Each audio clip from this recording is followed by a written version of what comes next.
Hey, y'all better look the fuck out today. My crayons are short, the box is full, my bottle of glue's topped off, and my helmet's on tight, baby. We about to rizm with the tism. Let's get with it. Suck my dick and eat my asshole, you sons of bitches. What, baby? You're right, Glick. It is a long fucking intro. I'm just saying. Welcome, everybody, to Nonsensical Nonsense. I am the only one here. Shocker. Actually, no. I knew Glick was going to be out of town. I did forget.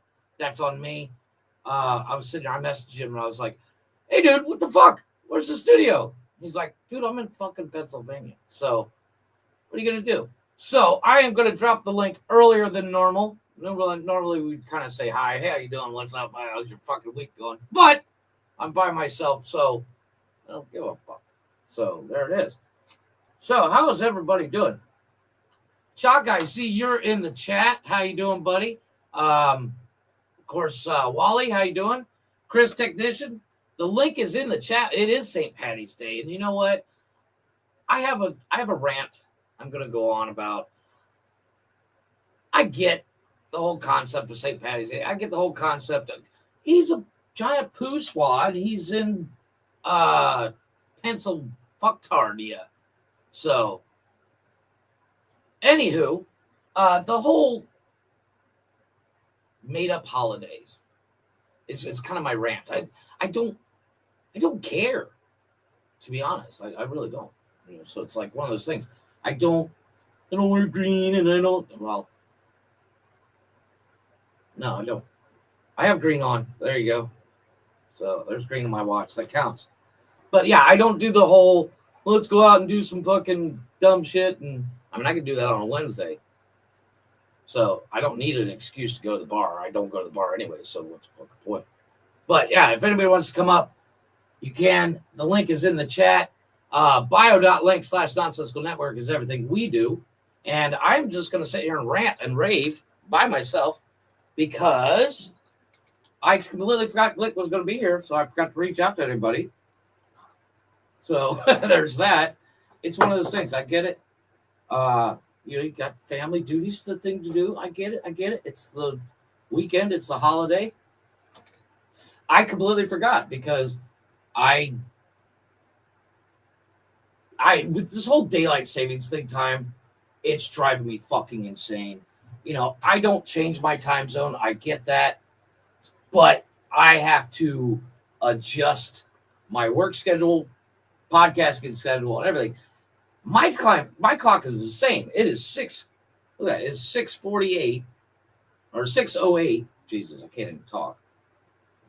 But my computer says 7:08. My work clock says it's 5:08. You know, so you know I got 3 clocks to stare at. I'm gonna get one of those setups like you see in hotels where they have like the 14 different fucking time zones. I'm gonna have to do that just so I can keep track. Be like, okay. And instead of labeling them like Mountain Central, I'm going to put podcast, work, you know, my time. I'm going to put, you know, whatever the 14 things I can think of because I technically go across the broad spectrum of time, apparently. I'm in a bit of a mood. So there's that. And you know they won't. You know, and that's okay because let's be honest, who cares? It's just me. I'm just me. But yes, if anybody wants to come up, keep me company, have a conversation about whatever, because it is the Nonsensical Nonsense Open Door Challenge. We are open for business as usual. I'm going to be here for a little while. And if anybody wants to come up and discuss something, talk about something. Last night, Blaze and I had a great guest. Michael was awesome. Really cool guy. And holy shit, some of those sketches he was part of were hilarious. Tomorrow, of course, is Unnecessary Roughness with the guys who are going to be talking a little footy. Well, I was going to say football, but it's technically football season's over. I think. I don't know. I don't pay attention. And then, of course, Monday, what do you want? Yeah, well, you're SOL. Monday, of course, is Speedway Stories. Wally is going to be having a guest up, if I'm correct, Wally? I'm not sure.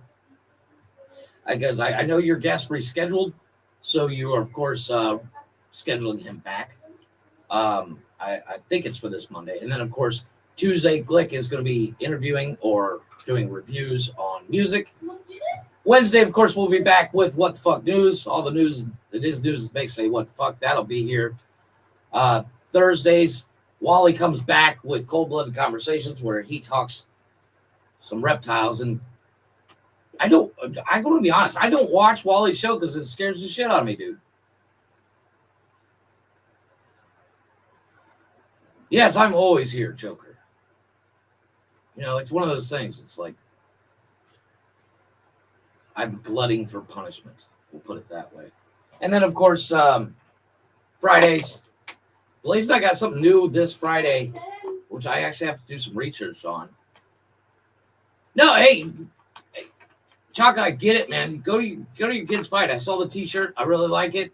I think it's gonna be awesome. Have a blast, and of course, let's hope he wins. I'm sure you will. Where's it?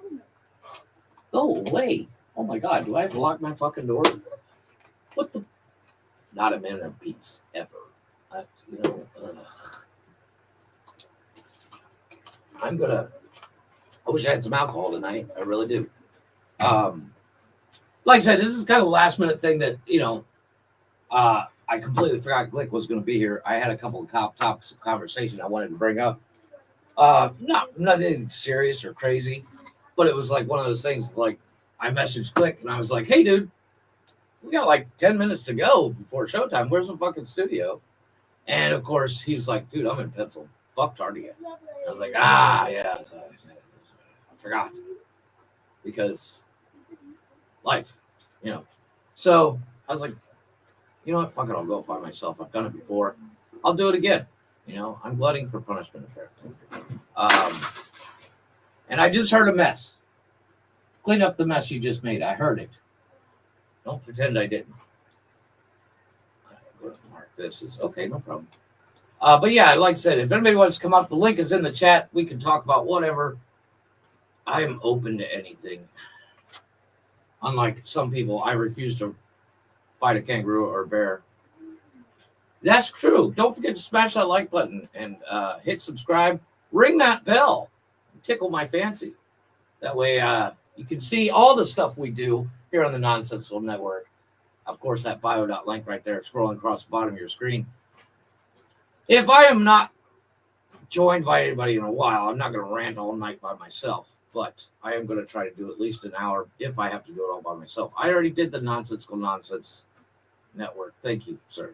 I appreciate what you're doing, but unless you're willing to come up on camera, you shit it.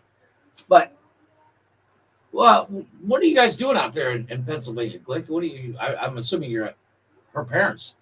Or like, we're going to drink all night because it's a day to celebrate green stuff and leprechauns. I am the leprechaun. So there is that. But I was just getting serious. Yes, thank you. That's the one I forgot. I did forget that. I didn't put it in her page, you know, because apparently I'm not allowed to. But Beauty and the Beard Creative Corner, Facebook and Instagram, you can go get yourself some merchandise from us or just get yourself something made from Nikki. She'll make you something. T-shirts, hats, stickers are on the way, from my understanding. And of course, the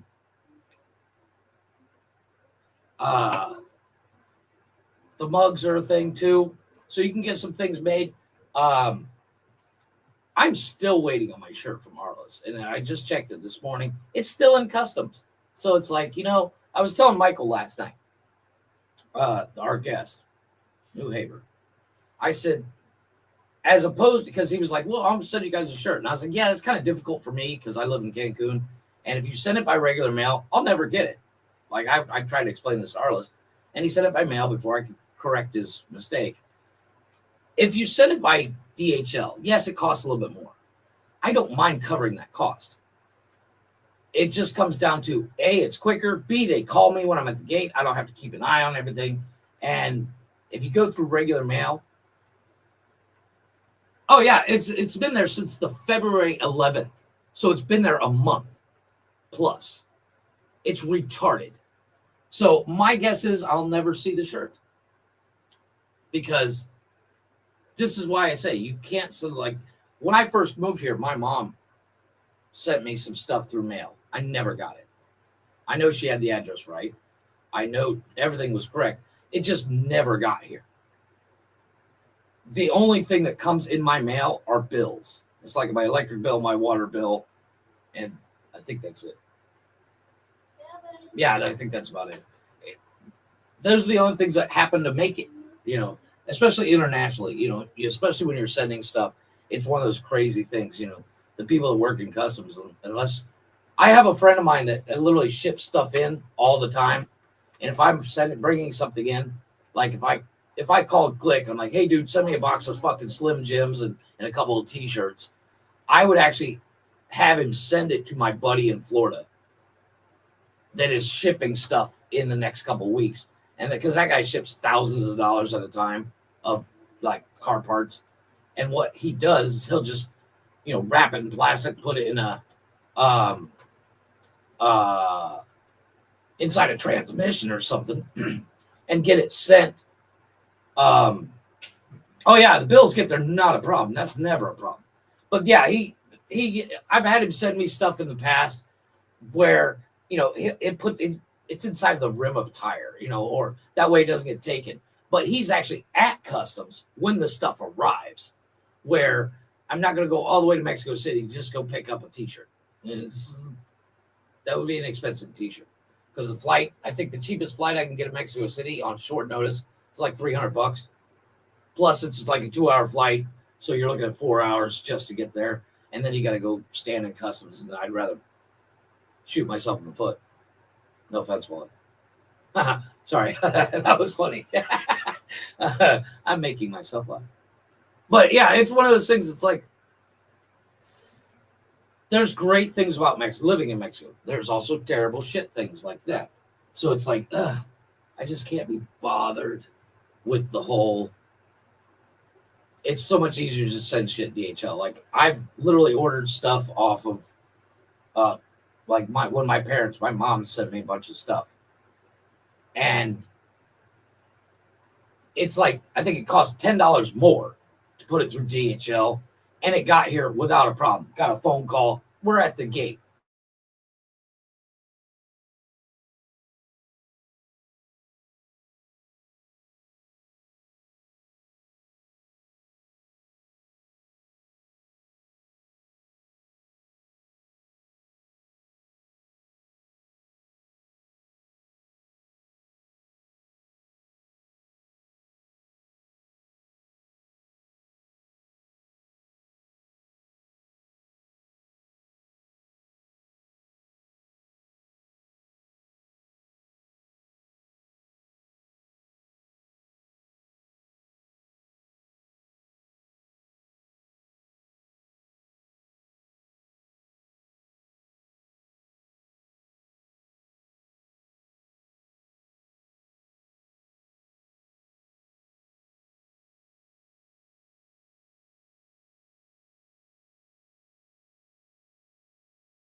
Okay, that was weird because my internet just died for no reason. It was like glitch. Hey, there's Blaze. Yeah. So Hey. you just came back on. You were frozen there for a while. It looked like dead air for My internet completely just took it for a second. Yeah. And I was, damn it, which was great because I had to yell at the kids. So it's like perfect timing. So I yelled at the kids real quick and I had to reset my router. But how are you doing, buddy? I guess I'm all right. I'm here to save your ass now. Well, you I didn't know have Glick. to. I didn't know Glick. You know what? I totally forgot. He mentioned it kind of in passing, kind of thing, because I wasn't sure if it was 100% a thing or not, and I was just like, all right, and then I completely forgot about it because it's been a week. So, but yeah. Oh, okay. You know, and like I said, I have no problem just sitting here and ranting and raving for an hour or so. Yeah, but Chaka's kids fight tonight. I know. I saw that. I kind of wanted to watch, but like I said, he talked about kind of doing a little Happy St. Sadie's Day. I made a whole thumbnail for tonight. Yeah, and I was just saying, I don't really do the whole holidays thing in general. Well, it doesn't say Happy St. Patty's Day. It says St. Sadie's Day. Because St. Patty's Day is really Monday. It's just because I see. I was like, is Jeff, it it's not for you. It was for the audience. Yeah, but nobody watches just me, so who cares? And if it would have been just me, nobody would have seen the background anyways. That's a good point. You know, because when it's just me, it would just been all me all the time. So I was like, yeah, I don't care about the background. I just kind of threw one up because there was nothing there. But yeah. Okay, cool. Yeah, it's like one of those things. I mentioned to Glick. I sent him a message. I was like, dude, we got like 10 minutes. Where's the fucking studio? He's like, I'm in fucking Pennsylvania. I was like, yeah, totally forgot about that. I didn't know he was going either. I'm pretty sure he mentioned it, but I completely forgot. You might have to find yourself. You might need to find yourself another Saturday night criminal host. Who, me? Mm-hmm. Oh no, I've been told multiple times it's not my show. I thought Saturdays was. I'm so sorry. Well, technically it is, but I don't host. You know, I've been told multiple times, and I quote, "It's my show, and I do everything." So there is that. So that's right. It is Saturdays. It is Glick's show. Yeah. Oh, I figure then shouldn't have Glick got you a co-host? You would have thought so. You would think that, you know, but that would be thinking outside the box. I'm just saying. Or before I jump to any conclusions, maybe I need to go check all my messages. Maybe I forgot something. Well, and that's the thing. So now that the kids are home 24/7, they constantly steal my phone. So I don't get messages unless I'm sitting at my computer. Okay. So it's like I haven't been on my computer all day for the simple fact, you know, I sit here fucking 12 to 14 to 15, 18 hours some days. So it's like I don't want to get on my computer on Saturdays. So I literally slept a lot today.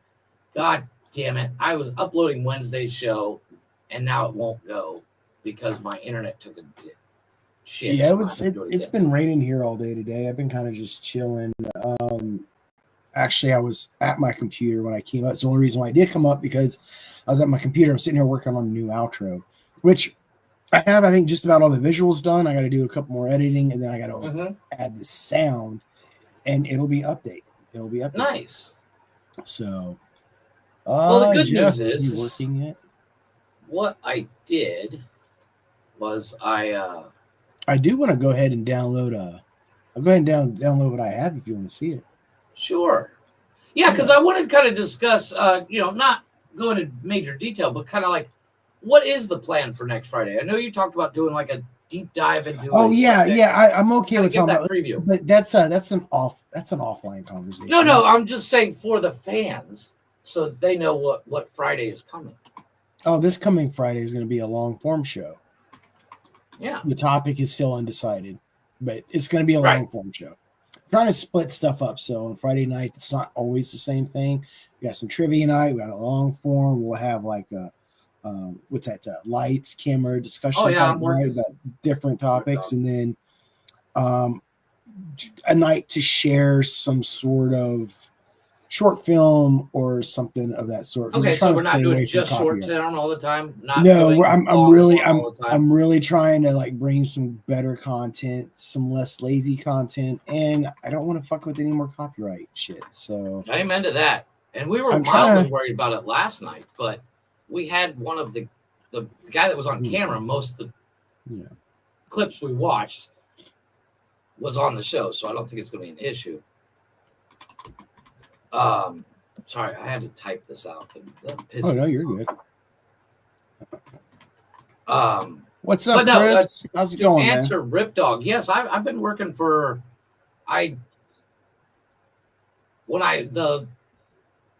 was it a Friday night? Yeah, a Friday night that you and I were getting ready to do the Nonsense and Chill. I quit my job, and by Monday I started a new one, and I've been doing that new one. This week is officially a month in this new one, and I'm liking it. I like my new job. Yeah. News. I am going to show Jeff. I'm going to present the new outro that I am working on. This is not anything that is done and complete. Still got some more tweaks to it. However, it is the new outro for the network. Oh, cool. Yeah. It is about 2 minutes long, and there's no sound.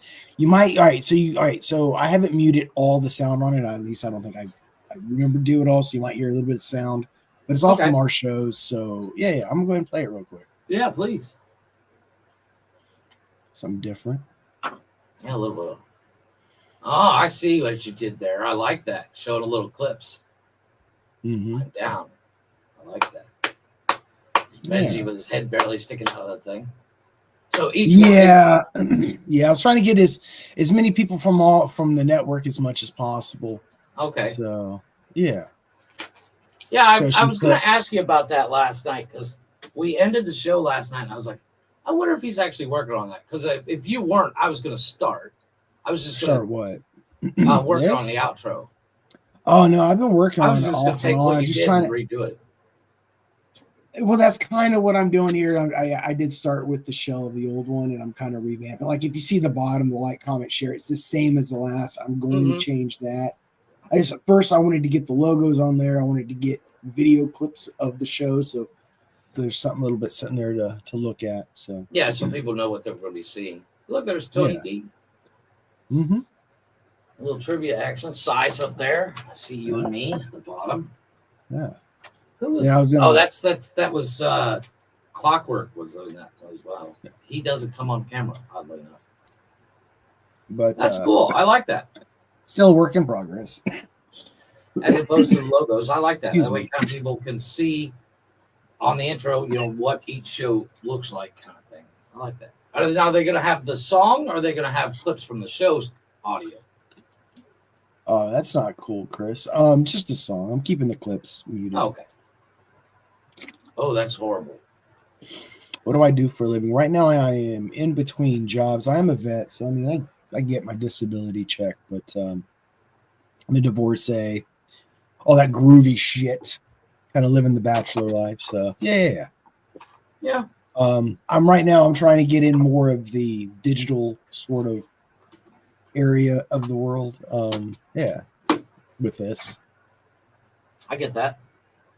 Well, one of the things you might want to look into, I actually had mild success on it, was helping people build logos and stuff. I've built 9 logos for companies. I've some of the logos that we air on this channel I've put together myself. Oh, I get that, but the difference is you actually get paid for them. This is true. I'm currently not getting paid for the work I'm doing on this network. That's the difference. However, you know what else advertisement I'm currently in the process of making, which will hopefully be out by the end, hopefully middle of next week. Patreon ad. We got our Patreon up and running. So if you guys want to check us out, I will try to get it. Let me have a clip. I saw the link. You put it in our. I did. I dropped it in chat. Facebook. I dropped it in Facebook. I think I dropped it in chat. So if you want to find it in chat, drop it in the chat. It's our Patreon. We currently only have one tier. It's just $1 a month. That'll help eventually pay for our editing subscriptions and et cetera. And bring some better content and just $1 a month. That's all we're asking. We're asking. What's up, Blicky boy? I actually sent you a challenge. There he is. You sent me. Who'd you send a challenge to? Oh no, I Those businesses said are it no to longer in Blaze. business. What are you talking about? Those businesses are no longer in business. Actually, they are. I was fucking with Jeff. He said he made logos for businesses. I said they're no longer in business. Or Only they one of never them went out of started. business. What up, Only Arlen? one of them went out of business, That and makes it was Brad Bowden's because his market was saturated. Oh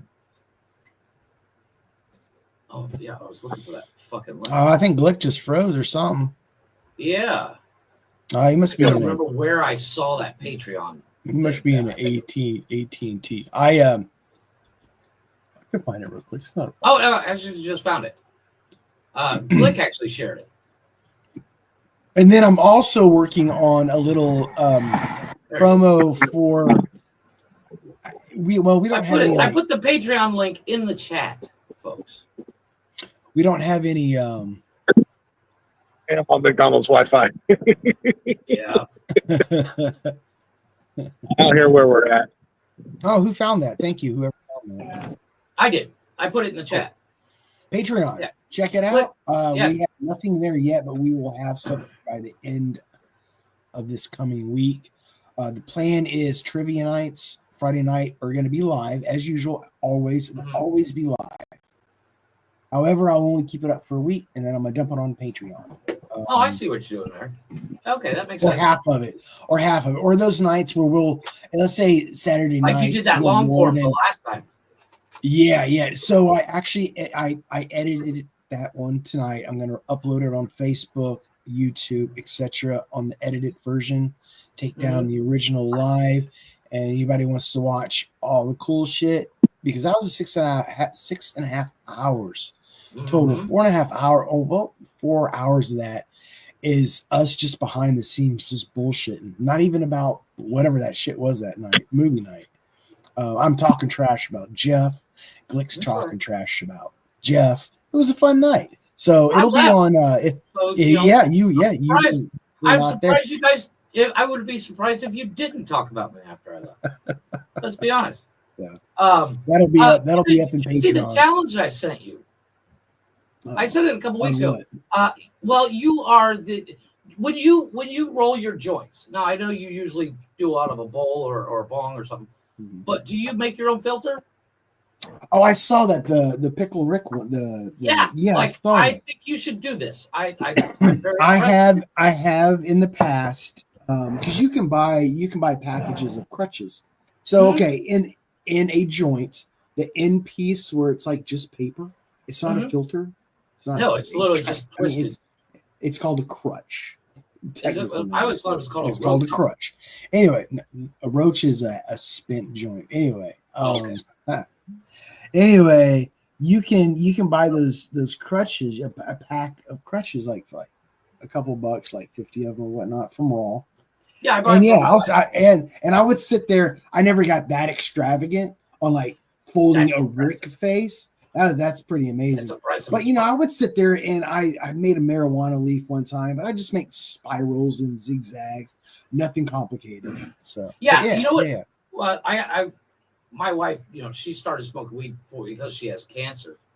And so what I would do is I would cut a business card so it was about the size of a piece of litmus paper and just roll it into a loose spiral, and then put it at the end of her thing to make. I tell you this: you guys ever staying in a hotel in a legal state? You don't have the papers. Hey, if you're staying in some rinky-dink, run-of-the-mill hotel, usually you'll find a Bible, a Gideon Bible, because those fucks like to leave those things free for everybody. But anyway, it's usually a blank. Usually in the back and in the front of the book, there's a couple blank pages. You can make some hella fucking hog joints out of those motherfuckers. Smoke some knowledge. I'm just saying. Knowledge. I've seen that before. Well, I've also, I don't know how good it is for you, but I've seen people use what's it called? Phone books. Arliss, let me simmer on that. Let me get the creative juices flowing, and I'll see what I can come up with. Oh. There he is. How you doing, Wally? What's up, guys? How's the wife? She's doing better. She's hanging out at her sister's and everything until her next surgery and stuff, and she'll be there for a while. So not to be that asshole, but are you gonna change your name to Eileen? Yeah, sure. That's fucked. That's so fucked. I missed the part because I was reading Arliss's thing and thinking I missed the part where he asked him how his wife was doing, and I forgot his answer. But I did hear the part where what you said was just fuck. Yeah, she's doing good. She's got her first doctor's appointment. They're gonna check it and everything Monday. What caliber was it? A 40. Ooh. Yeah. So Yeah, that's not no. 40. Yeah, that's not. Yeah. But yeah, other than that, everything's going all right. So I mean, just things are a little tight right now, but we'll get through it. We always have. Do you mind if I ask how the damage is, or you don't have to go into detail? We'll just say complete reconstructive surgery of the foot, Blaze. We'll just leave it at that. She's got to have a second, like a Terminator style foot. She's got one started basically. She's got titanium. She's got rods and stuff in her foot with. I didn't know they did for rebuilding. They actually use a concrete in surgical for the rods and stuff. Yes. So she's got to have Paris or straight up like it's almost like a surgical style concrete. So, but yeah, other than that, then she's got to have the next surgery here in like 6 weeks is complete reconstructive and bone graft of her heels. So, but other than that, yeah, everything's going good. Kids are going all right. So exactly. Right through the top of her foot. Oof. So, yeah. If I ever go to Wally's, I'm wearing steel-toed boots all the time. Oh, you ain't gonna come in my door because I'll get the bearded dragon out after your little ass. And I'll so be like, you know what? I'm good. You know, we're eating bearded dragon for lunch, boys. I'm just saying. No, it's a horrible thing. I only made the joke to kind of lighten the mood, but it's like 40. It's all good, man. It's just there's still some animosity that I'm How trying long to is get she over. gonna be on crutches? Do you know? Right now, she's pretty much on a mobile scooter kind of deal. She wants to get up and move around, but she braces her knee on that it's there. So, you got one of those ones that looks like it's really raised. Yeah, basically, except it's a mobile one where she manually hops around on one foot pretty much. But yeah, other than that, she's got the crutches too. She'll be on it for a while. Like I said, it'll probably, if everything goes, it'll be into summer, maybe by the time she gets to go back to work. So Well, you know what you do? Here's what you do. You go to Walmart and you steal one of those electric cars and you swap the motor out to something badass. I don't know if you've seen that video. There's a video of a guy, they took a 200cc motorcycle engine and put on one of those. And it does like 60. I'm just saying, project. Well, it's almost like watching on Street Outlaws Farm Truck and Asian doing that scooter with the nitrous bottles and shit on it. I mean, that was insane. No, yeah, I didn't even hear about that. Chris Technician was talking about the bad sandstorms and stuff down in Texas and everything. I haven't heard nothing about it. The dust was actually landing on his house. Did you get one of the guys I follow on YouTube and stuff from Street Outlaws, Big Chief Justin Shear, they have videos posted. They have fucking fires going on right now, wildfires in Oklahoma. That's like not even 10 minutes away from his house. He just posted today about it. Yeah. Jeff, can you ride a bearded dragon like that little kid rode the big dog thing and then I will totally do that. It'd be your size, Jeff. I'll train you. I won't have to get a motorcycle now. I'll just ride Wally's bearded dragon. What was the name of that thing? It's Atreyu, wasn't it? No, Atreyu was the king. main character. Dragon and I know the name. It'll drive me nuts. Yeah, I know. I'm gonna fucking read it. And I'm like, oh yeah, it's Luck Dragon. Is it? Yeah, it's just Luck Dragon. Oh, the main dragon is Falcor. Falcor, but he was the benevolent Luck Dragon. Right. Oh, really? So. But yeah, other than that, everything. Hey, don't hate on the Pontiac Aztec, Brian. That thing's kind of cool. Pontiac Aztec.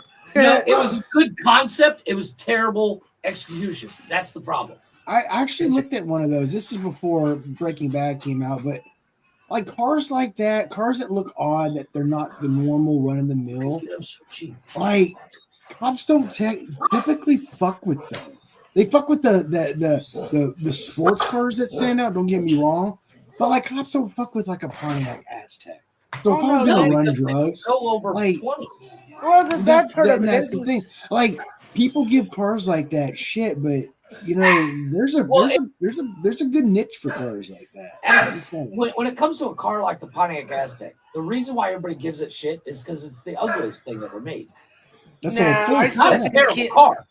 I don't know. There's the Cybertruck's the worst.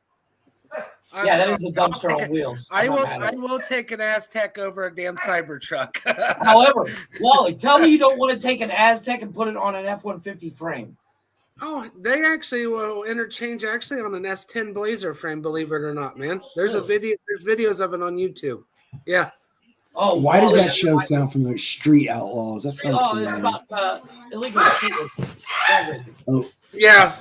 Oh yeah. From the guys from Oklahoma. They got the 405. They televised, like at one time in this country, they televised illegal street racing. Fucking loved it. Yeah, and the funny thing is, with the illegal street racing that they did, it was actually a closed old airport that they filmed it at. It finally came out the truth about it. But you guys actually, if you ever wanted to, look a guy up on YouTube called Limpy. His name's Chris Collins. He has actually true street racing from Texas on there. It's on the streets. You literally watch him run from the cops. With the name like Limpy, with the name like Limpy, you definitely want to look that up on YouTube, not Pornhub. YouTube. There's a guy in the UK. What'll crack you up? You look at the guy, you would not. It would like throw you for a loop of why was maybe he has one of those. Maybe he has one of those nicknames. Maybe he has one of those nicknames like like a big, like tiny, but he's like tiny, big. He's a big, He's Limpy. They call him Limpy, but he's like this horse cock motherfucker. Yeah, you know what I mean. Well, no, but like, there's a guy. Speaking of posting illegal things like illegal street racing, there's a guy in the UK. He calls himself Ghost Rider, and he rides a black Hayabusa, no plates, and he'll do 150 miles an hour down the highway, being chased by cops. And it's video after video. This guy's never been caught. Nobody knows who he is. He occasionally puts out a video and gets thousands of likes. And it's scary for even me. I'm watching it on my TV. There's this cat down in Cancun he calls himself the Goat Rider. He does some pretty nasty shit with goats. Yeah. You might know him. His office looks just like yours. That's insane, right? If you guys can see the big dude in the corner right there, that would be Mr. Limpy. His name is Chris Collins. He is the true king of street racing. That dude's truly got a limpy thing dick. Comes to he's one of those guys where he's got a switch in his car, so it sounds like he's getting ready to die until the light turns green. He flips that switch and it just becomes. Actually, he's actually the race master that puts on these street racing events. Oh, really? He's in charge. Oh, yeah, and they changed. And a lot of the guys from the 405 Street Outlaws has actually been in one of his. He's the originator of whenever you hear the term cash days. He's the originator out of Texas that puts these races on. He had the race that just to bring it up, the race he had was almost for $50,000 when the guys from all over, they came from all over and got busted. Two of the original Street Outlaw members actually went to jail and had their cars impounded for 90 days. They got popped. I've lost my license for a full, 6 months when I was drag racing. But yeah, they down there it's interesting. It's down in the DFW area. It's down around Dallas and Fort Worth and all that stuff. But I mean, people travel all over if he puts one on and does these races just because of the reputation. He's even come. He actually does it's at a track here. It's coming up. It's called KD Dragway in South Webster, Ohio. They do it's Limpy and Happy's Cash Days. And they've had over 400 people show up, almost 200 racers just to enter in for the weekend. Yeah. Oh, shit. Really? Yeah, Oh, the yeah. thing is like when Street Outlaws went from actually illegal street racing to a TV show, Yep. the TV show, for legal reasons only, had to find an empty spot for their contestants. Oh yeah. Well, that and then it got out of hand. These guys, it wasn't your souped up sports cars with the adders and stuff. Oh It no, they're started like becoming pro 1,200 mod. horsepower. Yeah, They they're become 1,200 big time horsepower race fucking cars. Novas and Yeah. shit. And it's like, I don't care who you are. If that fucker gets traction in the wrong direction, you're Oh, fucked. Well, Chief, he about lost his life in one of the episodes because they got in a wreck. Him and when they wrecked that murder Nova. well, no, actually, that was the Crow. Oh, was it? That was Chief's car. Yeah, they were racing the guys from Detroit, and needless to I say, don't my watch heart. it. I just see Oh, clips of it on TikTok. I and was YouTube. diehard. I followed it until they got out of hand with the cars and stuff.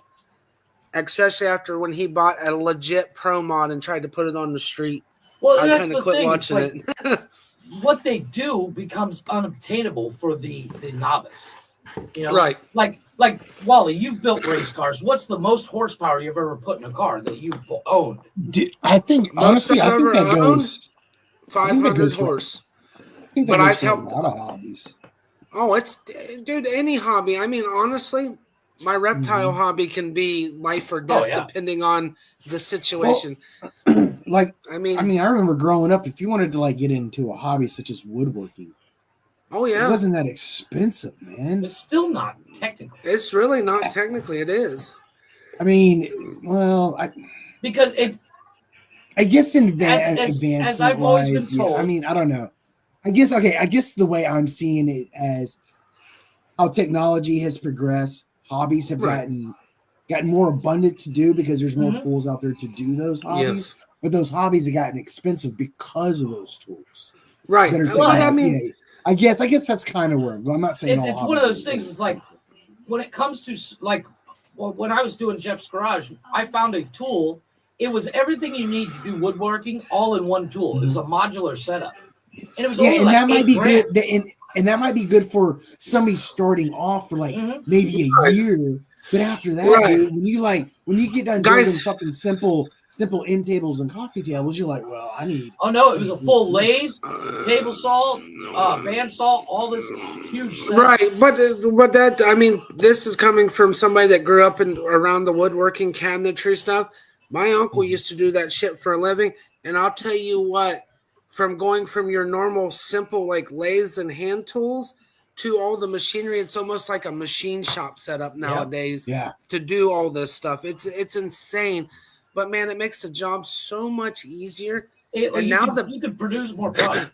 Well, the big thing Right. of it is the CNC machines are like the biggest things Oh. in anything woodworking, metal Wally, I have a shop, question all for you that. about that CNC. The CNC and the water jets. Do you consider that cheating? No, actually, I consider I don't. The reason why now, if it was just like me or you doing the job, yes. But if you're mass producing for a business, Agreed. no, that's Like if I owned a Kia, understood them. But like Right. But if it's just us, I no. made this, Right. and it's just for me. But I used a $200,000 CNC machine. I would that rather cut do all it the old. wood. I'd rather do it old school with an old milling presses, all that shit. But Yeah. no, if I'm mass producing something, yes, It makes give me the CNC machine all day long because it makes the job simpler. The programming's easier to get. I mean, you can get more done. But yes, if you were just doing it for shits and giggles, just to sell a few things here and there, or just do something Or out just off the do wall, something for TikTok or YouTube. yeah.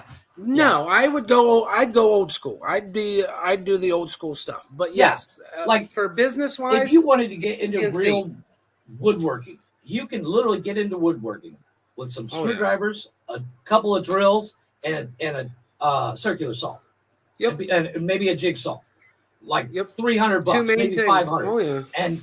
and work your way up. No. That's like, I love doing woodworking on that scale. I never want to do it on a scale where I have to have, I don't want to. You're keeping it a hobby, Jeff. That's basically what it is. That's just like right, but any I would hobby. like to make money off it. You can do that, but I mean, it's one of those deals with woodworking now with so much stuff out there. Since you guys brought it up, to try to find, it's like basically starting a lawn business. How much are you going to undercut somebody just to try to make a little money? You know what I'm saying? I'm just throwing that out there. Because there's so much of it. It's there. Just like my reptile community. We have so many ball python breeders and stuff, corn snakes, milk snakes, but the ball python community is saturated. But at the same time, people find what they want, and you will have an audience for it, but it may take time. That's the only thing you got to do is it's a patience game, even though sometimes it can piss you off to the point where it's like, I want to give up, but you can't. It goes into that whole the same concept of doom scrolling. Once you start watching one video, you start getting 400 of them on your feed. Oh, and you get that whole, now I'm in this fucking niche, and people only want to talk about that part of it. Well, like for instance, when I build something, I only want to build one of one, and then I want to, like, if I build a table, I'm building one. I'm never building another table again. Right, I get it, but it's just, what's up? It's just one of those deals. How you doing, bud? Dude, I saw a video recently with some bald dude getting his hair cut by his daughter. It was the sweetest, most awesomest thing, wholesome thing I have ever saw, and that was from. I got it beat. Not to be that guy, but I got it beat. I saw a girl ask her stepdad to adopt her. I fucking cried like a little girl. He's on vacation right now. he's in Pennsylvania doing the Pennsylvania thing. He's hiding in the woods, playing his hide and seek game. No, there's a whole this girl. She's she's maybe 14, something like that. She's like, you've been my stepdad for a little while, and I was just wondering, would you adopt me? And big fucking dude just turns into a fucking. Oh yeah, I've seen. And I was like, oh my god, that's the cutest thing. It was so sweet and wholesome. I was like, all right, I'm done with the internet today because I cried, so I'm done. Does Pennsylvania have a thick forest area? I don't know. I think so. I honestly don't know. There is. Yes, Rip Dog JJ is still racing. That whole family's still a bunch of psychos racing street outlaws, man. No, but yeah, I agree when it comes to certain hobbies, like even RCs. The prices are insane. Hey, you go from what? That's why they call them hobbies. It's sad you go from like our big boy toys and even go down to think you're scaling down. You can have just as much in a Nitro RC car as you do an actual big car. I bought. All right, so I used to be a home brewer, and I brew my own beer. I got really good at it too. But why'd you quit it? Because I was in the military. I moved. It was other things. It's expensive. Anyway. Actually, yes and no. The equipment, if you were to buy good equipment straight off the shelf, it can get expensive. But what I ended up doing is I bought a $30 book, and it showed me how to build a mash tun, all this other stuff. Oh, yeah. So, yeah. So I can build my own stuff for like a fraction of the price. And I concentrated most of my money that I would use for that hobby on the good ingredients. I always went through Midwest, I think. Because better ingredients, you have a better product. The equipment, as long as the equipment is functional and you keep it clean, the equipment doesn't matter. You don't need a $5,000 mash tun to brew 5 gallons of beer. All you need is a 10-gallon igloo, some PVC piping, and understand how to build a mash tun. You're good to go. Well, and that's the thing when it comes to hobbies is everybody thinks in order to be the best, you gotta have the best equipment. That's not true. Because I've seen a guy with a fucking pocket knife. It helps. It helps, though. It helps. I can't make with all the equipment in the world. You're right, Blaze. It does. It'll help, but I mean, it comes back to what you want. It's a 50-50. What you want. It can help. Well, you don't know what you're doing. And so with like any, and this doesn't even go with hobby. Let's say you're opening up a business.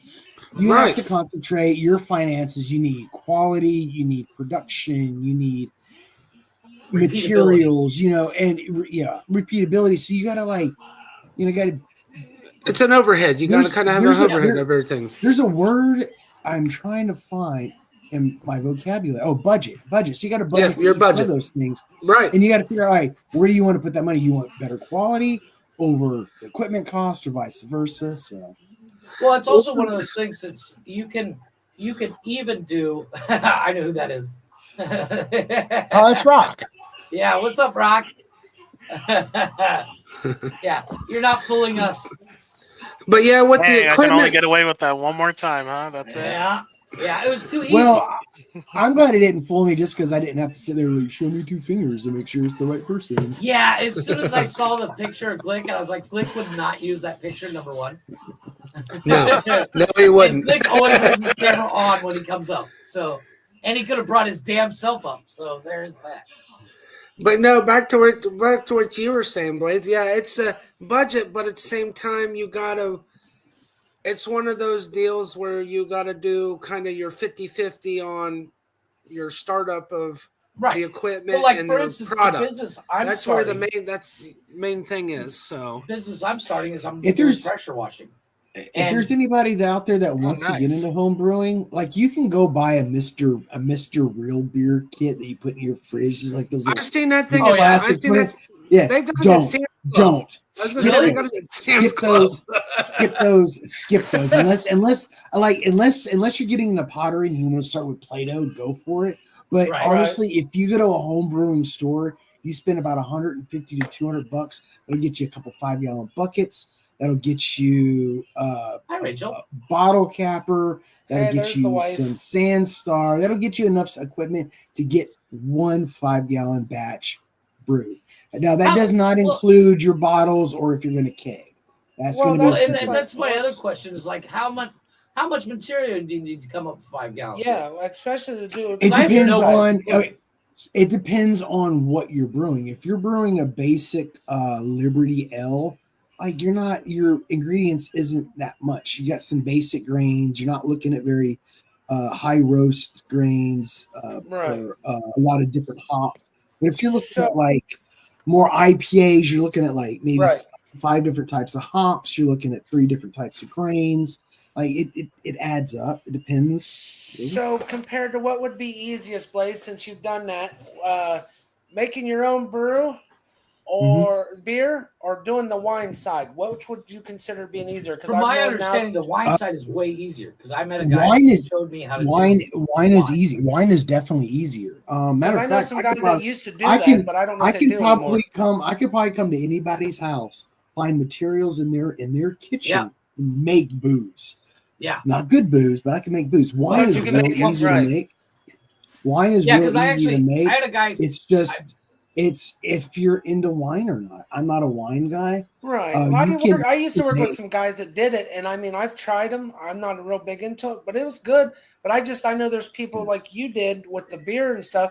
I was curious, which one would be considered easier to do if you really wanted to get into Wine's I easier. think wine would be a good start. Wine, you know what? That's actually, if you're getting into fermentation, wine Right. is probably easiest out of all of them. If you're Okay. getting into simple fermentation, just very simple, make a loaf of bread. Well, Yeah, if true. you really want to get Yeah. super simple, it's way easier to make little mini Sasquatches. Trust me. And how would you go about doing that? I'm curious. Grape and click. Oh, By the way, so last night when we were doing the show last night, Blaze mentioned this movie with Sam Elliott called "The Man That Killed Hitler and Then Bigfoot." Oh, did It you is- watch that? I watched the trailer, and holy fuck, I have to find it because it What is looks that called? amazing. It's called "The Man Who Killed Hitler and Then Bigfoot." really? Starring Sam Sam Elliott. Sam Elliott. Ooh. It is the The production trailer's value is genius. probably lower than a B flick, but it is Right. so Actually, the fucking production good. value, it kind of Did Did you look it up? I didn't. I never looked. I it up. watched the trailer. The Yeah. production value is not terrible. There's scenes that kind of give a John Wick vibe.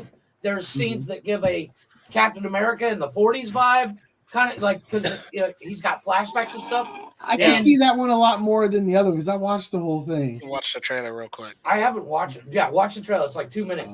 Oh my god, it was. I was like, I have to see this movie. Have you finished watching The Death of Dick Long? No, not yet. The problem is, I can only watch it on my phone. You slacking, Jeff. My kids would That was use like my phone weeks all week. ago. I know. I was gonna say it's been like 2 or 3 weeks. Yeah, and right after I started watching it was when my kids moved back home full time. So I never get my phone. I haven't used my phone. It's your phone. It's your phone. Put your foot down. Yeah. Oh, wait a minute. They're bigger than you. No, here's the thing. It comes down to one thing. My kids are not allowed to have screens unless it's a TV or they're allowed to use my phone.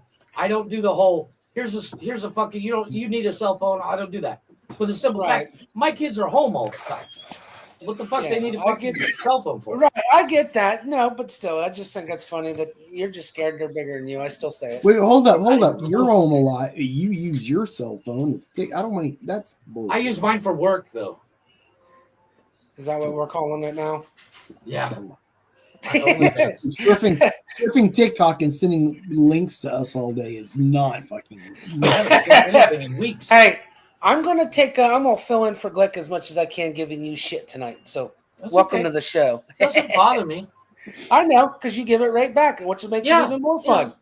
Yeah, I mean that's the thing that somebody was asking me about that the other day. My boss, Jake, was asking me about that the other day. He's like, "You guys give each other a lot of shit." I said, "Yeah, but we don't actually mean it." Nope. Because I sent him the link to a Saturday night, and he's in Tokyo, and he's got nothing to do, so he was watching it, and he's like, "You guys are actually really funny, number one, but you guys give each other a lot of shit." I was like, "Yeah, but we've known each other forever, and all we do is, that's half the show is making fun of each other." Especially between me, you, and Glick, man. Yeah, we got every. I'm not gonna lie. Not gonna lie though, like I don't want him coming back to the show, but at the same time, I kind of miss fucking Jerishi being the ill. Oh man. I do a little bit because the thing is like you guys will make fun of me or I'll make fun of you and nobody gets pissed off about it. We just fire back. When he got picked on, I'm fucking Oh yeah, I remember watching the show before he became part of it, man. He would fucking throw a goddamn bitch fit. He'd throw a fit, he'd fucking run away. And he was worse than a little kid. He's worse than a kid telling no when you fucked with him. I remember watching him. I don't know how many times he come in and out on an episode just because you guys were fucking with him. No, especially Glick. The funniest time, that day I sat there and drank a bottle of wine, because it's the only alcohol that has in the house, he was telling us about a sports team called the Pelicans. Now, Blaze, have you ever heard of the fucking Pelicans? I think I have, yeah. They're a hockey team. I have no fucking clue. I never got the answer because he got pissed off. I don't know. Are they a hockey team? I don't know. I don't know. They're actually an NBA basketball team, guys. Just I guess I don't know. And he said Pelicans, and I was like, that's made up, right? He's like, I was thinking for some reason I was thinking the San Jose Sharks. I don't know why. Yep, that's for hockey. That's hockey. I don't know how I confused a shark with the Pelican, but my stony brain just did. Anyway, I get it. It's Saturday night, so it doesn't matter. I asked a legitimate question, and he got all pissed off about it. And I was like, damn, dude. Yeah, I remember, like I was saying, watching with him on the shows on Saturdays, dude. I was like, holy shit, what is this guy's fucking deal? It was one of those things. Like, I get it. Like, I don't want to go too deep in the whole Steve guy, but he was stuck in the position that, he had some hardships he was going through, but at the same time, he didn't know how to let it go. He was still in a place in his life where he was needing some therapy. I'm just going to I don't want to be mean about it. I've never had therapy. Right. I will never have therapy. I just kind of get on with life because that's what you have to do. But it's not for some people, it's not easy to do that. That's why Darwinism exists. I don't think people. Oh my God! Since we're having a serious discussion, I'm gonna say this right now. The way you're using Darwinism, you know what I meant by context. I understand what you mean, but you know what I meant. I don't care about the context. You know what I meant. because people suffer from mental health doesn't make them like extra unsafe or dumb or anything. No, but it comes down to if you can't shit or get off the pot, that's on you. Well, Yeah, I'm not saying I can it's argue that not. point. I just think it's. Please, by all means, Wally. On that situation, being around the situation with the unstableness, everything else, and seeing it firsthand, I'll be honest with you, there is people, and I've dealt with this personally and still kind of dealing with this personally. You can get all the help in the fucking world you want, and I'm going to tell you this now. There's no medicine, there's nothing out there that's going to help curb this unless you do it yourself. Exactly.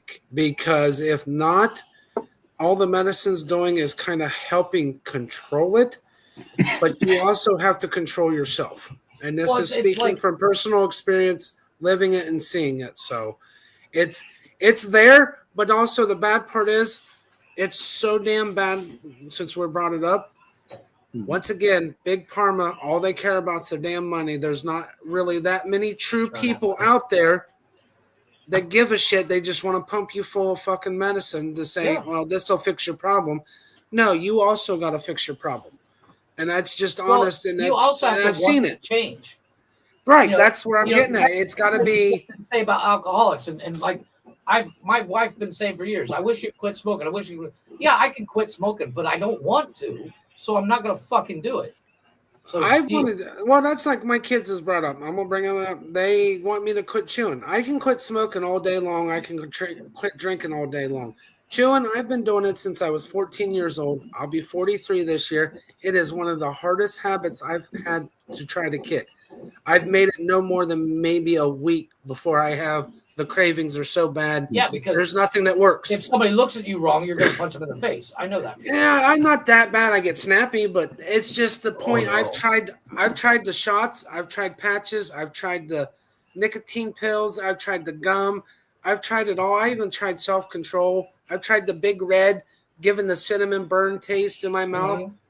I still crave the chew and everything, like I have one in now. But it's just there's certain things the willpower works for, and then there's certain things it doesn't. That's just not only that. It's not even just the willpower. It's like you have to find an alternative.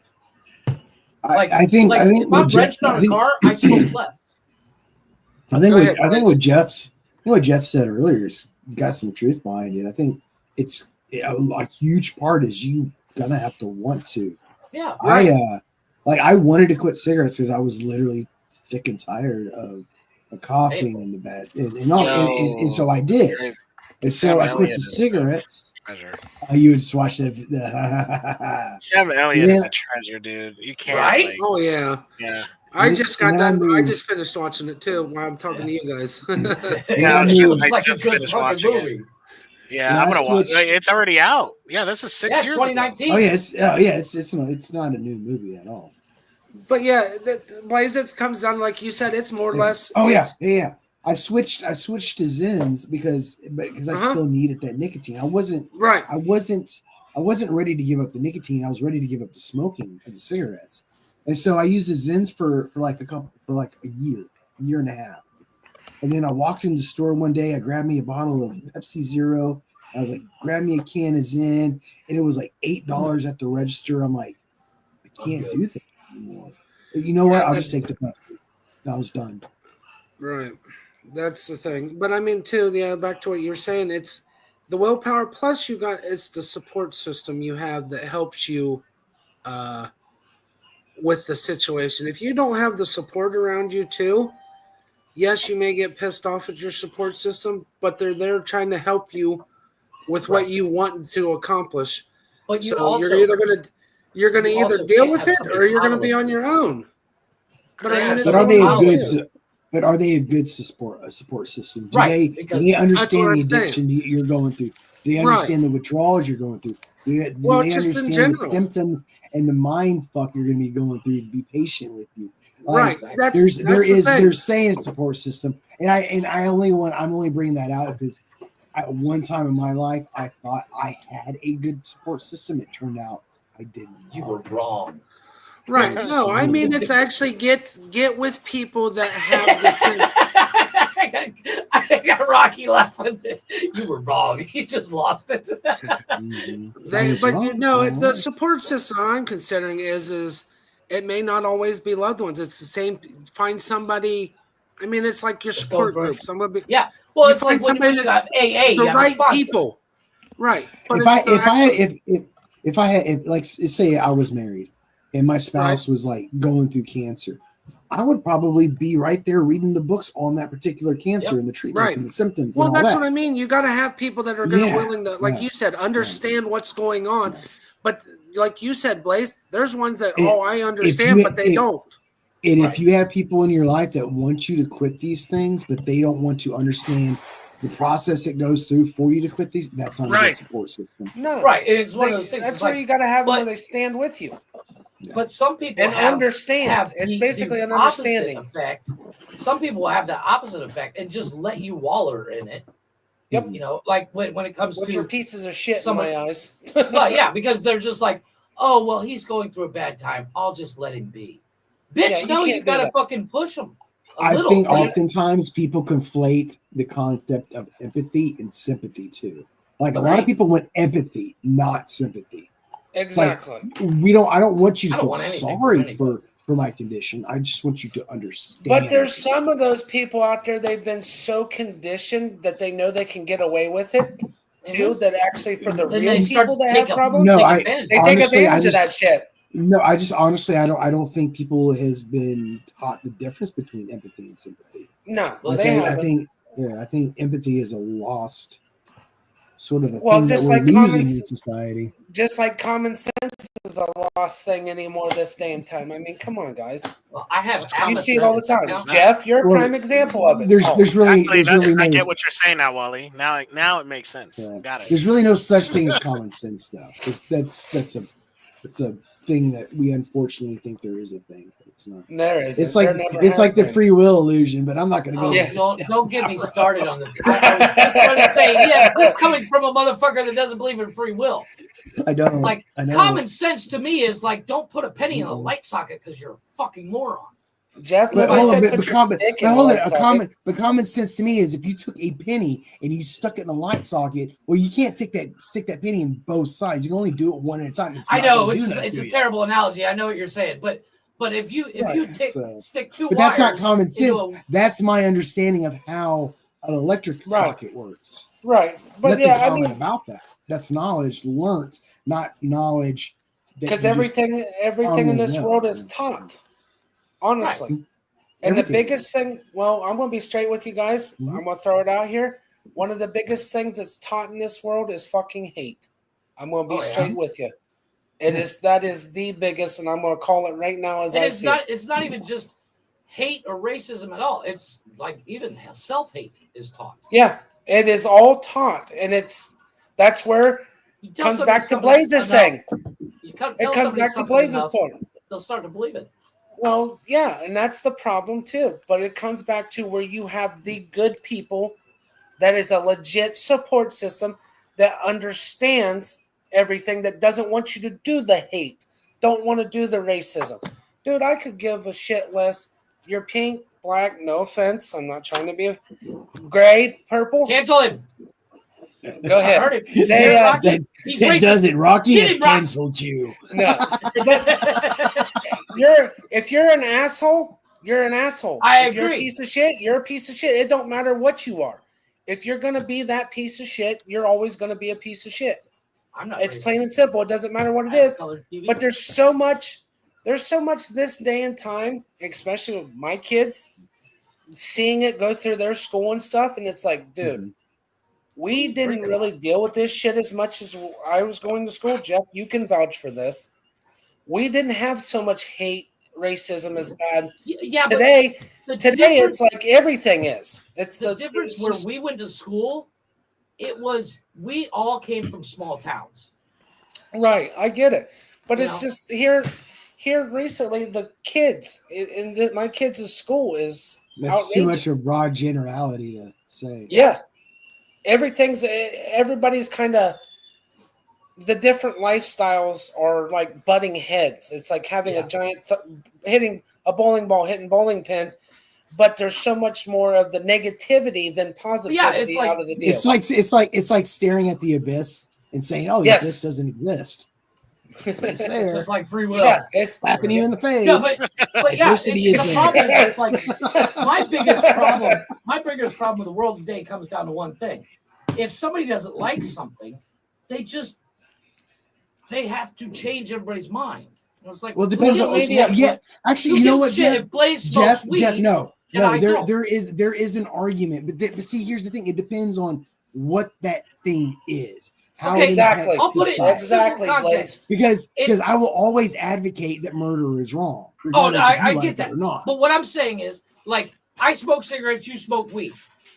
By the standards of we should not be friends, is fucking retarded. It's like, But this it's is- like if Yeah, because Wally I don't. was well, gay and I'm I don't- straight, I because have to you're hate sick- Wally because he's No, gay. No, because your cigarette smoke hasn't put me in a position to where I need to address it. right. To where a friendship would be on the chopping table per se.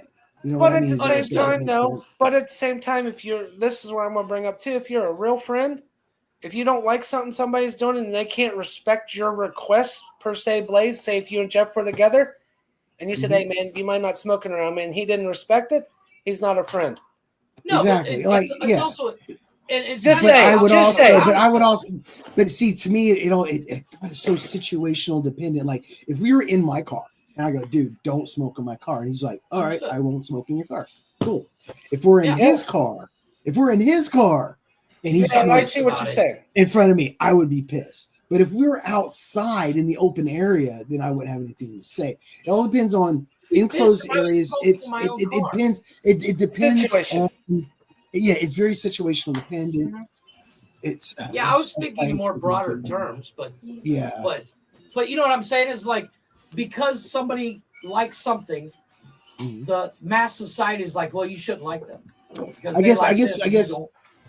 as a person that uses drugs, weed and Right, nicotine smokes and weed, yeah. caffeine and all that. I understand that when I use it and if I'm around people, I want to be aware of who I'm around and if they want to partake in secondhand smoke. Because if I just light up in a place without me being aware of who I'm around, I'm being disrespectful. I'm not Right. respecting the people. Yeah, but like I only we said smoke that- in my office or in Bless you. outdoors. Thank you. Bless you. But no, the thing is that it's a situational thing. You know what I mean? Right. But if you don't have the respect for the other person, that's where it's kind of draws That's the where it line a becomes little a problem. bit. Yeah, But it's not I even mean, about like and it shouldn't cause a problem. But you see it so much this day and time. It's like, why the hell are you throwing a fit when, say I was smoking in front of Blaze, we were at a bar outside. I'm like, hey man, I'm gonna go over here and smoke a cigarette.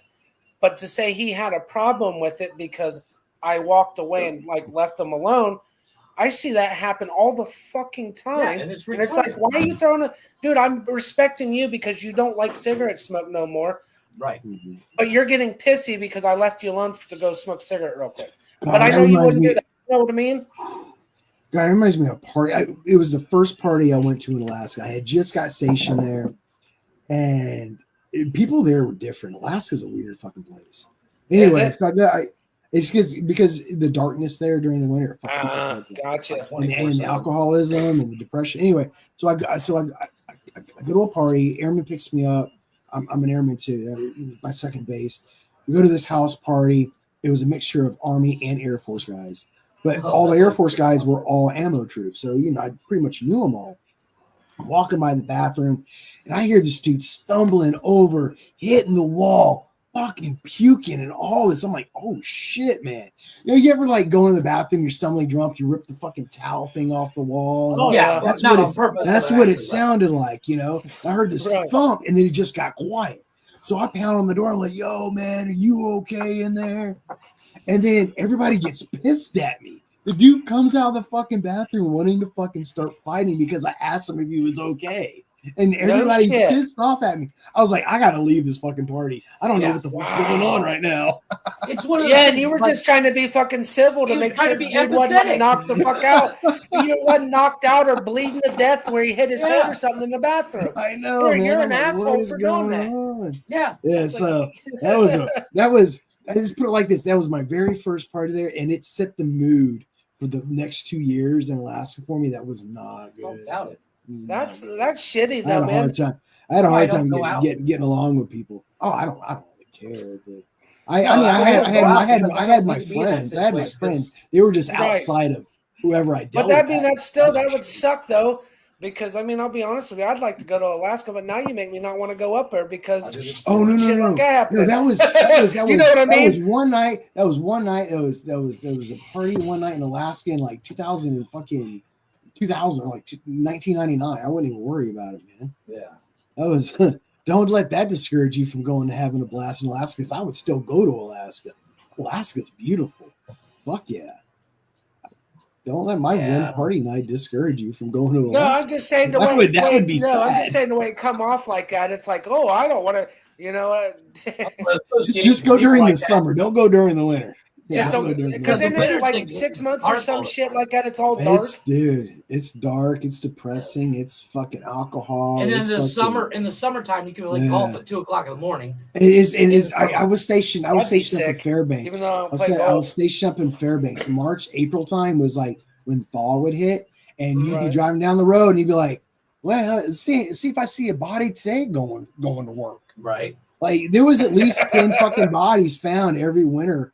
Somebody would get lost, somebody would break down, and they'd Just slide stranded into or to something. an embankment, and then they'd fucking die. It's like negative 40 degrees outside. Right. Yeah. That's like the cold I- mines I in West travel- Virginia. Whenever I'm in my car, I have a blanket and I have a candle in my car because of living in Alaska. Yeah. Hey, you know, Good learning experience for It's a one of those good things piece like- of advice.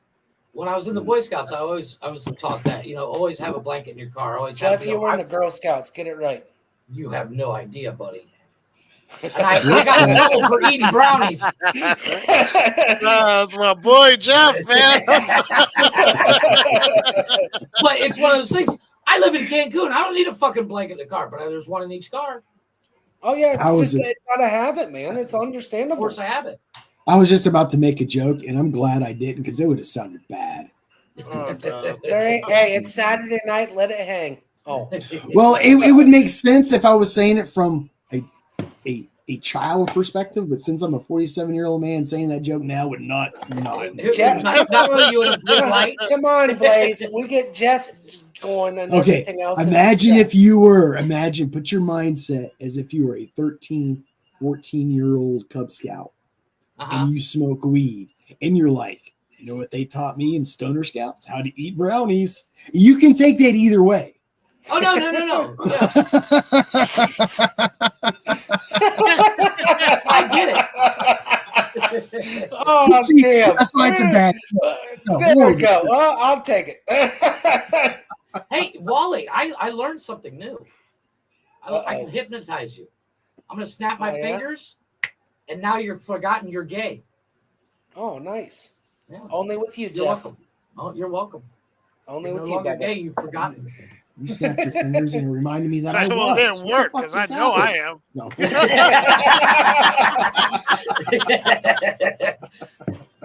Sasquatch hunting as we speak, I see. I gotta make sure his spirit lives on while he's gone on vacation. So There you go. Somebody's got to. the only thing I'm missing is one of these days, guys, I'm gonna do it. And since he's here, it's perfect. I'm gonna go to the costume store. I'm gonna get like one of those wig beards.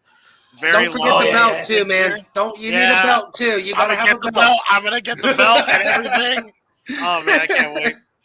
Oh, dude, Spirit stores needs to hurry up because you can probably go make that shopping run at Spirit Store and get everything you need. Well, I you know, will there's, do Right there in one people are- stop shop, baby. people are saying Spirit Halloween should be open year round, and I agree. I think. Well, you can order. For You shit can like order this. online year round. They got an online store that's year Oh, round. Yeah, Yeah, but then you but can do the still, same that thing on place. Amazon Yeah, and I'd just probably search be in for it. there. I'd be in there at least once a week getting something different. That place is crazy. I like them. I got a question for you, Rock. Would you be bold enough to go whiteface when you did it though?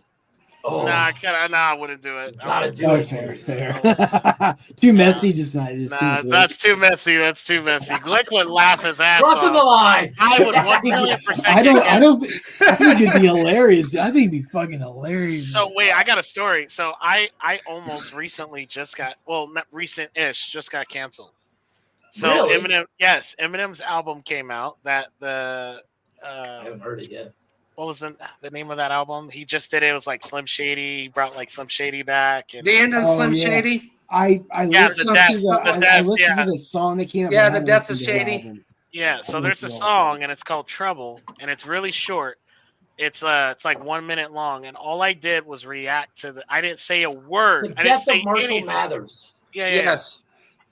And all I did was sit there and react to it. And he was like, fuck gay people and blind people are suck. And like, he's just going off. And I didn't say anything. All I did was sit there and go like Did he just say that's that? it. That's all I did. And the amount of hate that I got was Really? crazy. Oh damn, dude, that's nuts, man. I lost.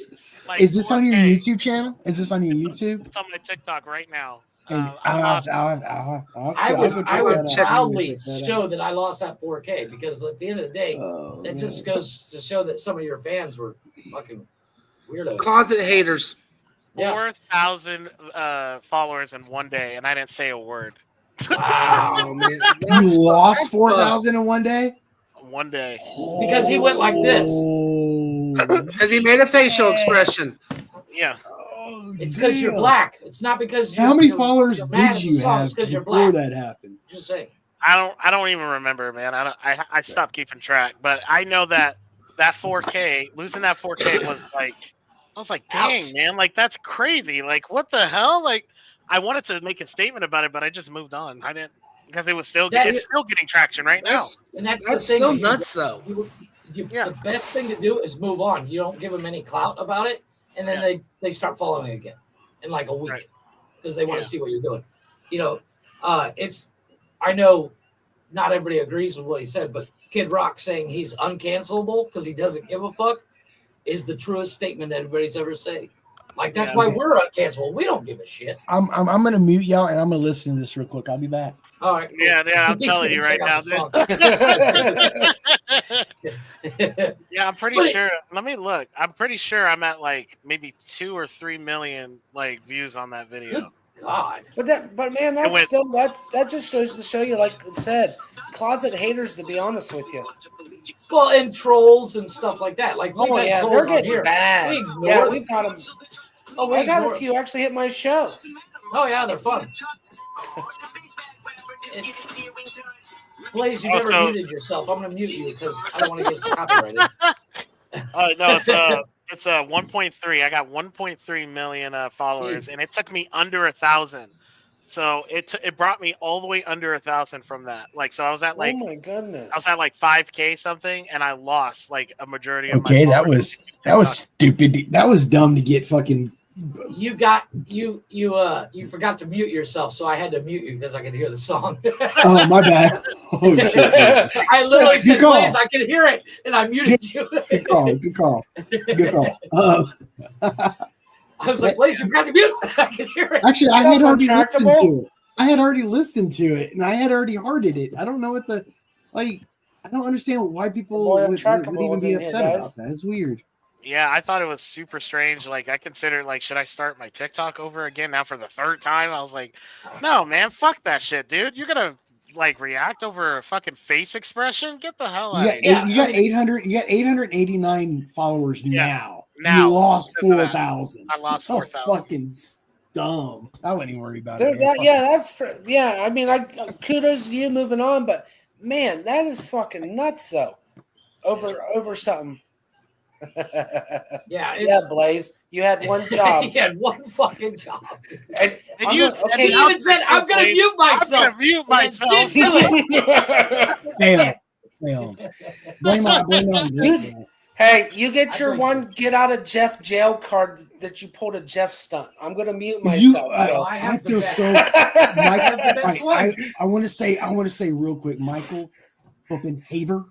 If you're listening to this, I want to apologize again for misspelling your name. I feel such. I know he felt bad because of the sound issues at the beginning before we went live. I wasn't even worried about it, and then like partway through the show, I'm reminded that I misspelled his last name, and I felt like a total dick the entire time. I felt so bad. He was a pretty cool guy listening to him last night while I was up. Michael's a cool cat. The worst part is you've been talking to him for like a week. We'll see. Okay, so what it was is I'm telling myself in my brain, it's not Copenhagen, like the dip. Right. There's a V in there somewhere. So I'm like, okay, Copenhagen. Not realizing there's also an R. And then, of course, our fearless leader, Glick, chiming in the comments. It's an R. No, we had this discussion, I don't know if it was offline or online. We argued about it. And I was like, no, Blaze has it right here. Yeah. And Blaze is always correct because he's the only one that's right. And then the one time he's wrong, I get fucking shit on for defending it. And so the first break, I went on Facebook and I put an apology out there, or a correction. Jump on in, Untractable. Yeah, come on up. Some self-deprecating humor. Yeah. Hey, you're 0 for 2 in the last 2 nights, Blaze. Oh. Everybody's entitled to it, man. It's all good. Well, look how many times actually reminds me because I have to urinate. Thanks for sharing. Hey, don't forget to wipe forward, bud. That's right. I got something for you, Wally. Fuck off, you fat pig. Yeah. Sit on and rotate, buddy. Ouch. How fuck that come from? Out of nowhere. I was scrolling through the songs and I saw it and I was like, and Wally made that comment, I was like, oh, I'm gonna get this motherfucker. So we'll be right back. We're gonna do a little James Luker and Blacked Out. We'll be right back. Where's that? Where's that?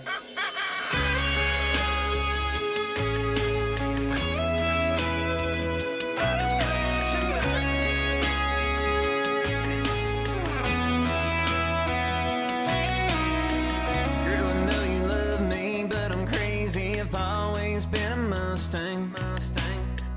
Burning up back roads, I'm a bad out of hell. Trouble should be my last name. Ain't no doubt, girl, I'ma let you down. I'ma screw this up like everything else. Sometimes I wonder why the hell you even stuck around. Cause I get blacked out after more than a couple rounds. Drunk drive these horses all over town. Run from the law, get locked up. Crooked smile in my mugshot. Some say I'm Johnny Cash. I can flip a switch when I'm pissed off, mad girl. I know I'm never gonna learn. When I get blacked out, I just crash and burn.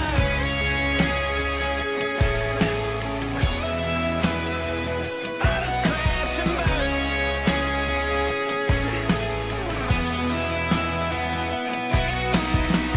Drinking bottles and pouring out some rounds. Drinking and smoking till my heart gives out, yeah. Guess I've always lived in the flame. Learned from a young age how to drown the pain. I don't think I'm ever gonna change. Trust me when I say you don't want my last name. Don't get attached if I were you. I would leave and never look back. Cause I get blacked out after more than a couple rounds. Drunk drive these horses all over town. Run from the law, get locked up. Crooked smile in my mugshot. Some say I'm Johnny Cash. I can flip a switch when I'm pissed off, mad girl. I know I'm never gonna learn. When I get blacked out, I just crash and burn.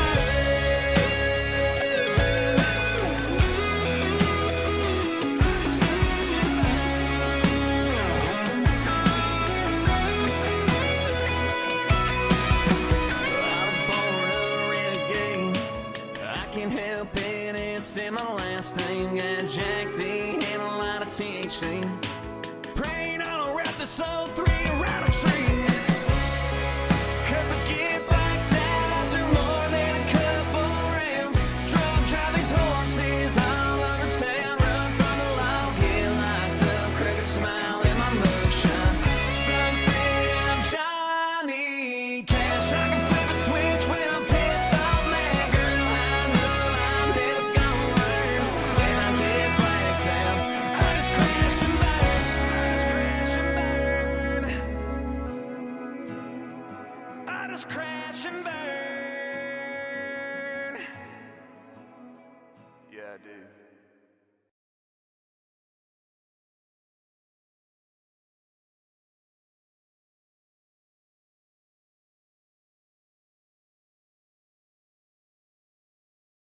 And welcome back to St. Sadie's Day. Fuck yeah. That was James Luker in whatever song. I forgot what it was. Jeff had to step away, so I guess actually Wally's in control. Wally, I'm in you're control. the host Welcome back. tonight. Welcome back, everybody. What's going on, Untrackable? How you doing tonight, Oh bub? my, Untrackable looks like he just went through what I did. Got rid of the old facial hair. I was going to say, didn't I just see you the other night, full beard and everything else on the show? Mhm. Yeah, Untrackable. Yeah. Shit. I mean, it started to warm up again. It's like I don't shave my face like during the winter. Hell, I still need a haircut. Gotta It started stay getting warm. It was like gotta 80 stay degrees warm. the other day. It was like 80 degrees the other day. So like, time to fucking shave this shit off. Yeah, I had mine for about 14 months, and I just got, regardless of liking how you look and the protection from the weather, it was like, man, I'm so done with this, and I took the clippers out. I took the Said, clippers see you out. later. That's exactly. I think what I'm gonna did. get ready with that way because up in here, when I go to eat, it curls into my mouth and it drives me nuts. I think I'm gonna get rid of it tomorrow myself. So that's kind of what started it. That's kind of what started it. Was the mustache and the eating the food and and it gets right into freaking smearing it, and it's like, oh, I'm walking later on down the day. I'm like, why do I? Yeah, it's like, what's that? What is that? that? Grilled cheese on me. What is going on? So it is Open Door Challenge. So please click that link. Come laugh at me. Come laugh at Jeff. Come laugh at us all because we're all just a bunch of numbskulls. Come in and have a good time like we always do on Saturday nights. Just main thing is like Sasquatch Glick says, at least keep your genitalia in your pants because nobody wants to see that shit. So, but everybody, we're here to have a good time and everything else. So, cheers to a Saturday night again. Cheers. I'm not sure if Untrackable's boozing it up tonight. Oh, he's got him a Coors. I seen it come on the camera. Oh, what happened to Jeff? Did we boot him? He had to go to the little girl's room. Yeah, he had to. No, he said he had to go to the store. He was at a drink. He buys a 3 liter of Coca-Cola. He buys 3 liter of Coca-Cola. He can't make that last 6 hours. Come on. Sounds like he's got a personal problem. Man. Untrackable. Yeah, what's up, man? What's up, man? How you doing? I haven't had a chance to meet you, talk to you. Is your first time on? No, but I think this is my first time meeting you, and all I see is Glick stand-in, but it's nice to meet you as well. Okay, so yeah, this is my This job, is Glick's twin brother. So. I'm his twin. We grew up in the same Sasquatchian province together, and I am yet to reach my full Sasquatch nature. But he told me he was going to be missing tonight, so I wanted to make sure I stood in. His hair growth got stunted by something. Actually, speaking of Glick, Untrackable, where'd your beard go? Yeah, Is that Glick? I think so. Yeah. Yeah, I was changing the blade on the lawnmower, and shit happened. Got a little too close while it was running. It's all good. Got anything new and exciting that's going on in your life, Untractable? Since I didn't know you were missing, Glick. Don't give me that crap. I came in here to see you, bud. Now I'm your stand-in instead. I have to be the champ while you're gone. You know what? He's doing a much better job than the original. I'm just saying. Oh, sometimes you just need carbon fresh copy's blood, doing amazing tonight. Oh yeah. Hey, I would much rather call you stand-in than call you token. You know what I'm saying? Yeah, don't call me that.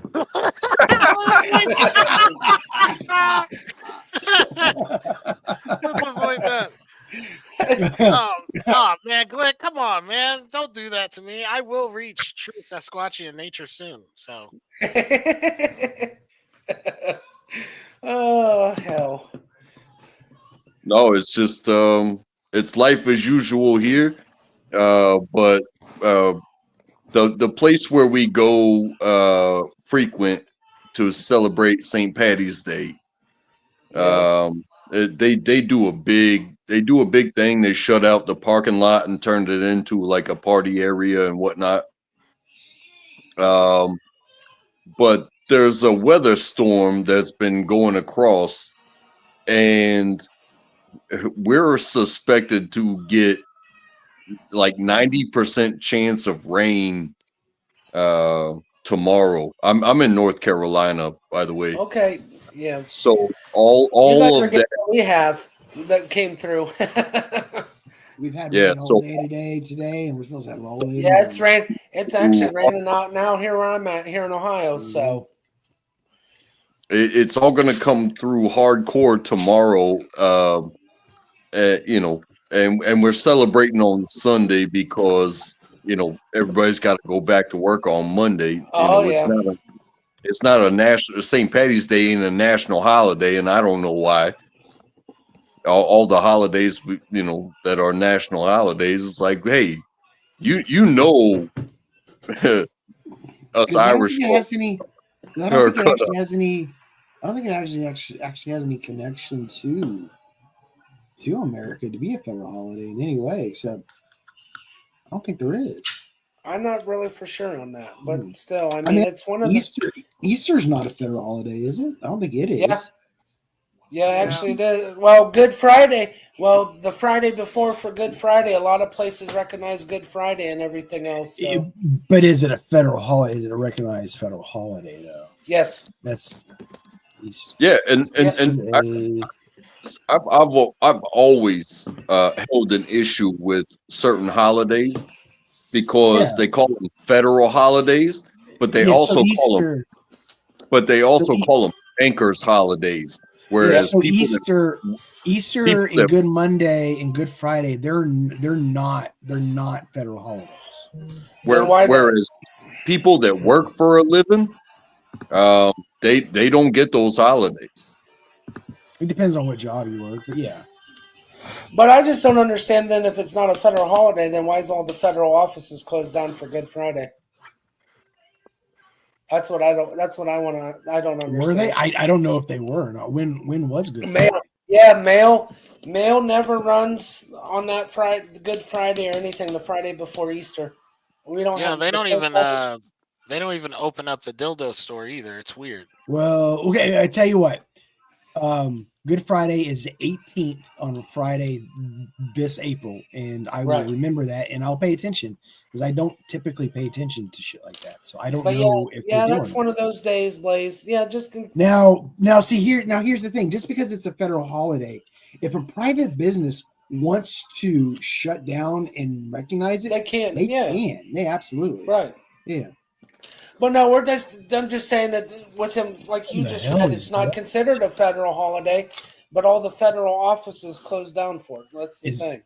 Is that Glick or is that Rock messing around? I was off screen, so I wasn't paying attention to the switch. Man, that's Rock. Fun of me that's for Rock. Man. Don't you? Yeah, that's Rock. That's Rock being a goofball. Trying to find a way to put dildos in his hand, and I can't do it.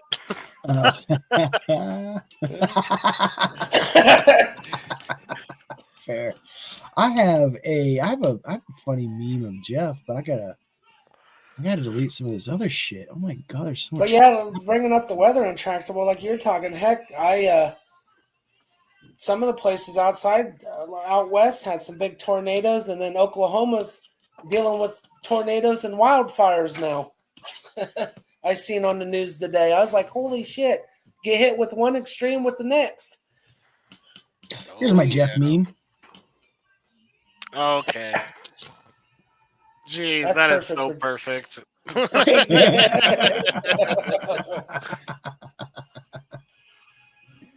I need to post that to Facebook. I keep meaning to. What's that music? Who's playing that? Not I. Whoever it is, they might want to turn it off. I don't want to get a copyright. Or Glick doesn't want the copyright. Yeah, man, fuck Glick. He's not even here. Look, just just ruin the show for him. Just ruin the whole network. Honestly, Chris, to be honest, I have not had dinner yet. Me either, Chris. Bourbon? Bourbon's my dinner? I was gonna say right now my dinner's liquid courage. Yeah.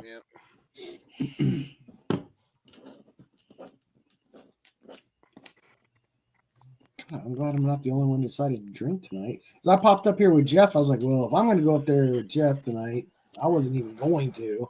I'm drinking tonight. And all y'all motherfuckers pop up drinking with me. I'm like, yay. Yeah, we'll all make it. We'll all make it a good night tonight.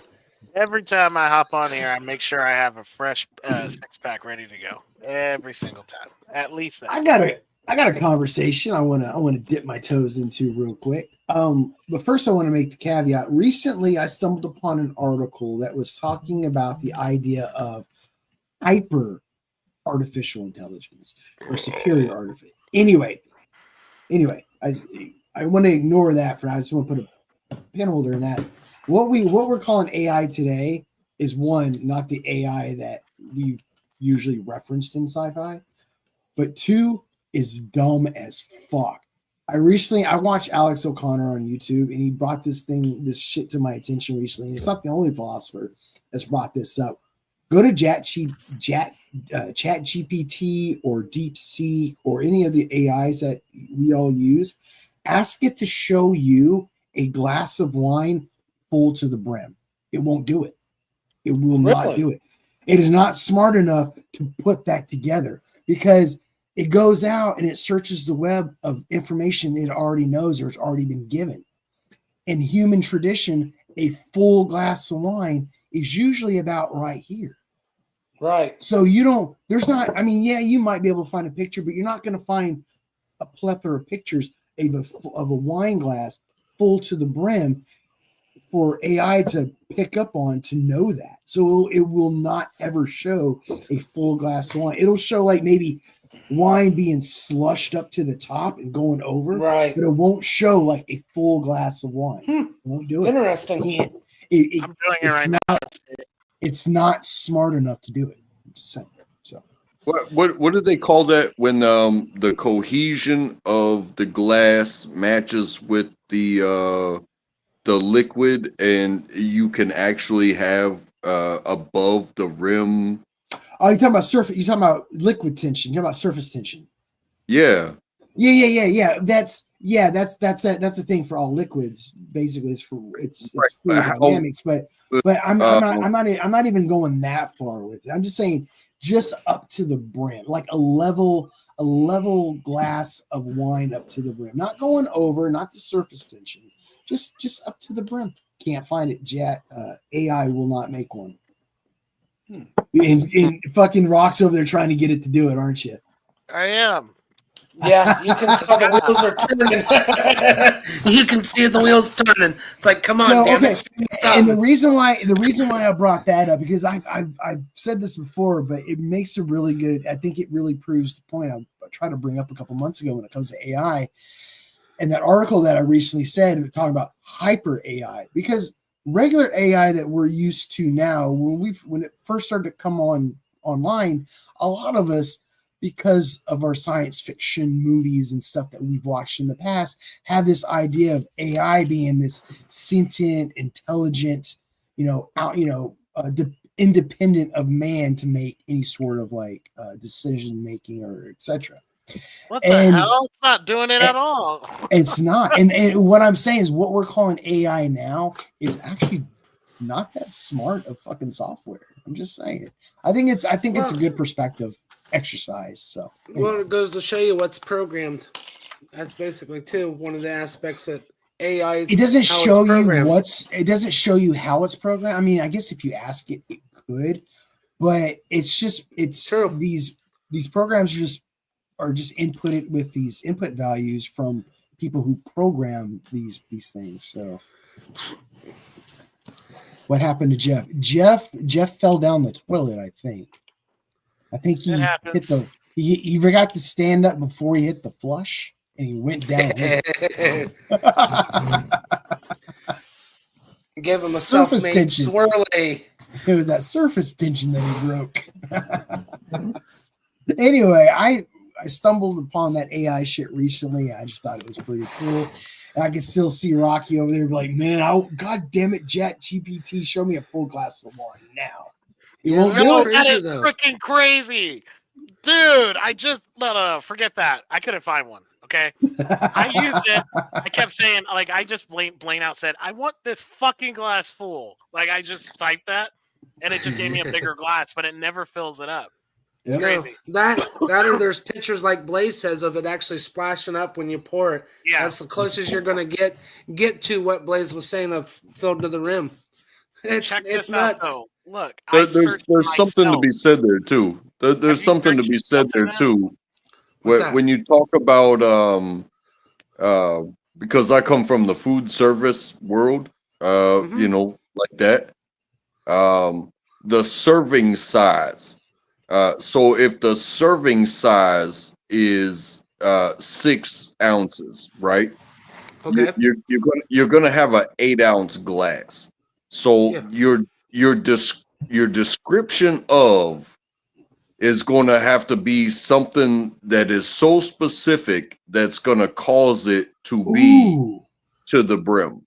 So if you wrote in 8 ounces of wine in an 8-ounce glass, you think that It might might work? show you. It might show you. That's what it sounds like he's saying. Because I did a couple tries myself, but I didn't get into the extent of it because there was a couple philosophers that had already done this. So I was like, well, I'm not gonna go through. Right, but now he Untractable did bring up a good point. Yeah, though. I mean, that because does I make don't sense. know. I would never thought that of is that. that is a very To be that is a honest very with good you. question because I don't know if that specific input was used like that. Using measurements. Show me 8 ounces of wine in an 8-ounce glass.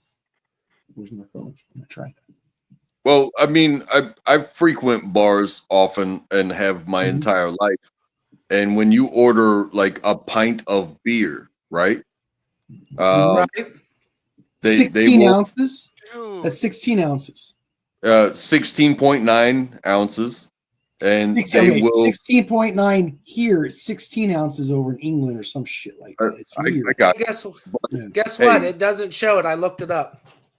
But you could oftentimes what you get, especially considering I drink light beer and it's coming from a keg, there's going to be a 1/4 inch of head on a light beer, right?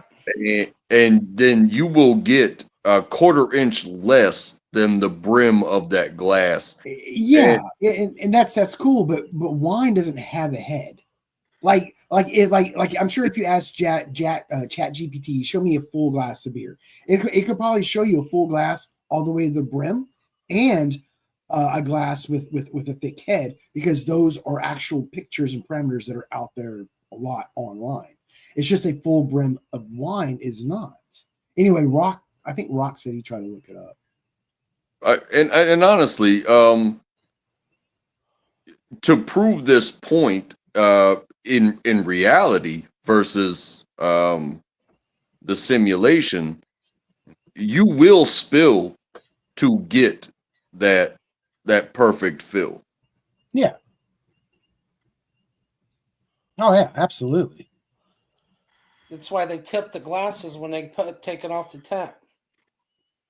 See it all the time. Whenever you get tap beer, they always have them in an angle and fill it and try to avoid having that head on top. Everywhere bar I've ever went to get anything on tap, that's how all the bartenders do it, and it still forms the little bit of that head on there that you lose, like Untrackable was saying. Rock, did you try looking up the 8 ounces in an 8-ounce glass? Yeah, I did. It still shows it half full. Yep. But I have something even more creepy. I searched myself, and it's kind of creepy. That's what Saturday nights are for. Go for it. The other Saturday night, we looked Nonsensical Network up on Gemini, and Gemini gave us a rundown of our network. It was crazy. Yeah, I remember Really? I remember that night. Oh yeah, it was nuts. Does it like notate like who you guys are and like Who's the I, like? I Does it go into the think it description? did. I think it did for Glick. I'll have to find it. Go ahead and share your stuff, and then I'll find that short and I'll share it. Mine's is Yeah. freaking long, dude, and it's not cool. Go for it. Look, it gives my address out. It's not Oh. cool, bro. Oh, It's not fucking cool. oh, AI is out there doxing people. That's some fuck shit right there. Yo, that's AI's coming busy. for you. Ah, shit. Well, it's not. First of all, let me just clarify. It's not my address now. It's my old address, but it still has my address. Still, yeah, that's crazy. That's creepy. I don't know as if y'all hell. know this, but there's those PI sites where you can go find white page information about people. Like I can type in my ex-wife's name, and it'll give me all her previous addresses. It doesn't give me her most current one. But if you paid the extra money, you could get that. What I'm saying is all your old addresses, they're not private information. So it's not like it's not considered doxing, but it's still worrisome if you ask me. Well, I can speak on that as well. And I met my current wife, my only wife, in college. But we were just friends, and we reconnected later. But as soon as I proposed to her, her father, who is a business owner, has the capability to do a background check, and he background checked me like I was a potential employee, and that's a red flag, man. I'm sorry, I would have dumped that relationship. She mentioned to me just in general conversation about having that capability and having done that to previous relationships. I was like, did he do that to me? And she said, yes. And I was like, okay, cool. And there was no further action. I've never really done anything. There's nothing notable on my background. Yeah. I mean, just because you have nothing to hide doesn't mean that. But that's kind of creepy, though, doing like a background, like you said, a background check for you're an employee, and it's like, wow. Like, I understand this whole idea of, being safe and cautious. But at the same time, there's this, you have to, it's about building trust within a relationship. Right. And I think that's what it boils down to. And if you're going behind my back, doing background checks and running employee ID checks and blah, blah, blah, without any like acknowledgement or conversation about it or blah, blah, blah, I think it's almost like going through somebody's cell phone without them knowing about it. I don't know. Maybe I'm wrong. I don't know. I'm kind of on the fence on it. In a way, it's a kind of a double-edged sword. It depends on how you look at it, really. Yeah. You know what I mean? It's one of those deals. Well, I'll tell you what you find. If you go through my phone, fucking freak the fuck out. I'm gonna close ChatGPT and just end that. I'm not. I didn't know that. Look, y'all. Look, maybe it's the 3. Wait, 1, 2, 3, 4. Maybe it's the almost 4 beers. But I'm freaked out. I'm like, yo, that's crazy that you know that shit. It's not wine, though. Oh man, that's crazy. Jeez. I'm just saying, if you go through my phone to look at like my search histories and what I've been up to, you'll find a whole bunch of comedy and live streaming on YouTube, or you'll find a whole bunch of big titty searches in other. That's what I was about to say. Fair enough. Untrackable. I'm tracking you, man. I get where you're. But I mean, that's the thing too. Back to the point of, that's like, I'll be honest with my wife.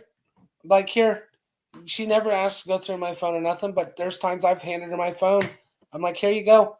Nothing's deleted out of my search history. Nothing. Most of my shit's reptiles, race cars, us on the show, any of my YouTube channels that I watch. I mean, there's nothing. I don't got nothing to hide. But there's Blaze, like he brought up. if they're going to do that kind of shit actually behind your, this day and time, I could see it happening more and more with people doing that stuff.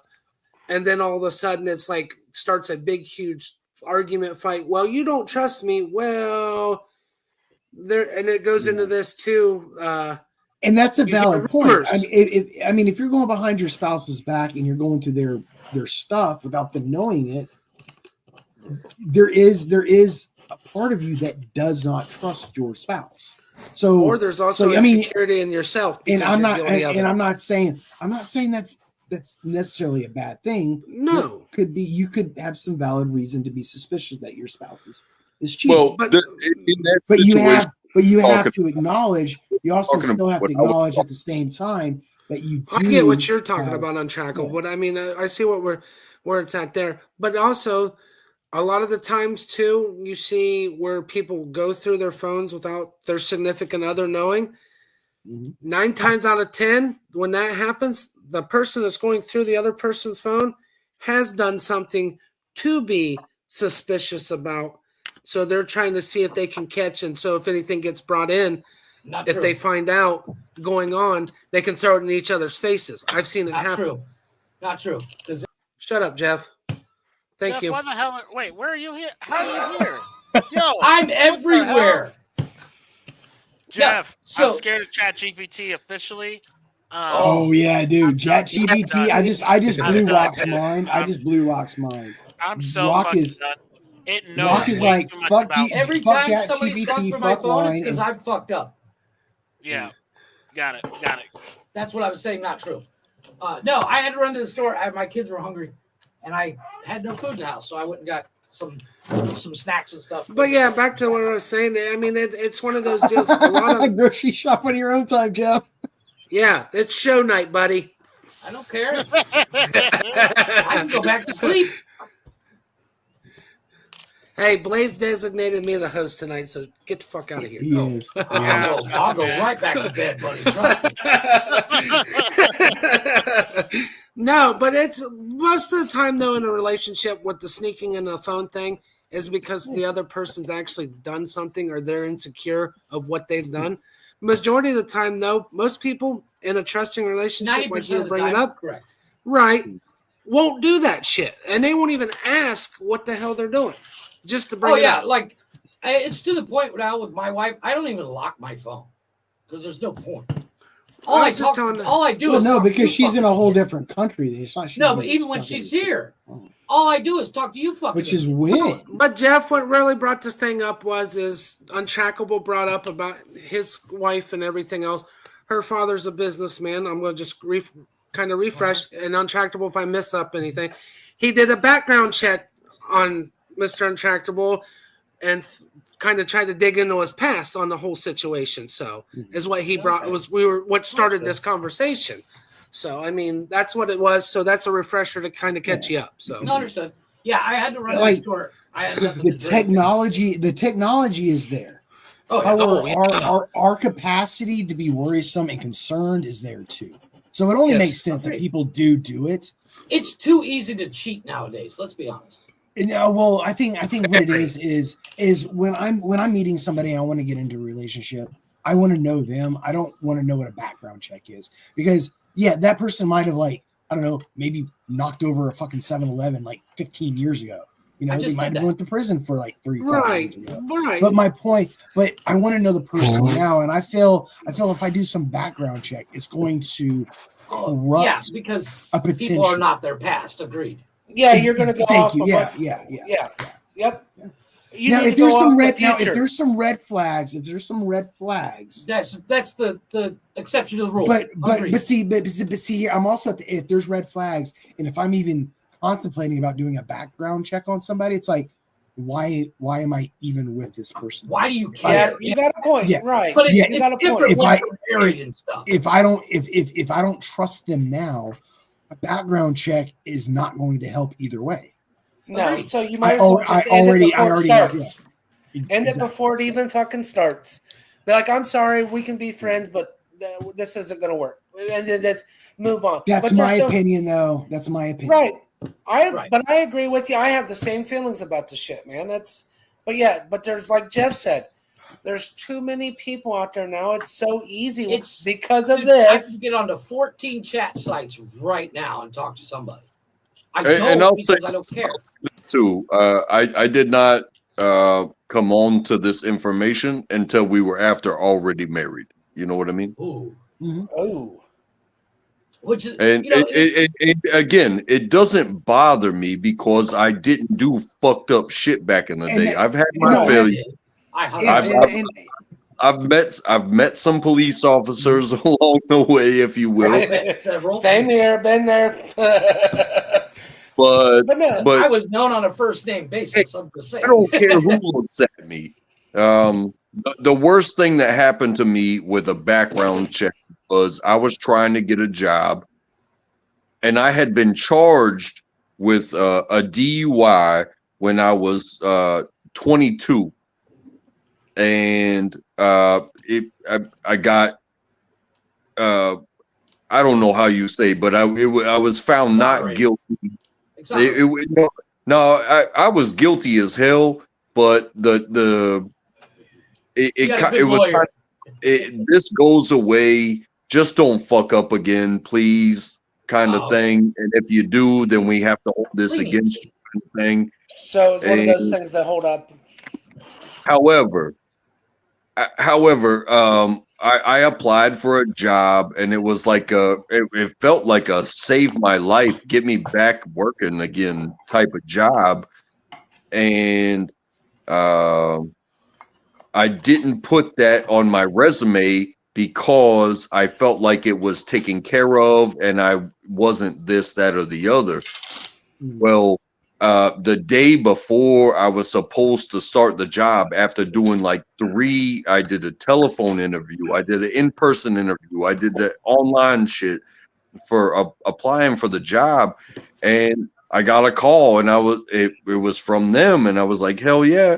So I pick up the phone, and they're saying, hey, Mr. Untrackable, sir, you didn't disclose this. And I was like, well, it was handled, and it was a non-conviction, yada yada.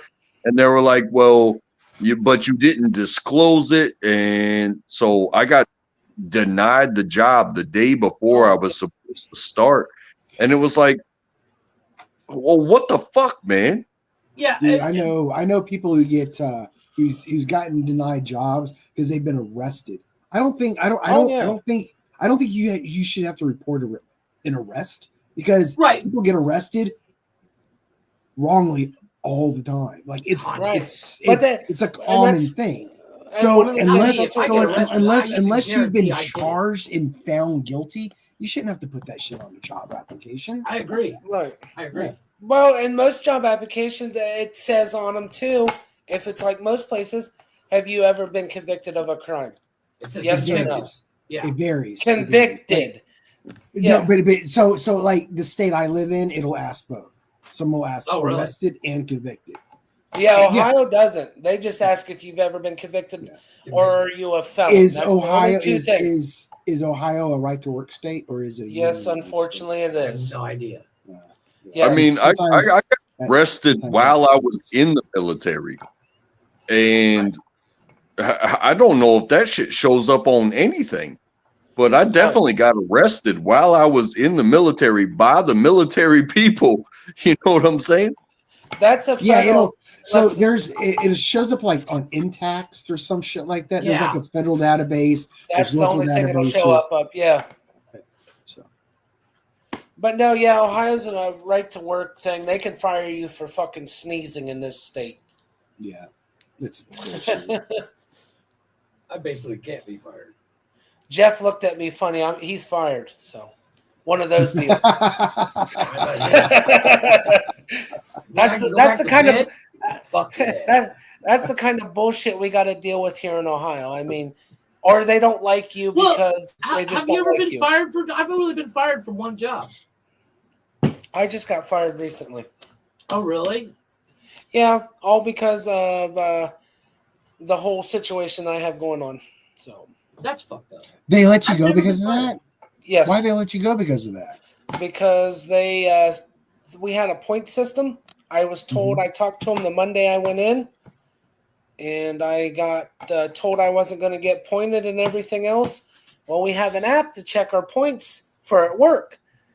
I checked it Wednesday night, and there was no points put on. I go to check it Thursday morning because I took a vacation day and called in. This place gave you a point. You got fired on your day off. So I have a question. I have a question for everybody out there in the world. Yeah, Rocky got it. Are you guys tired of putting profits over people? Do you guys ever want to put people over profits someday? Maybe we wouldn't get fired from jobs. Like it would be nice, like if it not to get fired from a job. If like a spouse got in an accident, and you had to like take care of your family. It would be nice. Well, it would be nice. Well, here's the shit part, Jeff. Let me fill you in on this. I could actually cause a scene. Just saying. I could cause a scene because I know I'm a there's actually. socialist too, so you might want to. And you're shut up, Blaze. You're fine. No, there was a guy that actually made sexual advancements and sexually harassed a supervisor, and HR let him keep his job. This bullshit taking care of my family, I lose my job over points. The asshole's still working. The thing is, and I'm sure Wally doesn't qualify in this section, but when you have that people over profits thing, you will always have somebody trying to game the system. Oh yeah, you get it every day. They're going to take advantage of it. That's the factory work. World. There's always a fucking loophole, like the guy that you were just talking about. There's always a loophole. And the sad part is, where I've seen it most of my work life, it's been factory. Right. I'm sorry. I'm reading the private comment. No. That's not even all of it, dude. Dude, but it's just as one part. Paragraphs long. Dude, based in Pacific Northwest. It knows where I'm at, bro. What the? We're coming to get you, Rock. We're coming to get you, all of us. We're gonna send Jeff after your ass. Oh wait, I didn't know. Honestly, I didn't know you were in the PNW. I thought you were. I didn't either. Not in the PNW. I am. I always thought he was out. I left. Look, see, so I left the PNW, moved to Arizona, and I moved back maybe about a year ago. Okay, gotcha. I love that. I don't know. I don't know if it's picking old information or what, but this thing is 5 paragraphs long. It talks about nonsensical nonsense. It talks about you guys here. It talks about my interview that I had with Glick on House of Music. Like, it is way too much description. We're coming to get you. you. On the show. I told him about the. Actually, you know what? Let me just find that short. Here, I'm gonna find that short. Play that short. It fucking blew my mind. And we're played coming to get you. That's exactly what they're saying. We're coming to get you. Oh, what day was that on? It says right now, currently, Rock Lee is on Nonsensical. It's on. Nonsense, You put it on Instagram. Well, no, I know where I put it. I'm just trying to find out where. I'm trying to remember where I put it on my computer. Yeah, because my boss saw it and he was like, "That's pretty cool." Yeah, I remember the night the guy pulled it up on there and everything. Gemini. I was like, "Holy shit!" I got Gemini the next day, dude. No, it's for me. It's kind of weird. That's all. Well, especially when yours was 5 paragraphs long compared to what ours ended up being about the show. That's insane, man. Yeah, I've never done it on ChatGPT for us, but I'm sure it goes into detail. I'm gonna go into ChatGPT for But I actually have. Now. I have. Now, thank you, Blaze, and now I'm on a freaking rabbit hole dive. You're welcome. You're welcome. Just like him having us chase that full glass of wine too. Gemini, what can you tell me about the Nonsensical Network? Idiots. You want to know more about the Nonsensical Network, right? Okay, let's dive into the nonsense. The Nonsensical Network, from what I've gathered, is a group of content creators who seem to thrive on, well, the nonsensical. They've got a pretty diverse range of shows and segments, all united by a kind of off-the-wall, often humorous approach. Think of it as a digital variety show with a decidedly quirky bent. Here's a breakdown of what I know about them. Variety is their spice. They don't stick to just one thing. You'll find comedy, discussions about serious topics like men's mental health, music interviews, wrestling talk, and even a segment called News of the Dumb, which sounds like it's a bit of a mixed bag, but that seems to be part of their charm. Nonsensical Nonsense is their flagship. This seems to be their main podcast, and it's focused on comedy and just generally shooting the breeze. Expect random conversations, probably some tangents, and hopefully some laughs. They care Definitely tangents. sometimes. While they embrace the nonsensical, they also tackle important issues. Their Men Caring for Men podcast suggests they're not afraid to have serious conversations, particularly around men's mental health. This adds a layer of depth. Okay, I'm not gonna go. Yeah, you don't play the whole thing. I think that's a good. But yeah, that's what it is. Did I accidentally just remove somebody? Did I? Yeah, probably. No, untrackable bounced. There we go. Oh, he bounced If on you his guys own. are interested He in said he's reading gonna do or his hearing Red the Dead rest story. of that, you guys need to check out that episode. Yes. He put something in the private chat before he bounced. Okay. No, like I have what 1, 2, 3 AIs on my computer, and then of course the whole program we use in my job is an AI. We built it. It's called Rachel. Okay.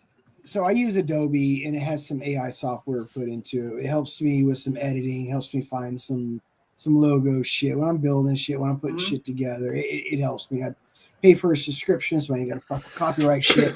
But that's about as far as I use it. I might tinker around with it every once in a while, just for shits and giggles. But I don't go to AI for anything significant information wise, because that's just dumb. No, I don't either. I actually have an AI reader where if I pull up a website, it'll read it to me, so I don't have to.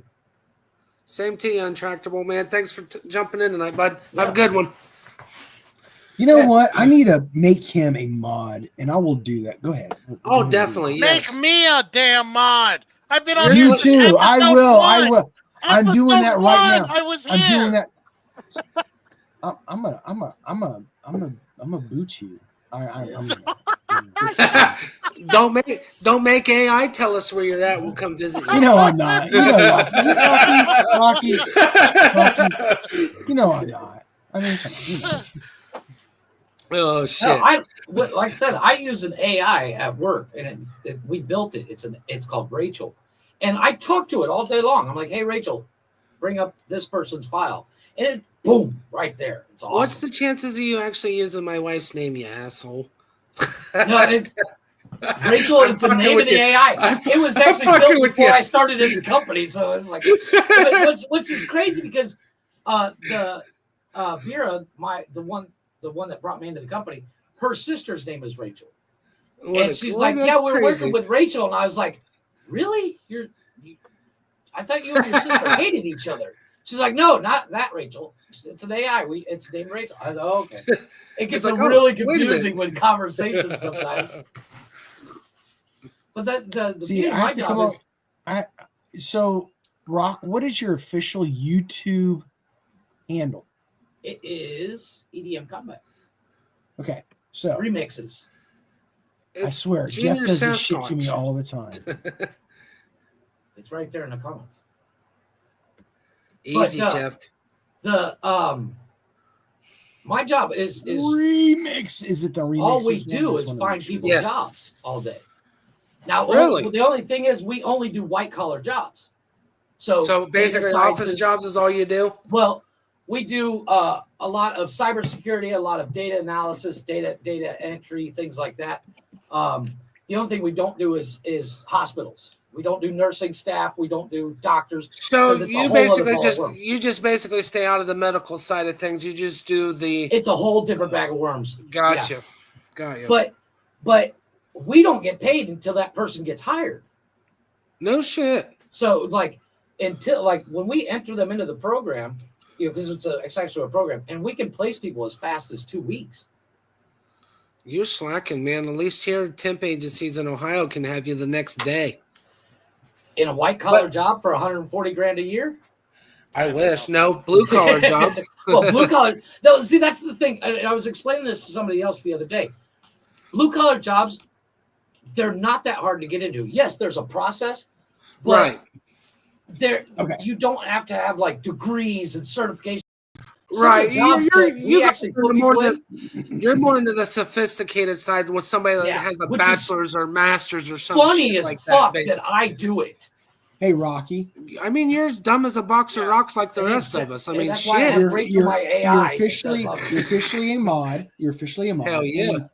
Oh my And- God! Mark this episode, y'all. And I was sitting here thinking about why Sasquatch Jr. you've never been made one. Why you've never been made one is because I don't think Glick ever knew how to do it.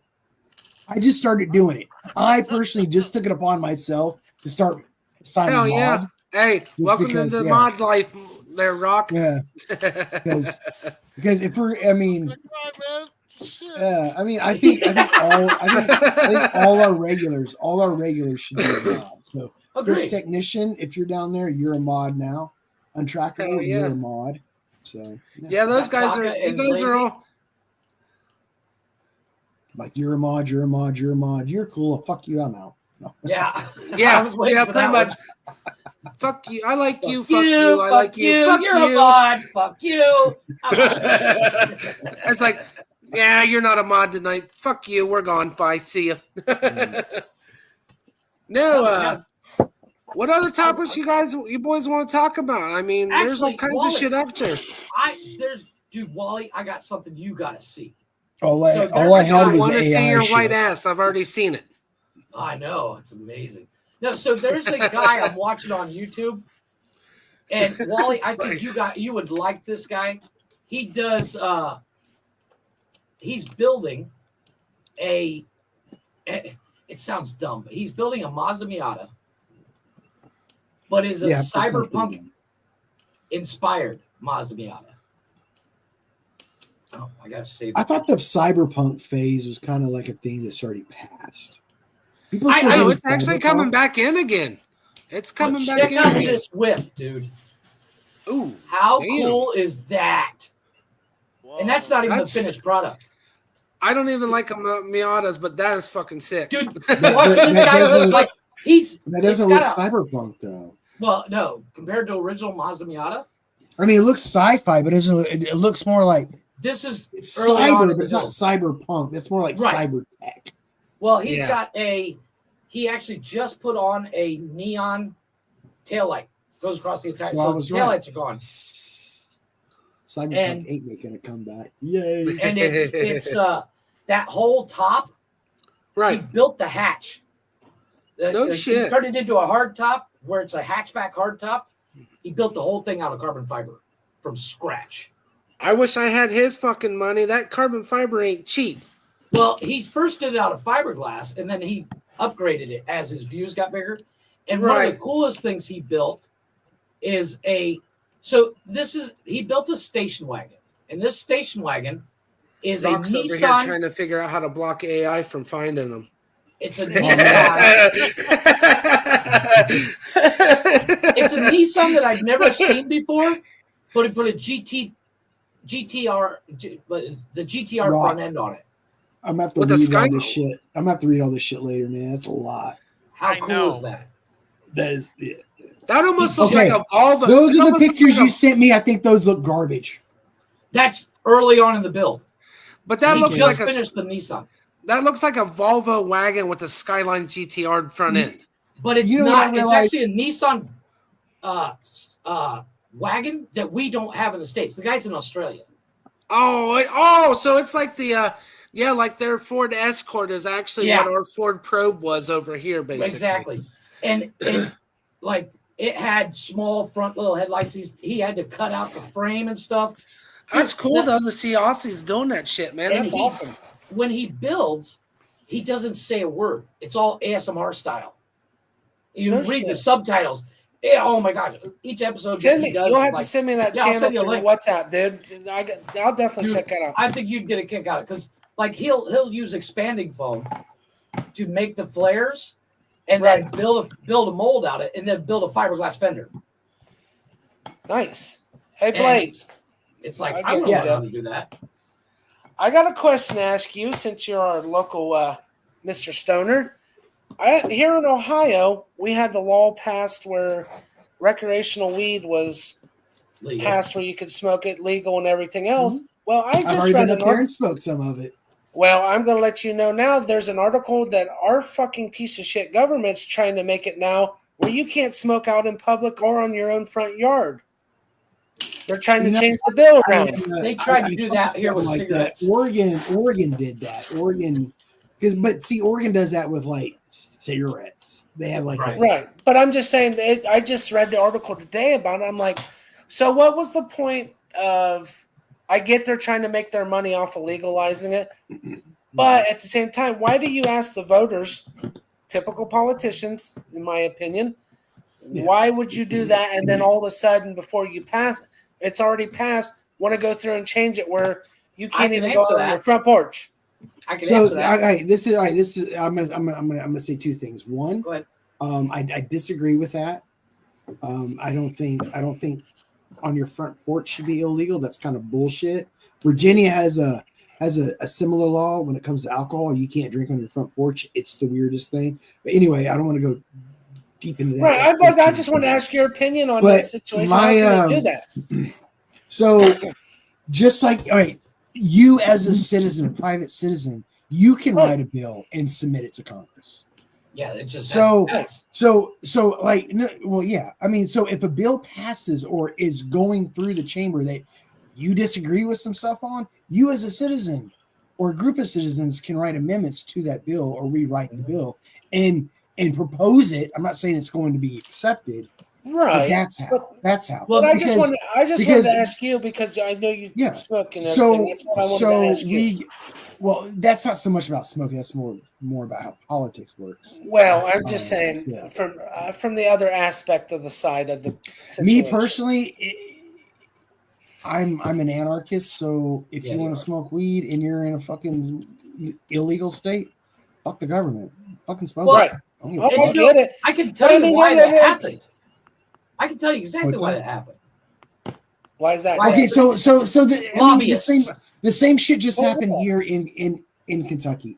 The legislation calendar is closing, so they rush through all these fucking like amendments to bills that are going through and all this. I think that's what they're doing up here, and that's exactly what's happened. Like, and I'm not going to point out political parties because this isn't specific to any particular party. But a bill will be going through. It's like, okay, it's got this much support from here, this much support from here.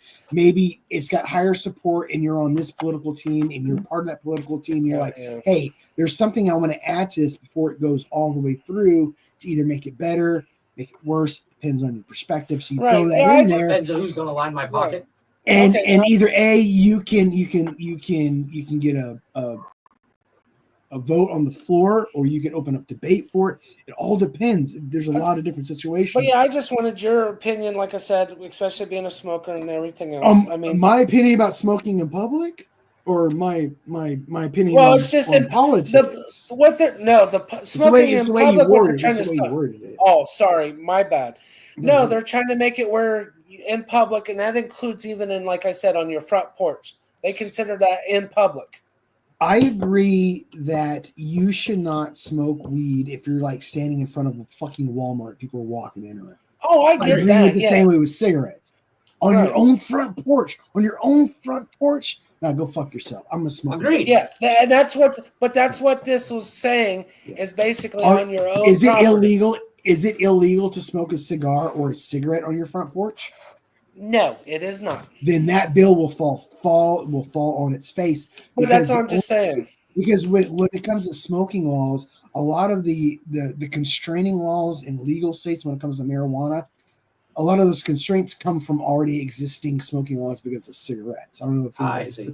Right. Yeah. So that's right. But I mean, it was just dumb reading that they were telling you basically you can't even smoke in your own fucking porch, and it's like, you can kiss my ass. That's kind of fucked. But now let's say, comes to the caveat. Come onto my property and try to stop me. Let's say you live in a property that's an apartment, and your neighbor's like literally 2 feet from you, and you're out on your front porch, and they're out there, and their kids are out there. It depends on how the law is written. Right. It might confine that, but not confine somebody in a house porch that their nearest neighbor is like. No, I get you.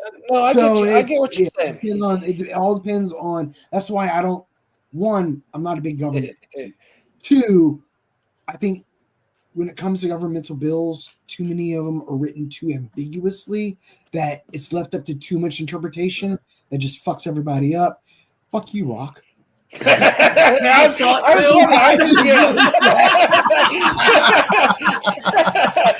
was like, oh, I looked up and I'm like, oh. I literally just saw it. I was like, oh, I can't wait till he sees it. The dumb night. I fucking love it. I love it. Yes. So, yeah. All right, guys, what do you guys want to bring up and talk about? I mean, Because anything. Rock's just mad because I turned him on to the whole wine thing with ChatGPT. Now it's like I'm gonna be blazing from now on, dude. I'm changing my name, bro. GPT is stalking you. Now that and the AI is gonna come get him. Gonna come through his computer. The first. Hey, I know what you were doing last night. Machines rise, man. Yeah. Oh, I like that picture though. That is a good picture. Oh, that's an old picture with me with dildos behind me. Exactly. Nice. That's an old one. Holy shit. That was a long time ago. I got headphones. I got like legit headphones on. That's Yeah. my old headphones. Oh shit. That's ridiculous. Yeah, I got some like really old ones, like from. I've been trying to find that picture too. I haven't been able to find that picture again. I'll send it to you. Yeah. Okay. I got a whole folder full of these. Just the picture. He's got ammo for days. I'm not gonna laugh because I do too. That's right. Okay. I do too. I save everything. Every meme I create, every logo or background I make, I save it. You deleted it, Jeff. You dick. I didn't delete shit. Mm-hmm. Sure. Mm-hmm. See, that's where that came from. Yeah, that was when I was in the living room. Rock, you're missing a dildo in the mouth. Yes. What you can't see is just off screen. I'm getting ready to take it. Oh, is that what it is? Oh, yeah. What you Gotta can't see is enlarge my the hands up picture. like this. Yes. Oh, that one I deleted. Only because I need See, he did delete that one. Yeah, but I only did it because we can only have 100 things on there, and I have to always delete something to put something new in. Yeah, that's all. It's like I have to take it out to find something else to put in there. Oh shit.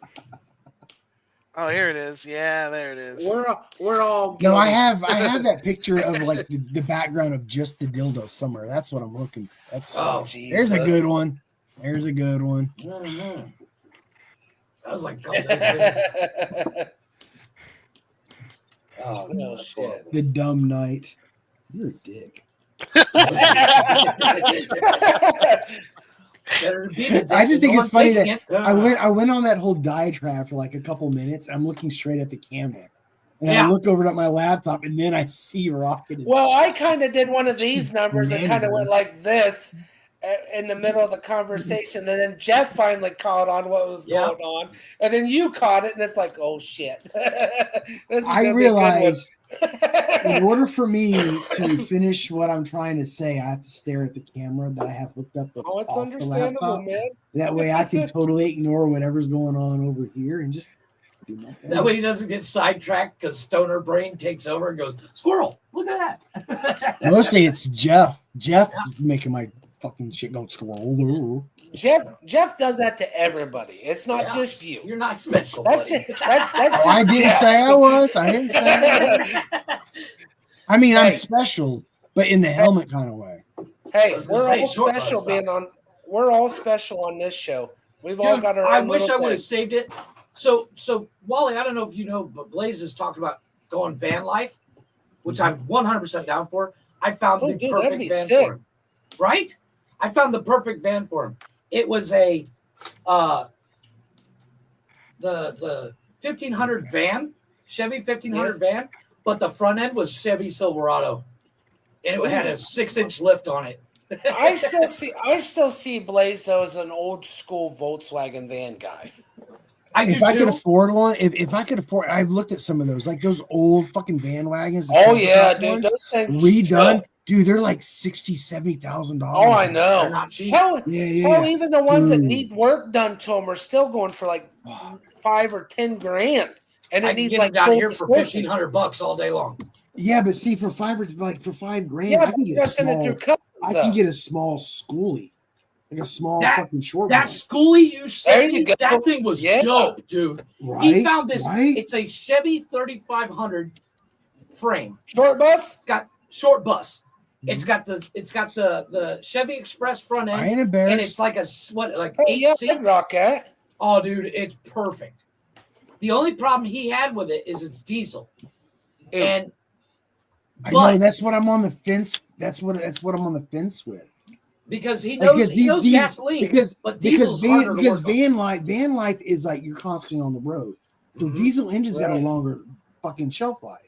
I have friends throughout the country that are mechanics when it comes to diesel, so I'm kind of like maybe I just go with that. But the thing here, Blaze, this is where the way situation, and this is a guy that's done both, worked on both, and you do, like you said, you have people. But what is that one time that you're somewhere alone, where you can't get them? I know, right?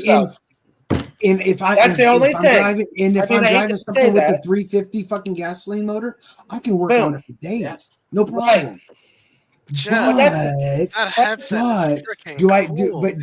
Do I take this and step out of my comfort zone? Always early. Yeah, funny. My hands are there's like Jeff too. That headset is freaking dope. I just saw that. Like, I just noticed that your headset is actually glowing.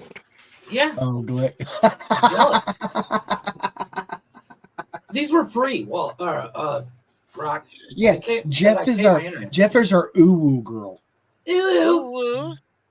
And I think I got a Liz meme loves of that sound, too. by the way. If you have it, I think I got a meme of that. I don't like that. I think you do. You did. You did have that. The sound makes me want to punch people. I know. That's why I like doing it. No, it's so creepy. The one good. I just saw a truck. Some guy posted on Facebook. He's got 2.5 million miles. Huh? It's a 95 2.5 million. 95 Ram, 3500. Yeah. There we go. There's Jeffro. Oh my gosh. Put your jealousy aside, boys. I want to play with the ears. Come here. Yeah, you do. No, but yeah, it's a Cummins diesel, 2.5 million miles, and the fucking thing looks brand new. He takes care. That's what happens when you take care of it and spend the money. Yeah. That's what I'm saying. Anything can be that way, but with a diesel, the biggest aspect with those is the cost of maintenance. That's the only thing. An oil change on, I'll throw it out, a 7.3 Power Stroke Ford motor. When I was working at Donley, it was $170 for a fucking oil change. Yeah, oil change. But once if you get them to switch over to like French fry oil, like those things, yeah. Oh my god, but you got to change filters. And that's hashtag worth it. And that's another thing. The idea of biodiesel and shit. Yeah, like, and it's everywhere. Yeah, I'm just thinking. Like, I think pull the McDonald's and pop that shit. I don't know if a simple diesel engine is an option, but something that I can learn while I'm driving. Honestly, for you, Blaze, and I'll tell you kind of way I'm thinking about it. Easiest diesel motor, in my opinion, I've ever touched and ever turned a wrench on. 7.2. No, is a 12-valve mechanical pump Cummins. Everything is mechanical. Yeah, it is actually the most simplest diesel to work on out there. Is that why they're so popular? Yep. Yes. You can crank that boost up to the point where it's a fucking an earth mover. And it's all because you turn the pump up and feed it more fuel. Yep. That is one of the most common. Because we used like, all right, so in the Air Force I hauled bombs. And we used bobtails. They're short trucks. The beds were cut off. Yep. And they're all diesel. They're all Cummins. Yeah. Yes. Cummins, yes. They're actually this. Oh, yeah. The worst thing Cummins. The tons and tons of fucking explosives I would fucking haul with those things. Those things and they just smile and keep going. Yeah. The only downfall is they were put in a shitty brand of vehicle because the Dodge suspension sucked. They put the Cummins in other shit too. But, they do. But for the longest time, Cummins was only known as a Chrysler product. Dodge, yeah. But you also got. I actually just watched a guy. Now I'm not the biggest Ford guy, but he put a diesel bus motor. He's doing it right now into a Ford. F-350 and doing the interior all King Ranch. Oh yeah, I'm slowly They got- watching this guy. It's Well- I'm very impressed. the best of both worlds, and I've seen it done in real life. And there's a guy right here in my hometown of Mount Vernon, has an F-350 with a 24 valve Cummins Allison transmission, but done with a Ford suspension. Now, and that Vernon, motherfucker, are you in Ohio or Michigan? He's in Ohio, my buddy. I'm a Buckeye. But He's he- like what is it, less than 30 minutes from Glick. I'm about 20 minutes away from Yeah. Blick. Like, 'cause I know there's a Mount Vernon in fucking Michigan Yeah. too. So There's also a Mount Vernon in Illinois too. So, but no, Fair this guy can haul D5 dozer and climb hills, not even drop 65 mile an hour. It's got the best of all the worlds. It's got I was going to say Cummins because Allison motor. transmission you can't kill. Yeah, those things. But it's got the best of both worlds. Ford, I know I'm a Ford guy, but Ford Super Duty trucks, they're 250s, 350s, by far the best factory suspension out there. Factory suspension, I agree. You get an Allison transmission, which is a damn near bulletproof automatic transmission. It's made for hauling heavy loads and just everyday driving. And you put a Cummins behind it with the torque and horsepower and the shit you can do with a Cummins, especially a 24 valve with the tuners and all this out there.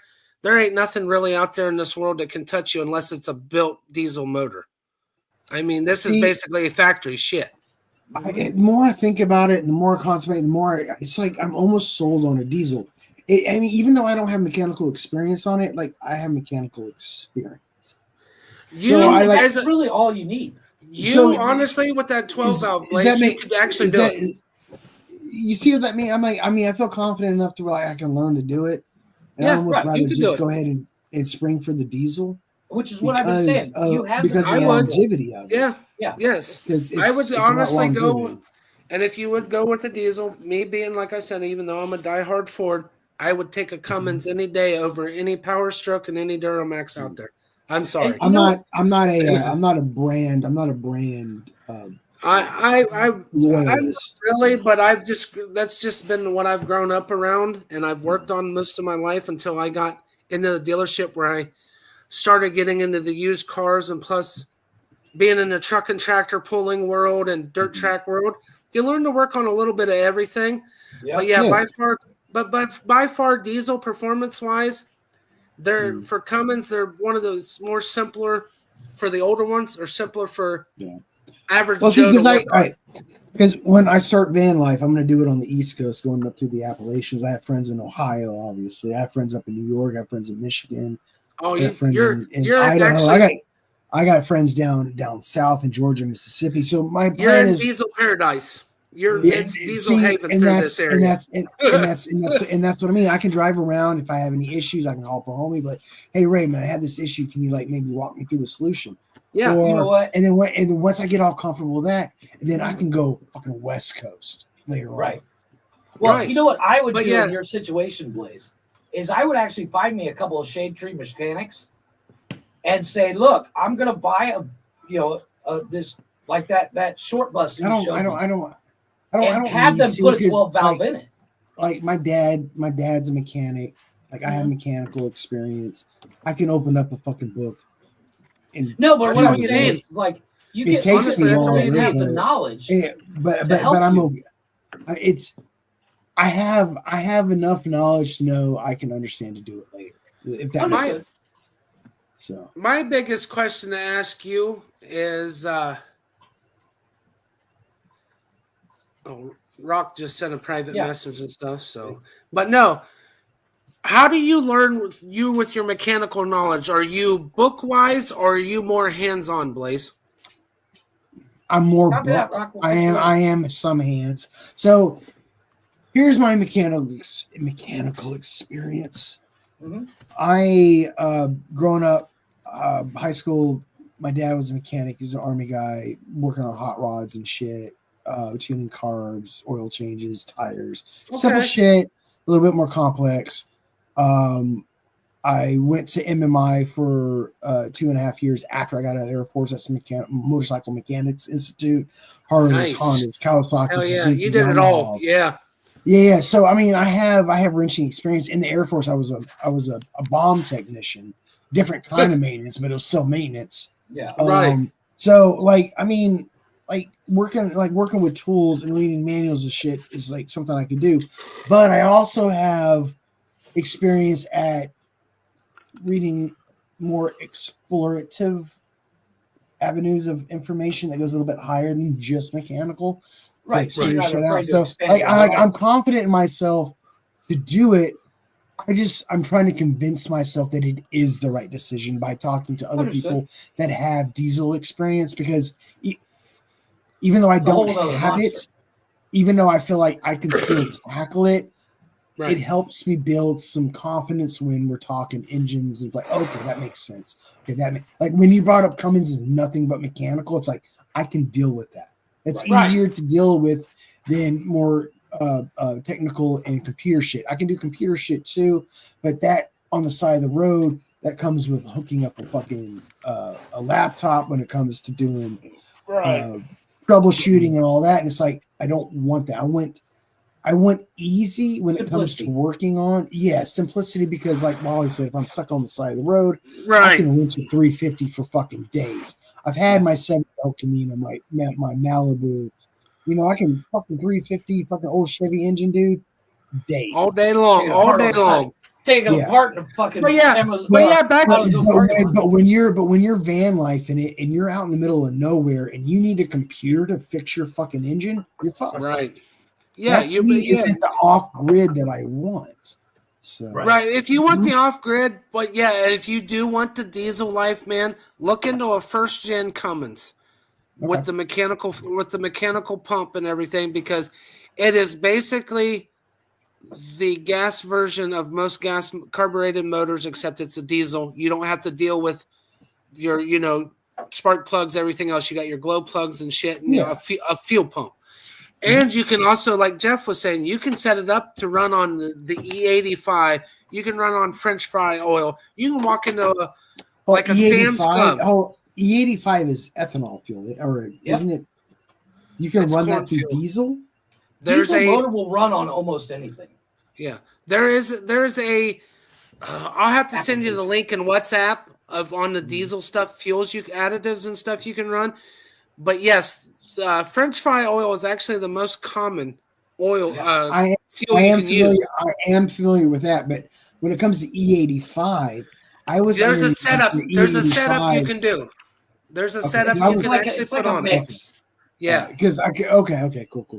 Yeah, I it's want not that. something you can't just pump information. the E85 and rock out. No. It's a cool. mixture.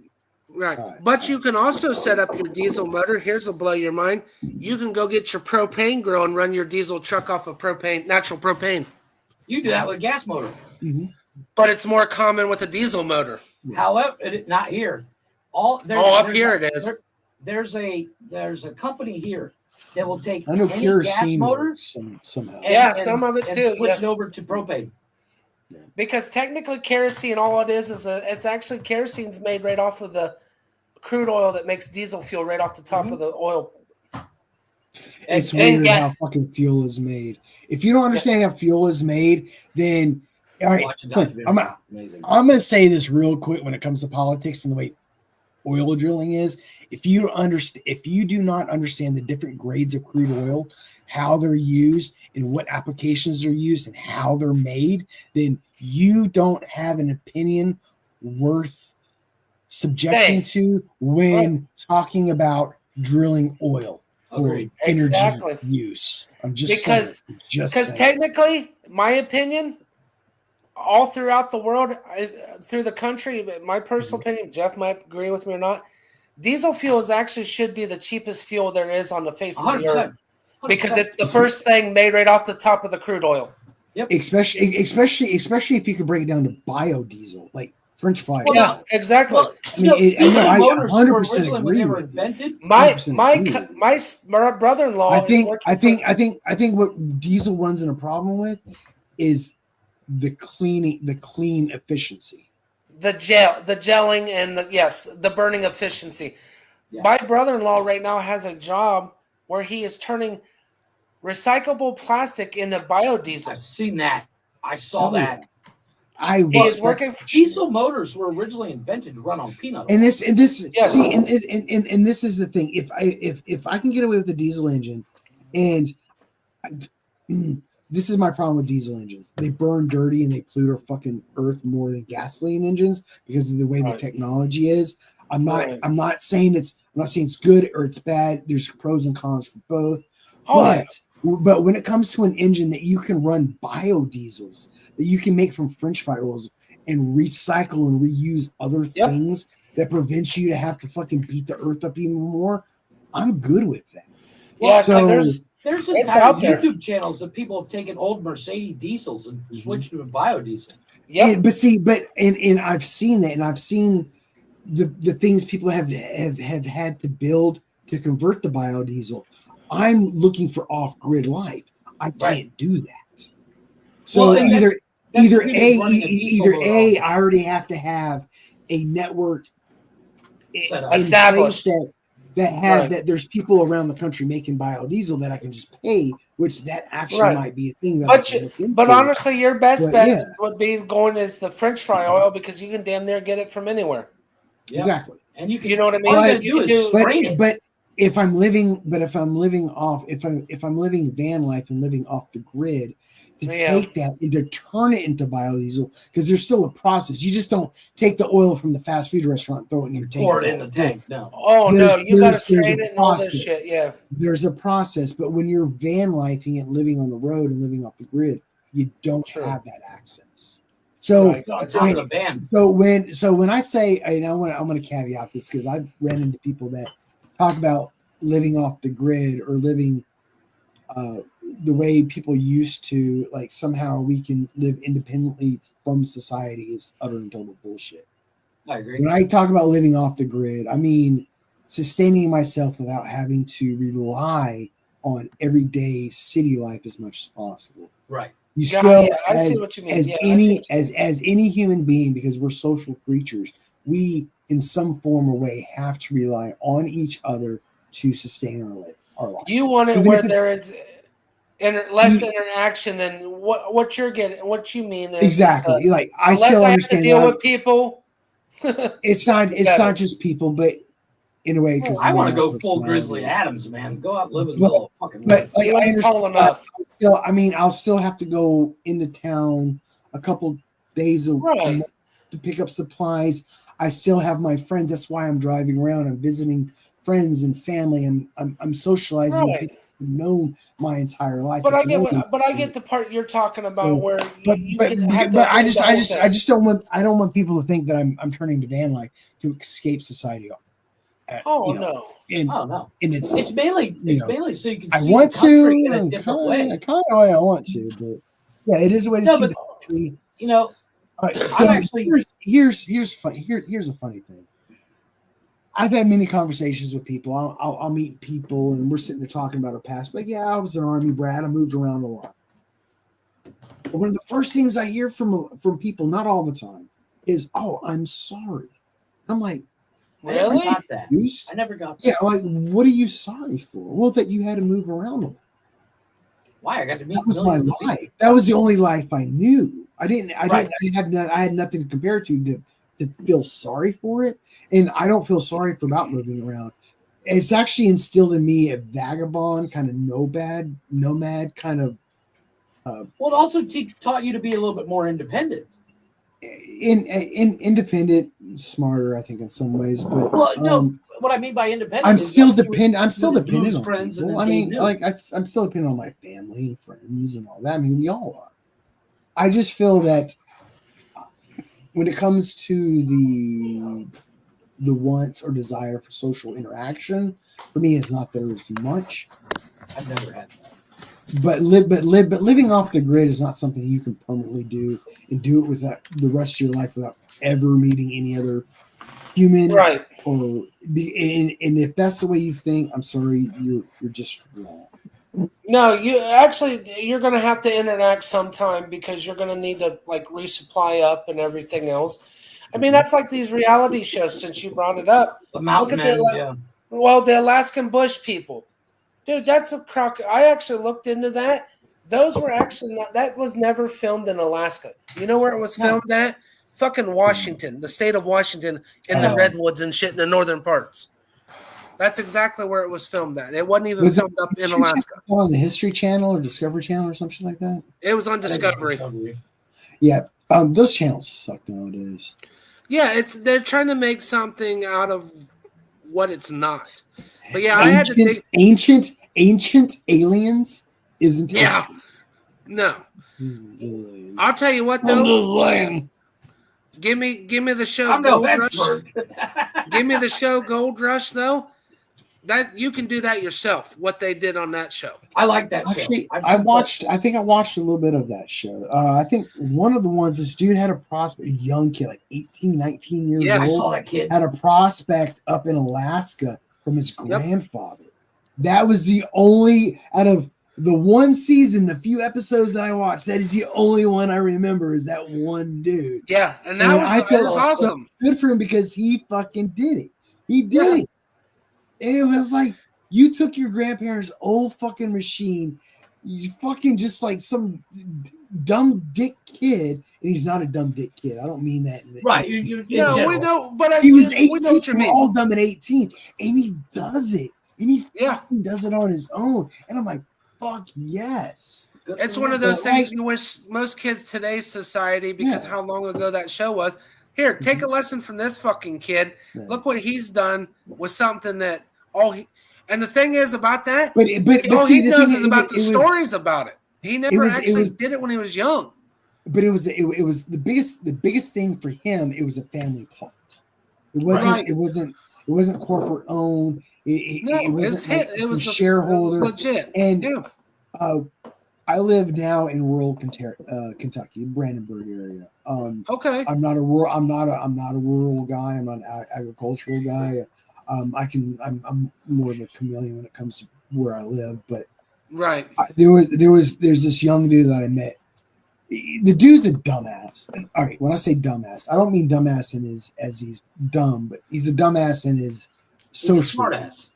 No. He's dumb when it comes to dealing with people. He's not dumb on the farm or dumb with machines. He's just dumb when it comes to around. No social skills, basically. Yeah, but I mean, he was a mean guy, but he wasn't he didn't beating people. He wasn't bully. He was I don't know his upbringing, but he was young. Anyway, just a demeanor. His grandfather passed away.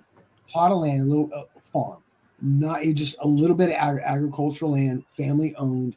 And this is Kentucky where I live. A lot of the agricultural is like corporate, right? And so he was on the fence on selling it or not because it's like a little bit of land. He's not a farmer. He decided to go to college, start a family, and he's like now it's like he has this opportunity to be a farmer, not something he planned to do, but it's enough land that one person or a family can farm. And he was like, fuck it, I'm gonna do it. And he did it. He did it. I follow a couple guys like that. Well, I was like, fuck yeah, dude. The big problem with Kentucky is because that's where most of my family from my mom's side is. With the commercialization, tobacco fields are huge down there, and it's all commercial shit. Yeah. It's got your Philip Morris. They've got contracts with everyone. Well, where my family it's all monopolized. So if one of these big companies were to start hurting, it hurts a lot of people. Right. Instead of having like localized, like small business, like I'm a huge small business guy. Right. Let's say like you. Anti-big corporate. I'll throw it out there, Blaze. Since you live there, you got say 50 acres. You grow tobacco that you sell. For yourself as a personal thing, for extra income. My family grew up on farms down there that a lot of the neighbors, everybody helped everybody doing that stuff. Well, when I become a teenager down there, one of the biggest farms that my mom and all of them grew up around, the younger generation, all they seen was dollar signs. This was like a 250-acre tobacco farm that's been in the family. I can go back years. And one of the siblings got an offer was going to go behind their rest of their siblings. There's like 7 kids in this family. Down there, they like to multiply like rabbits. So, but all they seen was the dollar signs. Why these others, siblings are like, we're going to try to keep the family business going.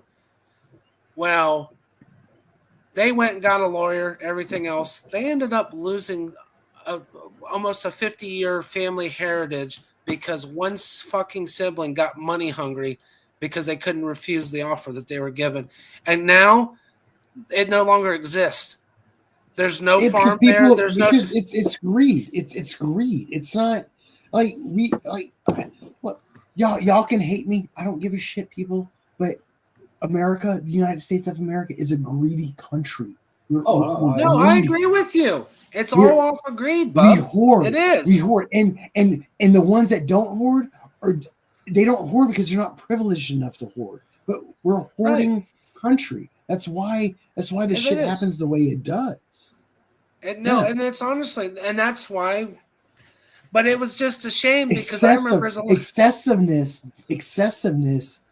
doesn't lead to successfulessness overall for society. Well, and it's sad because that was my first time I ever actually learned they handpicked all the tobacco leaves, 250 acres, as a family and friends, because the machines that they used to actually commercialize them actually hurts what the main process of that leaf to make your tobacco does.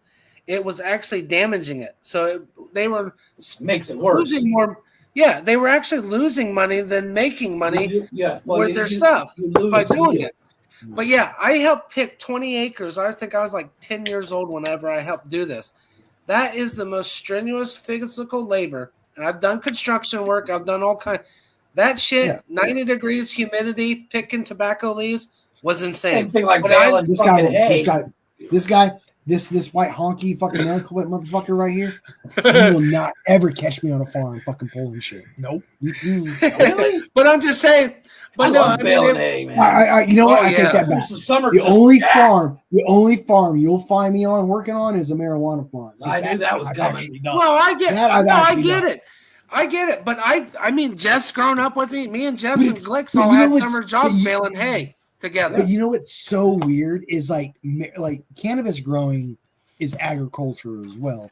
So when I sit here and bust balls about not wanting to be agricultural, I guess in a way I have been, just when it comes to a plant that I certain stuff love. that you so it didn't feel like work. Like so harvesting weed. So I mean, well, you got to remember though that comes down to one thing, and it's something I say all the time. If you find something you love to do, you don't work. Yeah, it's not work. It really isn't. Like, because you know what? Like, for instance, if you started a weed farm with 250 favorite, acres, it would be a labor of love.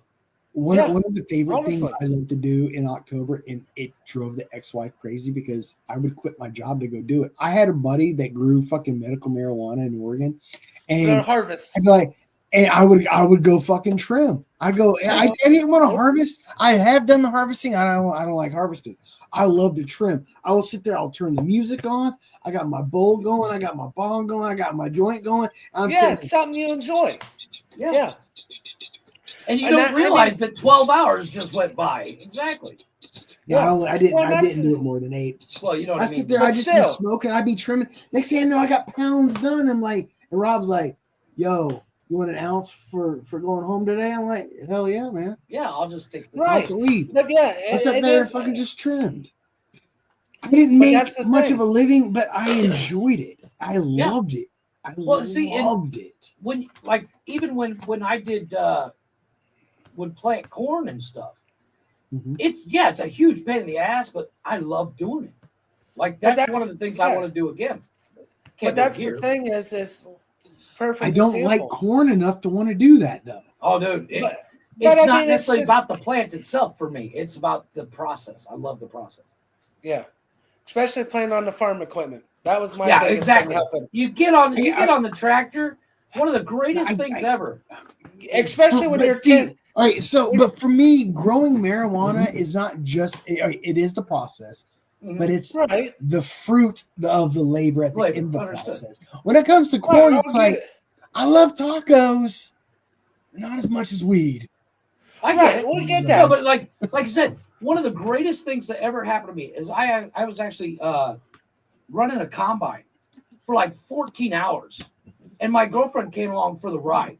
Greatest conversation of my life. Just me and my girlfriend in the fucking combine for 12 hours, just shooting the shit while we fucking run up and down the roads, man. But yeah, I mean, that's the thing. I grew up, Jeff knows it, I grew up with farmer friends and everything else. Our summer jobs to make money at 10, 11 years old and throughout high school, we went out and baled hay. It was the enjoyment of cattle. I get it.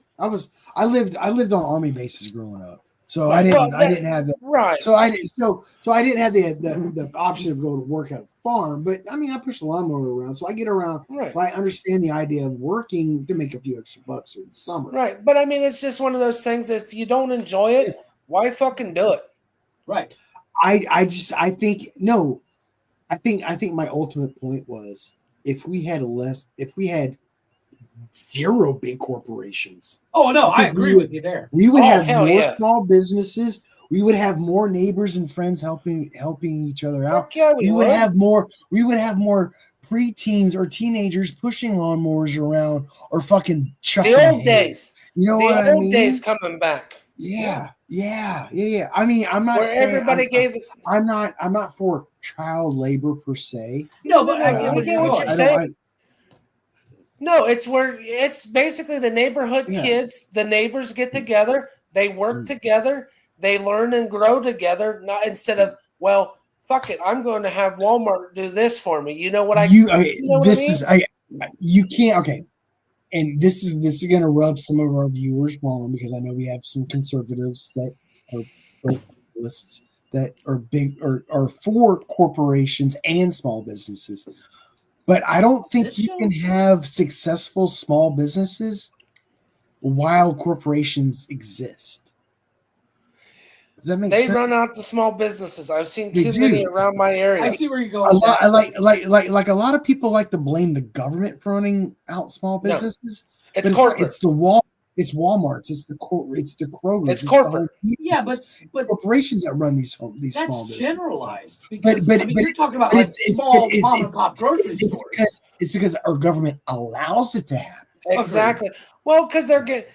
The thing of it is with corporate, and I've done research because I've been wanting to open my own reptile shop and everything else, and include a speed shop. I want to do half and half, which sells you talking about like high performance parts and everything. No, not that speed shop. No, Blaze. No. I knew where you were. I knew where you were. Car parts. No, I knew he were. Hey, I knew where he was too, but I knew he's got thrown out. It was a beach ball. He had to swing. He had to do it. I left the door open for it. There's so a I mean, potential fuck for a drug joke here, and I'm gonna take it. Take it. Run with it. No, I did some research on opening businesses. Man, you don't. The hoops you gotta jump through are a pain in the ass. Oh, but yeah, if you're a corporate, like doing ink business, man, the shit you get breaks on for being a big corporate ink, like say, Wally's Reptile Shop Incorporated. Dude, the fucking tax breaks and shit I get for doing that is ridiculous. But I want to do an LLC. Fuck you. You got to jump through this. You got to pay this. You got to do that. Oh. What's your competitors like in your area or within 500-mile radius? What the hell does it matter if I got a 500-mile radius? It's usually just within 100 miles. But they want to know. Pretty competitive. Right. But it's just that. But getting into it, you see more corporate shit. No, because I have two L's. You know, so do you know why we're more of a big? Hold on, I'm gonna crush a bottle real quick. And I'm not gonna mute my fucking mic. Go ahead. So you know what? You know crush a what? A bottle? He crushed his plastic bottle he had. I thought he was talking about some drug thing, and I was like, wait, what? Oh, no. I've never heard that term. What's crushing a bottle? Tell me. Yeah, show us, my fucking train of thought now. I totally lost my train of thought. We're talking about businesses. We were talking about the corporate stuff. Yes. But I had a point I was going to get to it. I forgot what it was. Oh, LLCs and incorporations and stuff. Yes. Yeah, still lost my point. I forgot where I was going with that. Well, you're fired. You're muted. Get out of here. You got to remember, because like I have 2 LLCs. I own half of one, and I have mine. KT Game Productions is an LLC, and when I started it, I actually got tax deductions. Like I can write off 90% of my taxes because of my LLC, and then the other 10% I can write off from my other LLC. But here's the question though. The biggest thing is it varies from state to state how LLCs work. Agreed, which is why mine is done in Florida. That's the thing with Ohio though. When you get an LLC, you don't get no fucking tax breaks whatsoever. The only time you get a tax break is if it says the INC at the end of it, which is incorporated. Yep. Which is stupid. Yeah, but it's not that hard. That's what. If we live in a society that needs taxes in order to get by with infrastructure and healthcare and welfare and defense spending and firefighting and policing and so much other education and so much other stuff, like we can't be sitting here giving all these fucking companies these tax breaks. And that's because it comes down to you and me to pay for it now. And that's but these big corporations employ us. They too use the same infrastructure, the same healthcare, the same all this shit. Yeah. But I mean, if these billionaires want a sustainable future for their companies and for the people that live in these worlds as in plural. Sorry. Don't forget Mars. They would invest in healthcare. But they don't. They don't because it's all about the almighty dollar at the end of the day. Yeah. It's profits over people. I understand. But these big corporations are running us people into the ground while denying us fruitful healthcare and fruitful diets and fruitful fucking housing and yada yada yada. Right. But at the same time, with these big corporates, the other thing is besides denying all this shit, we're just peons. Yeah, we're replaceable. We're not peons. We're not peons. We're only peons because we think of ourselves this way. We're not. The real power, the real fucking power is not in the hands of elected officials. It's not in the hands of CEOs and corporate. It's us people. It's just. You can't put us all on the same page, though. There's this thing called class consciousness that we haven't got to yet. Yeah. We're not all on the same page to think, because some of us will sit here and defend corporations, defend these. They drink the Kool-Aid. Exactly. They'll defend all this stuff because they know which side their bread is buttered. And all our bread's buttered on the same side. That's the thing, though. No, what I mean by that, they know which side their bread is buttered. And if they don't toe the line, they start losing their butter. You know what I mean? Yeah, the other side of the bread doesn't get buttered like it should. You know what I mean? Yeah, there's a comfortability level there that those people you get comfortable. Yep. Yes, and you don't want to stand up. And that is the problem. It's like, and no, it's not about who wants to be the outsider. Nobody wants to live uncomfortably because we're humans. We want to live comfortably. So and the sad part is it comes back to what paradox there. The problem is where it's teachable. You got taught to do this, to be comfortable. But in order to rally, unless you're Blaze, then you know, if you can get a bunch of people like Blaze. Me personally, I'm in Blaze's corner on this, where we need to come together, take a stand, and take back what's ours. The problem is, in order to do that, you have to have somebody everybody can rally behind, and you'll never find it because there's so many. You sound like a Marxist, and I feel pretty good about that. A what? No. Commie stuff. What is it? I said Marxist. I said Marxist. Oh. No, but I mean, that's just one of those deals that if we want it to change, we have to come together to kick corporations in their fucking nuts. But that's what the corporations do. Like, and not to go into a whole political thing, that's where like the news organizations. We're already in a they political constantly thing. make us butt heads about whatever it is. Whether it's oh my gosh, he smokes weed, don't listen to him. Oh my gosh, he smokes cigarettes, don't listen to him. Oh my God, he's got reptiles, don't talk to him. That's what they do to keep us all separate. It's segregation. In a way, but I think they do it. I'm generalizing. I think no. You're not. Your generalization in this way is not wrong. I think we can get a little bit more specific with it. I think. Hit me with I think the way the system is set up.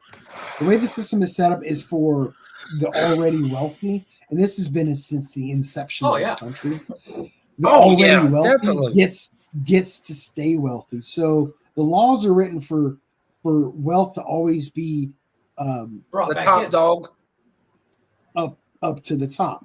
So okay, as we progress, as we progress, and like, oh man, we got too many poor people. We need to make more money, and we make more money, and it trickles down. It does a little bit, and then it goes all the way back up to the top. Well, and that's you guys. Glick makes fun of me for living in a third world country. However, in Mexico, there are more entrepreneurs here than anywhere else. Because depending on what state you live in the United States, you're pretty comparable to a third world. Not you personally, but I agree. You're in the United States for some people, right? Yeah, you're right. To a third world country, right? Yeah. Well, I 100% agree. We're talking. I hate this idea of like, oh, America is like the wealthiest country in the fucking world. But we have some of the. But we are. But we also have some of the poorest people in the world because all our wealth is congregated up into the 1%. Like up into the mountain. We allow people through our system and laws and policies and practices to hoard all this wealth. Yeah. Yeah, like for instance, they have laws here about corporations owning more than a certain amount of property. Yeah. Like houses. Yeah, there's one of my reptile guys actually just went into a partnership down in just outside of Cancun. They started a reptile shop, and they were only allowed so many, he was saying, within a 4-block radius of what they could actually own if they wanted to buy it for this business. So I mean, you can only own it for 100 years. Actually, it was 120. Is it really? You know what, Chris? Yes. You know what? Not Chris as in Wally, but Chris as in Chris. I know you're talking about pizza. He just, in a world of bullshit politics, sometimes we just need a good pizza. So thank you, Chris. You know what? I'm not mad at good pizza. Yes. There's a even leftover pizza. Even leftover pizza is good. Especially if it's good leftover pizza. I kid you not. I can walk to a store. I love me here. a good cold. It's called pizza. Soriana. It's like a poor man's Walmart. Oh, you can't beat that. And they got pizzas like fucking massive for like $8. You live out on the West Coast? You ever been to a mellow mushroom pizza place? Oh yes. Really? Really? Maybe if I ever make a trip out that way, I'll check that out. Dude, the Mellow Mushroom fucking pizza franchise, dude, they got some bomb ass fucking pizza. We had a California pizza kitchen here for about 6 weeks and it went under because it tasted like shit. You know, I can see that because West Coast food and Midwest food and East Coast food and Southern food and Canadian Wu-Tang everything's food, all fucking different. Like it's just a different part of the country. Since I moved back out to Kentucky, I struggle to find food that I like. Yeah, that I can afford at the same time. Well, there's that. Yeah, Jesus. My thing of it is, when you're there, welcome back to the Midwest. Yeah, it's pretty much even for me. I mean, I like a lot of shit, but some of the stuff I really like you said, Blaze, you can't afford the shit. Oh no! So they opened a Dunkin' Donuts, and I was like, kids, let's go to Dunkin' Donuts. We walked in there, and the cheapest thing in there was like $8, and I was like, let's get the fuck out of here. Welcome back to corporate. Welcome back to a corporate business. I was like, dude, we're in Mexico. It's fucking $8 for a fucking small drink. You want Yeah. the best donuts in your life? Go to a local place. Shit, Dude, you find a the local Soriana donut right place. here. It's a like, Soriana is they're- a chain here. Their variety might not be the greatest, but their But donuts it's are the going to be quality. the It's best. the quality is Because fucking the The shit. Soriana right here. because they make because donuts they're fresh because every they're morning. because a local donut place, their attention is in the donuts, Mhm. not Yes. the coffee, not the production of it, not the lights. and the- Advertising. It's yeah. it's the love. It's the love for the donuts to give to the people to pass on that can't make them. It's Because The basically- biggest problem. when you go the to biggest when you problem go to about Cancun Starbucks, finding a good when- donut, it's hard. when you go to Starbucks or Dunkin' Donuts or McDonald's or Wendy's or Kroger's or Walmart, right. you're buying convenience. Mm-hmm. Yep. That's why they're called Not convenience over quality. stores. Over quality. And the thing is, the expense of it is we don't need to eat as much as we do. So Oh no, this idea, I this technically idea, only eat once a day. this idea that we spend so much that we have to spend so much money on food a month is crazy. I know it differs for everybody. Family sizes are different. But one of the problems that we face because we've been mentally programmed is to hoard stuff. We have to go buy bulk. When we buy in bulk, I sure, blame Costco. the companies fucking make their money, but imagine sit down and think about how much food you throw away because it sits there. The leftovers sit there. It expires. I mean, think about that. But if you were to walk the grocery every day after work and just buy what you need for that meal. That's what I do. Meal, maybe leftover for in the morning for breakfast for you and your family. That's literally all you need. That's all I do. And that's the money you spent then for that day. Much money. You'll save so much money on groceries if you stop buying in bulk. Yeah. Buy smart. Yeah, it comes down to convenience because that's why people buy their groceries for the week or month or whatever. But you're also gonna have to change your diet. You're gonna have to cut out a lot of carbos, a lot of fucking sugars, because a lot of those bulk purchases. If you look at it, sugar. Yep. No, like Oh yeah, big time. I buy daily. So many preservatives in a lot of this shit that don't need to be in there. But not only that, like if I you actually go to spend Why more you money. think a can of if you want to buy if you want to buy bulk, cheap and healthy fruits and vegetables, baby. Yep. No, but believe it or not, it's actually cheaper for me to go to hit a the guy farmer's down the market road. up.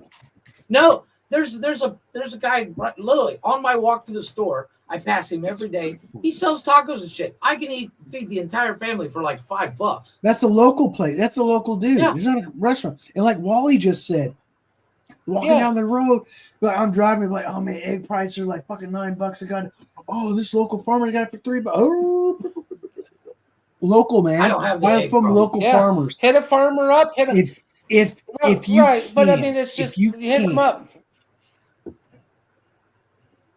Yeah, I That's what's nice about here in town because coming up, they're actually the first weekend in April is our first farmers market. A lot of the local people grow. They got their greenhouses, grow local produce and everything else. I like going there because man, I've got some kick-ass tomatoes, green peppers, celery, and it's local people. It's not your fucking Walmart. It was mass produced in California or this country or this and it that. costs It's it costs legit more people, because they but have to they're- ship it. You know what? I think think people need to stop being afraid to cook. You know, did you guys know? Like, if you go to I love the cook. If you go to the grocery store, you can buy 3 ingredients: flour, salt, and something else. I forgot what, baking powder or some shit.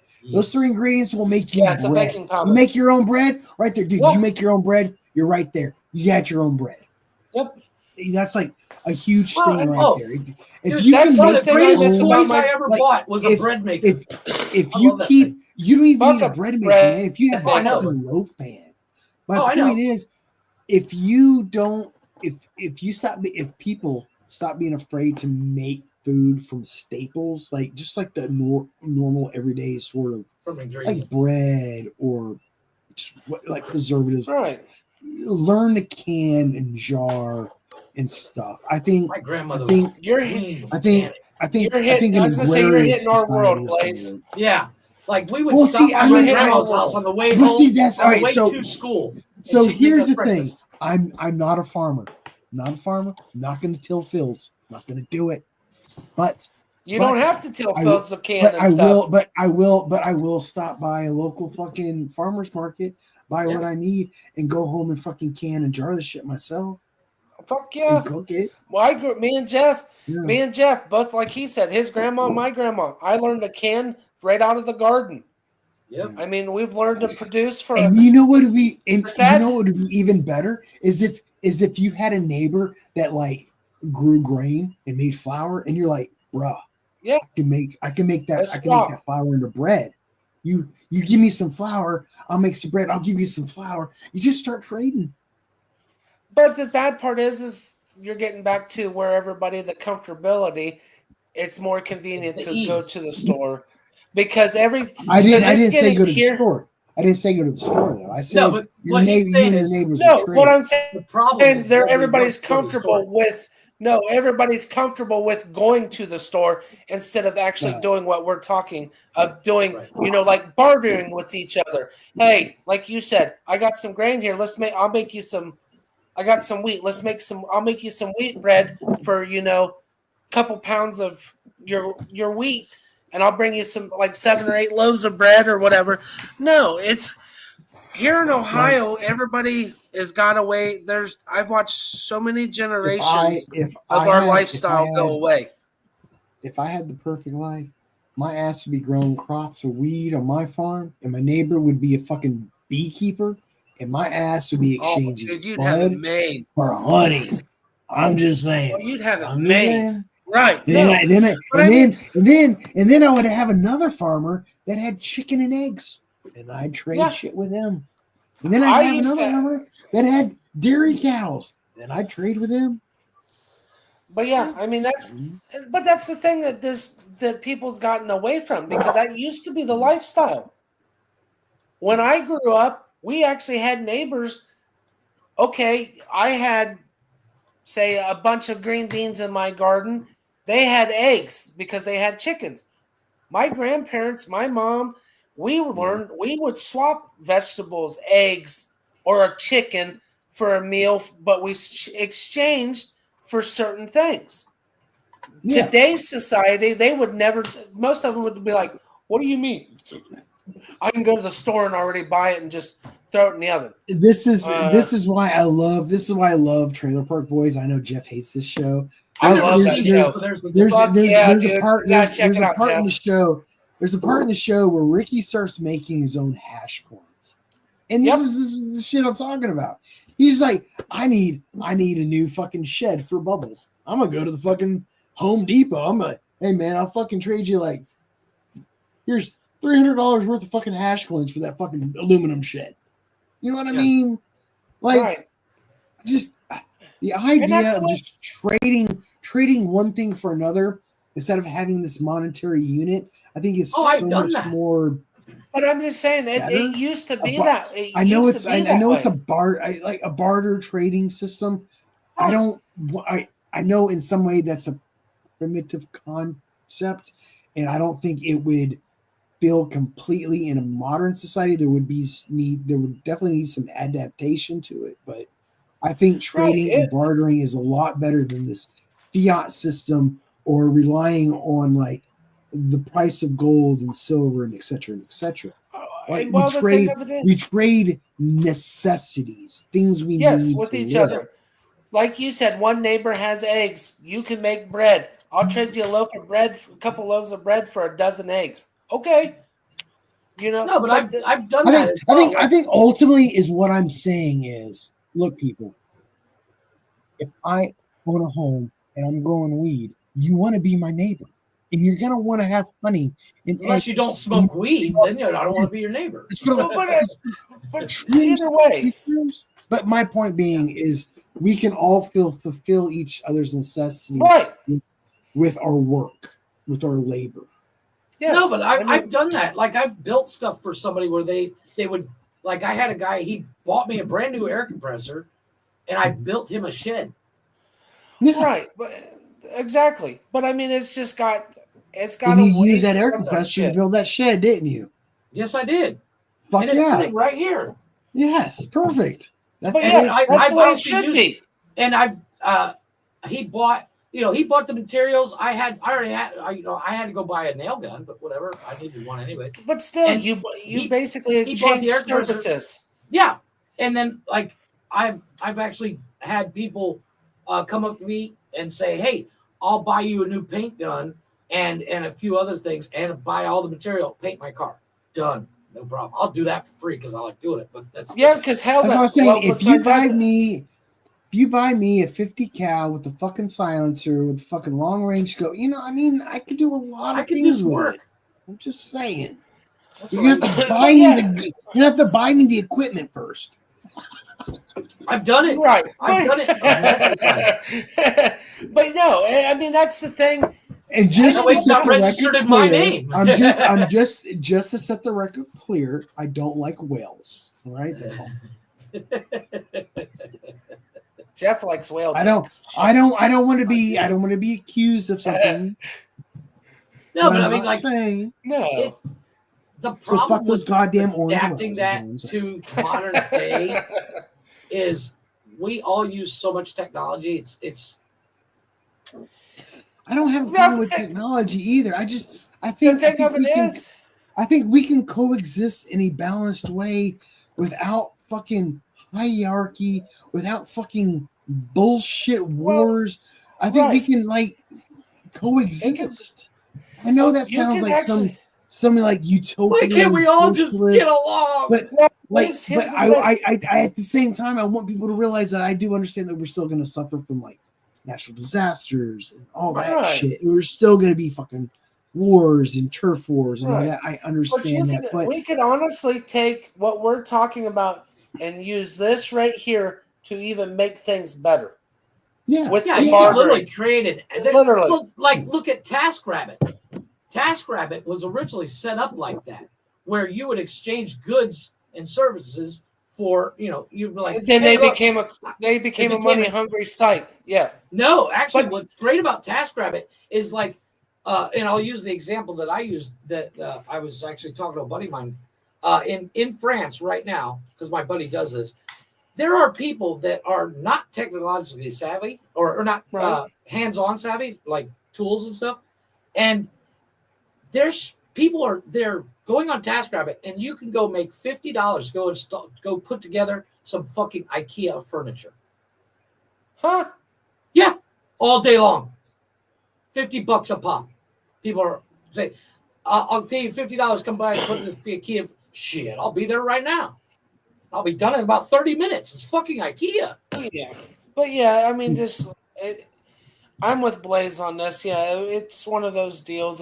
We're going to have certain shit happen, but we're also going to have to, it's going to come back to where the willpower of yourself and other people to accomplish what we need to accomplish with this stuff.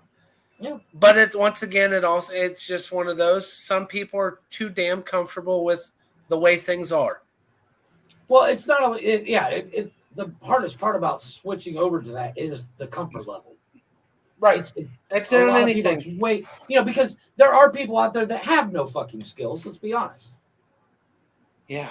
I used to work with a couple. Well, it's like Blaze was talking about the guy that, he was kind of a mean dumbass.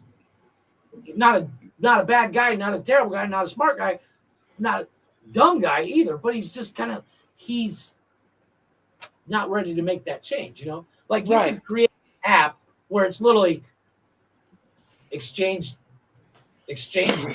or whatever, where you can literally exchange services and goods as opposed to money. Just saying, get on that app. Because that's what TaskRabbit's about. There's one, it was called there's a company in the States called Rent-A-Husband. I speak about You're not going to find this guy there. No. The Rent-A-Husband is like, hey, I need somebody to hang these curtains in my house. I need curtain holders. There's not a service for that, so Rent-A-Husband exists. Hey, if you want to rent, if you want to rent a Dell, I'll come and fuck you. I'm good with Yeah. that. But I ain't gonna. No, hang but your the fucking rent-a-husband is a great concept because you have single people out there that don't know how to fucking turn a screwdriver. Right. But the thing And of they'll it I'm is, sorry. I'm sorry. $20 for you No, to change a light hold up. switch. And I know this is gonna sound very misogynist, and I'm literally just mostly as a joke. But if some chick fucking be like, I want you to come hang my curtains, Rent-A-Dad. Ooh, I'm gonna show them. I'm gonna fucking hang those curtains. And be like, so what else we do? Yeah. Then Well, next no, thing but I know, I'm in a fucking goddamn lawsuit for sexual harassment and going to fucking prison. So stop All being creepy because like me. some young lady wanted I'm the fucking creepy. Please stay in your lane. Because some young lady wanted a Rent-A-Dad to hang her fucking curtains. Speaking of that, Bad idea. So, no, here's a funny thing. So I was scrolling through Facebook. You know how Facebook has reels and stuff. Oh, This dude fuck, shows up, and I instantly thought of Blaze. Meta does, yeah. This dude shows up, and he's delivering this lady's DoorDash. She's like, "Oh, I just got out the shower." Well, I love having you as my Uber delivery guy. I'm gonna make some eggs. Are you hungry? Dude was like, I'll take off right now. And then hung out with her. She started hitting on him. And I was like, I'm sure that happens to Blaze more often than he talks about. No, that's never happened to me.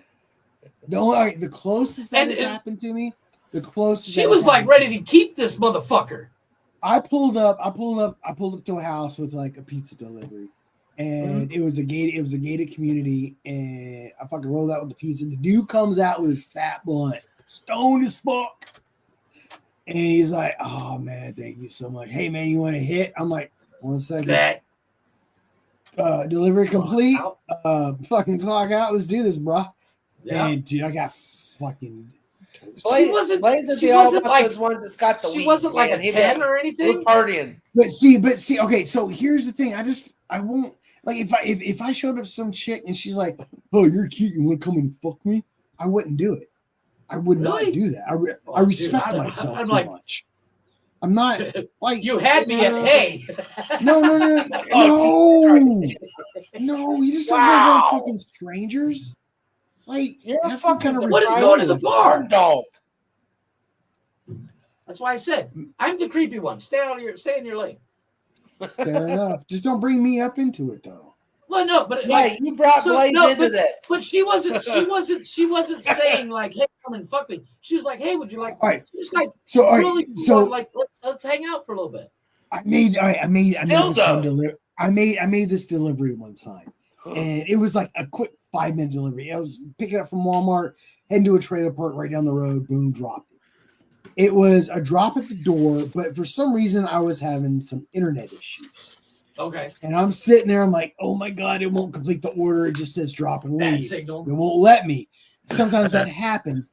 And anyway, the customer comes out to grab the fucking bag, thinking I'm already gone. She is a young internet woman. An internet woman? Yeah, e-girl. Nice. No shit. With some very, very, very big I'm a boob guy. Doorknobs? Anyway. Doorknobs? Yeah. Anyway, so I was like, I'm so sorry. The app fucked up. I'm sorry. I'm gone. She's like, oh, you're good. And so I'm start driving down the road and I get a text from her. Oh, they forgot my fries. I'm like, oh. I'm on my way, baby. I got your fries.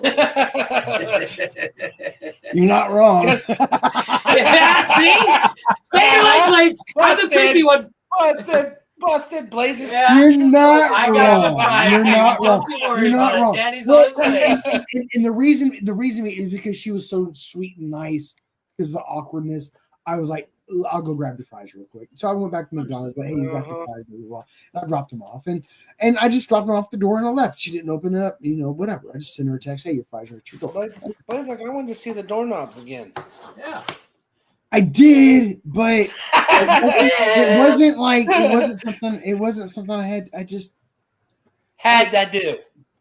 I like to find women attractive. I do, but I don't like to be a fucking. You're not an oogler. I'm not.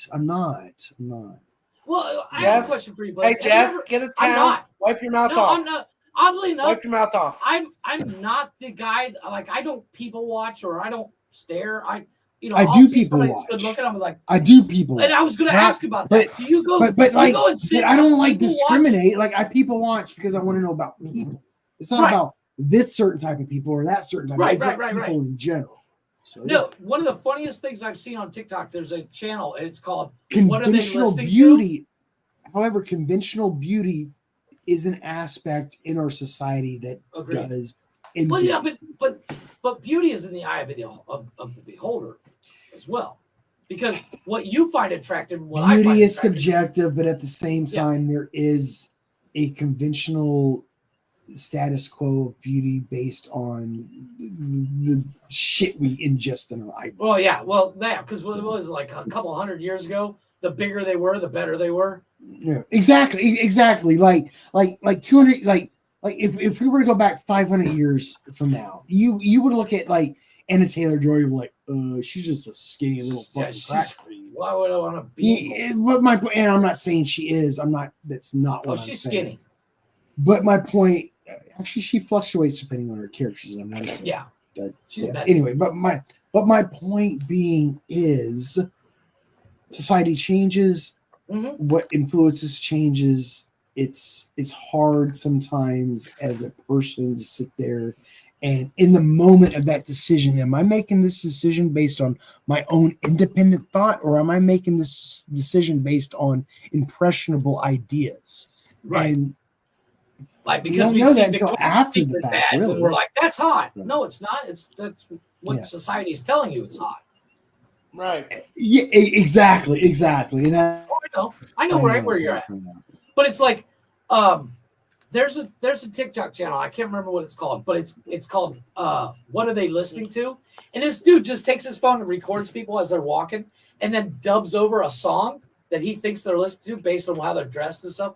It's the funniest As thing I've soon ever as seen. as soon as you said it, the only thing I could think of is what goes in your butt. Oh my god. But it is the funniest thing because, like, he's obviously in Europe somewhere, and of course, the different styles that people wear. He'll start playing like the Bee Gees on one guy, and then he'll play like the one guy's walking. He's got kind of a weird hat on and oversized coat. And he starts playing the Pirates of the Caribbean song, and I'm like, this is genius. It's like people watching to the extreme. It's hilarious. But I'm not the kind of guy that goes like, when I go to the mall, if I go to the mall to get something, I go get it and get the fuck out. But if I don't sit and people watch, like I used to have this girlfriend, she would love to just go to the mall and just sit and watch what people were doing. I'm like, what the fuck are you doing? I knew people. I fucking knew people like that, man. It drives me nuts. I'm like, yeah, we got other shit we can be doing. Right. Like I could be doing it to you right now. Let's get the fuck out of here. This is dumb. But I understand the concept of it because like Blaze is that kind of guy, and he's on the phone. So that will like, oh, that's an interesting coat. Or that's, I like that style. It's yeah. You get to see different cultures and all that fun stuff, and I get that. But and I'm not saying he does it in a creepy way or anything. But like, if I see somebody that's good looking, I'm like, oh, okay, cool. And then I go about my day. I don't. I'm not that guy. Yeah, like most people do anymore this day. Like I've never in my life catcalled. I'm honestly enough, I'm kind of a shy dude out in public. Yeah, actually, you are. Like, I can vouch for that shit, dude. You've seen me in like when we were in school together. We all knew each other because we would see each other every day. And we'd 100% catcall because it was funny. But if I'm out by myself, I'm not doing it. No. I'm too shy, guy. Oh, yeah. Like, if I actually walk up to you, something is either really wrong or I'm really into you. But beware, it's either I'm severely hurt or I want that ass. I want that There's ass. only Like, a reason. Like, I've literally, when I was single, what I just walk worked into at a bar. Jeff being telling us his gay stories. Oh, yeah. At this time. Who's Joker's Extreme? That's my buddy Chris Muller that I had on my show. So. Okay. Cool. Oh, okay. Hey, you are welcome to come up if you'd like to join us. Yeah, I we am haven't going dropped the link in a to. while. I know I'm going to drop it unless you beat me to it. No, I haven't. I don't have it ready. But it's like one of those things. Like, Blaze, and I know you don't do it because I don't think you're the guy to do it. And I was just explaining. I've never catcalled. Like, hey, how you doing? Okay, so I've never done it. I've catcalled when I was in my young 20s and. Oh yeah, that's what me and Jeff were saying when we were single in high school. And shit. Yeah. I get my wisdom today from the stupid shit I did when I was young. 100% agree. Hey, I'm but just like, saying. If we're in a group of people we know, and like I've when Wally and I were in school catcalled when I was like, I remember the first time I catcalled a woman. I was like, I wasn't even a teenager. Oh, really? Yeah. Why am I the creepy one now? This is. I think I lived in Fort Hood at the time. I was a kid. I was maybe 11, around that age, and I'm driving my bicycle. I'm riding my bicycle. Me and my brother to the shop at the convenience store on military bases to get a fucking gallon of milk. And we get there, we get a gallon of milk. Again, I'm like pre-pubescent, so like you didn't know any better. But I still did know better. Like I understood what boobs. You're right on. You're on that 50-50 kind of deal. Yeah, I'm just now. I'm any just second now. Your first boner's coming. Yeah. And I'm sitting there. We're in the fucking shop. I'm riding my bicycle. And there's this woman, adult woman. I would use the word MILF. At this moment in time in my life, I didn't know what that was. But I'm driving my bicycle and I see this woman. I'm like, oh, and I just turn around and I smack her ass. Nice. I went beyond catcall. I went beyond catcall and total fucking. Wow. You took it to the next level. I'm not proud of that moment, but I was a kid. But I learned my lesson because she stopped me. She stopped me. She lectured me. She fucking told me what I did was wrong. She wasn't mad at me though. She wasn't like, not I'm mad. Impressed, but don't do it again. And she kind of she was kind of impressed, but she understood. But she understood why it was wrong, and she taught me a lesson. She was very firm about it. She scared the shit out of me, but I respected that, and I learned a lot. Hey Jeff, Blaze had just had him the scene in Sandlot from the pool incident. I just watched Sandlot today. I was like, was it Wendy fucking Peppercorn? He just had his own version of Wendy Peppercorn in real life, though. Except he smacked her in the ass instead of giving her a kiss. Yeah. Yeah. I just watched that today with the kids. I have not had that memory in my brain like there he is. for so long until tonight. It's so weird. So crazy. I've never catcalled ever. Like I said, when Wally and Click and I were in school together, we knew everybody there. So yes, I would catcall the chicks I knew. Oh yeah, we did that on a regular. we did it because it was funny, and a couple of them I did sleep with because of it. But if I see a stranger, I've never catcalled. Man, this is a straight up fucking woman I've never met. Fucking ran across. I was like, ooh, nice butt. Last little moment. I'm not mad at it. I'm oddly proud of you, Blaze. Yeah. Uh-huh. They call me the fucking creepy one. I'm just saying. Yeah. Now the truth. Dude, I was like a preteen when this happened. Doesn't matter. You still did it. And I'm 43 years old. I've never done it. Like, don't get me wrong. I smack my wife's ass like you read about because I love to do it. And like all my girlfriends. For you to do that for like a random stranger, that's Yeah, but a stranger. Maybe there was like 5% of this woman that maybe felt kind of nice about it. She's like, oh, she's impressed.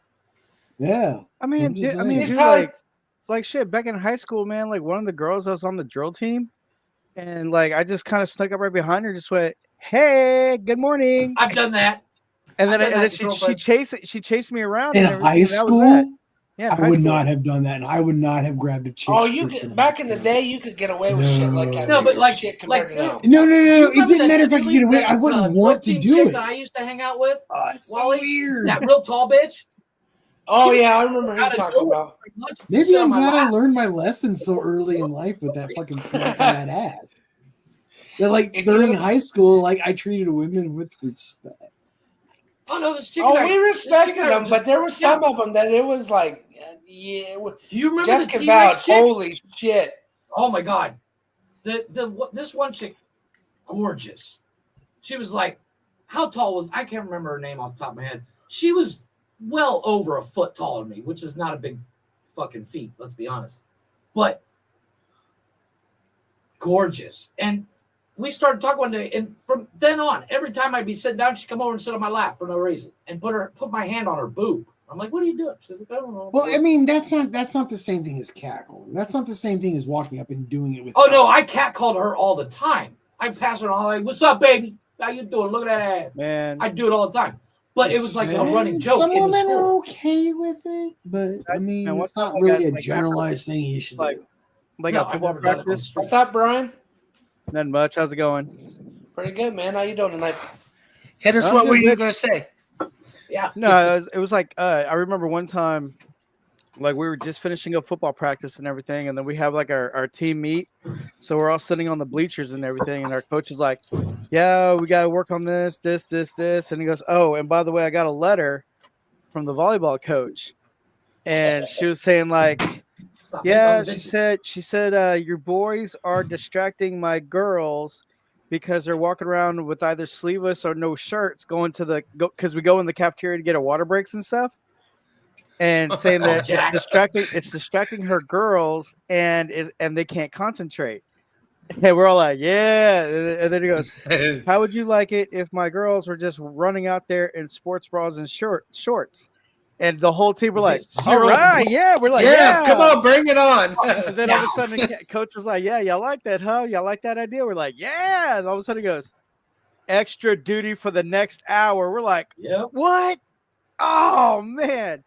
More conditioning drills for the whole hour. We're already like beat up, Hashtag worth it. tired, 105 degrees outside with the humidity. It's like, oh. But yeah, we muscled through it though. But yeah, that was like the funniest thing. One of the craziest things, speaking of sports like that, when I was doing cheerleading, you know, I was the only dude, 22 chicks, and every year they'd get a new uniform, and they just start dropping trowel right there to put it on. I'm like, you know, ladies, I'm here. They're like, yeah, so what? All right, you've seen us naked before. I'm like, and you're just like, yes, and I am blessed. I'm blessed to be in your. And I thank you all. Thank you. Yes. Thank you. Yeah, I remember one time they were talking about like, yeah, man. So on the last day of school on our senior year, what do you want to like? What do you guys want to do? And I just said, you know what? I just said, you know what? I was like, I want to run through the girls' locker room. Nice. I just want to do that, but I never did do it though. Because there was a girl that I liked that she was a cute Russian chick, but she was like I was a senior, she was a sophomore, but we had a class together, and I was just like, oh hey, how's it going? Because I was like, I was near the locker room, I was gonna do it. She goes, hey, what are you doing? I was like, oh, you know, just take a little walk, you know, got a little break till next yeah, I got a break till next period or whatever. Then she started talking to me, and then after the whole talk, I'm sitting there going like, yeah, well, I'm not doing there went that idea. So yeah, no, but I never did do it. I've never. That'd been cool as hell though. If I'm out in public, even if I go to a bar, I sit there and I drink beer. I don't interact with people. I don't go up to people. Like unless if I go with friends, the store, you know, a couple of people come over and stuff like that. Yeah. I'm not like, but if I'm around a group of friends, and we like, for instance, if a girl walks by, we all know, yeah, I'm gonna catcall her because it's gonna be funny. Yeah, and she knows it's coming, kind of thing. But a 100% stranger, not gonna do it. No. Not worth it. And I've never done it. Don't want to get slapped, huh? Well, it's not even about getting slapped. I'm not that dude. Right. I'm not. You know, it has nothing to do with the fact that, like, I obviously I respect women and stuff like that. It comes down to the fact I'm too scared to do it because I'm a giant pussy about it. Gotcha. You know, Yeah. but once I start talking to her, oh yeah. Man, It's a earlier different today, ballgame. I went with a guy that I used to work with. We went over to the convention center, and apparently it was like it was a oddities and something expo, and it's Mhm. well known. It's well known across the country. And walking through there, man, seeing every girl like dressed like punk rock, gothic, Oh alternative, God. and I just started Fucking chuckling. kryptonite, buddy. I started chuckling, and then my buddy was going like, he's like, You're not, what? you're, He's you're, like, what's so you're not one funny? of those guys that walk around with a boner, do you? No, No. Okay, good. no. No, You but cut I'm me sorry. off before I'm explaining Yeah. what's going on. No, well, I'm sorry, but So- sometimes Jeff's creepiness sort of. You're the one slapping chicks' asses, buddy. I'm saying. I was a best kid. I've never done it, Yeah, and I'm the creepy one. I'm just saying. but anyway, so I'm seeing all got these yourself a girls, new you know, monitor. like I'm seeing all these girls like dressed like gothic, punk rock, alternative, and I just chuckled, and my buddy's like, "What?" And I said, "Dude, I was like, I'm having flashbacks of my high school days." And he goes, "Yeah." I said, "Yeah." There was two girls that one was a goth, she was all gothic, and the other one was like punk rock. Mhm. And they said, I said, man, what I wore back in the day was I had like construction worker boots, jeans. I had a chain wallet, but I had like three different size chains to one wallet. Yep. And then I was like, still do I would wear like either a plain color T-shirt or a plain color button up, like a short sleeve button up shirt, looking like a rocker. And I'll have like little gauntlets on my wrist and stuff, and that's what I would wear. And I said, like, yeah, I said, When like, Wally gets back, you have to ask him what I used to wear. I used to wear 36-inch Bell Jinko jeans. oh, the G-Co's, goddamn. Dude, I You had see, like four the pairs, jeans man. I wore, were Wrangler. But it was funny though. I said it was funny because I said there was a girl that I was interested in, and she dressed all gothic. And then they see her and I, like, we're interacting, we're like having lunch together and stuff like that, and everybody's like, she's gothic, he's like a heavy metal rocker. How's that dynamic work? Actually, I used to hang out with. My lunch hour, or my lunch break, I sat with a chick that was like a bigger hippie than Blaze would ever be. As in, like, I'm not a hippie. I'm not saying What do you people are. think I'm a hippie? I'm not a hippie. Because you smoke weed, buddy. But no, this chick was like Stereotype, full on. Stereotype. I'm allowed to. I'm apparently creepy. I'm allowed to do that. So fuck you, Brian. But fair this enough. chick was Fair enough. I stereotype you. Well, you would be labeled as creepy because you could do a lot. You have a better chance of doing upskirt views than we would. Yeah, you have no idea. Jesus Christ. Just walk. But this one chick, she was full on, like, I don't French think she tip owned IQ anything. tonight, guys. And she constantly smelled like weed, and like you would get a contact high talking to her. And then the other chick I talked to was like this. We would all sit at this table together, full on goth, fucking like the whole 9 yards. And then the other chick looked like a fucking goddamn Barbie doll. And we'd all eat lunch together. Sense. And of course, I'm sitting there wearing 36-inch Jinko jeans that are halfway off my ass, and an oversized T-shirt, and I still wear a wallet chain. And of course, the school cracked down on the wallet chains. So my buddy and I, some of our friends took a bunch of shoestrings and braided them, and we made those into wallet chains. Yeah, and then also too, like while I was walking around there, like I mean, there was like some girls that wore like the little like punk rock boots that are still like 5-6 inch platforms. I was sitting there going like, damn, they still make those? Hashtag worth it. Wally's seen me in my Jinko jeans. I did hit on a waitress today, like because like inside the convention center they had like Sawgrass Steakhouse, and I was like, oh, good score. And he's like, Right. What? I was like, Sawgrass. He goes, what's that? I was like, it's a steakhouse. I was like, you've never been? He goes, nah, bro. So I introduced it to him, like with the food and everything. But the waitress we had, like, so cute, so adorable. And like she gave me shit. And after that, I was going like, I like you. Even though she's probably like mid 20s, like early to mid 20s. I didn't give a fuck. So anyway, at the end, I'm looking over the receipt and everything, and like I wrote everything out, like the tip and everything. I wrote everything. She goes, everything looks right, and I'm looking at it, and I'm going, no, not really. And she goes, There's no phone what? number on here. And she was like, what's missing? I'm like, your phone number. Nice. And she goes, oh, my phone number? You want my phone number? I'm like, yeah. And so I took out my phone, and then she put in her phone number, and then boom, like called it. And I'm like, all right, cool. I was like, yeah, call me later when you get off of work. So Now, see, yeah, I was like, I can't do that. I was like, damn, that shit actually worked.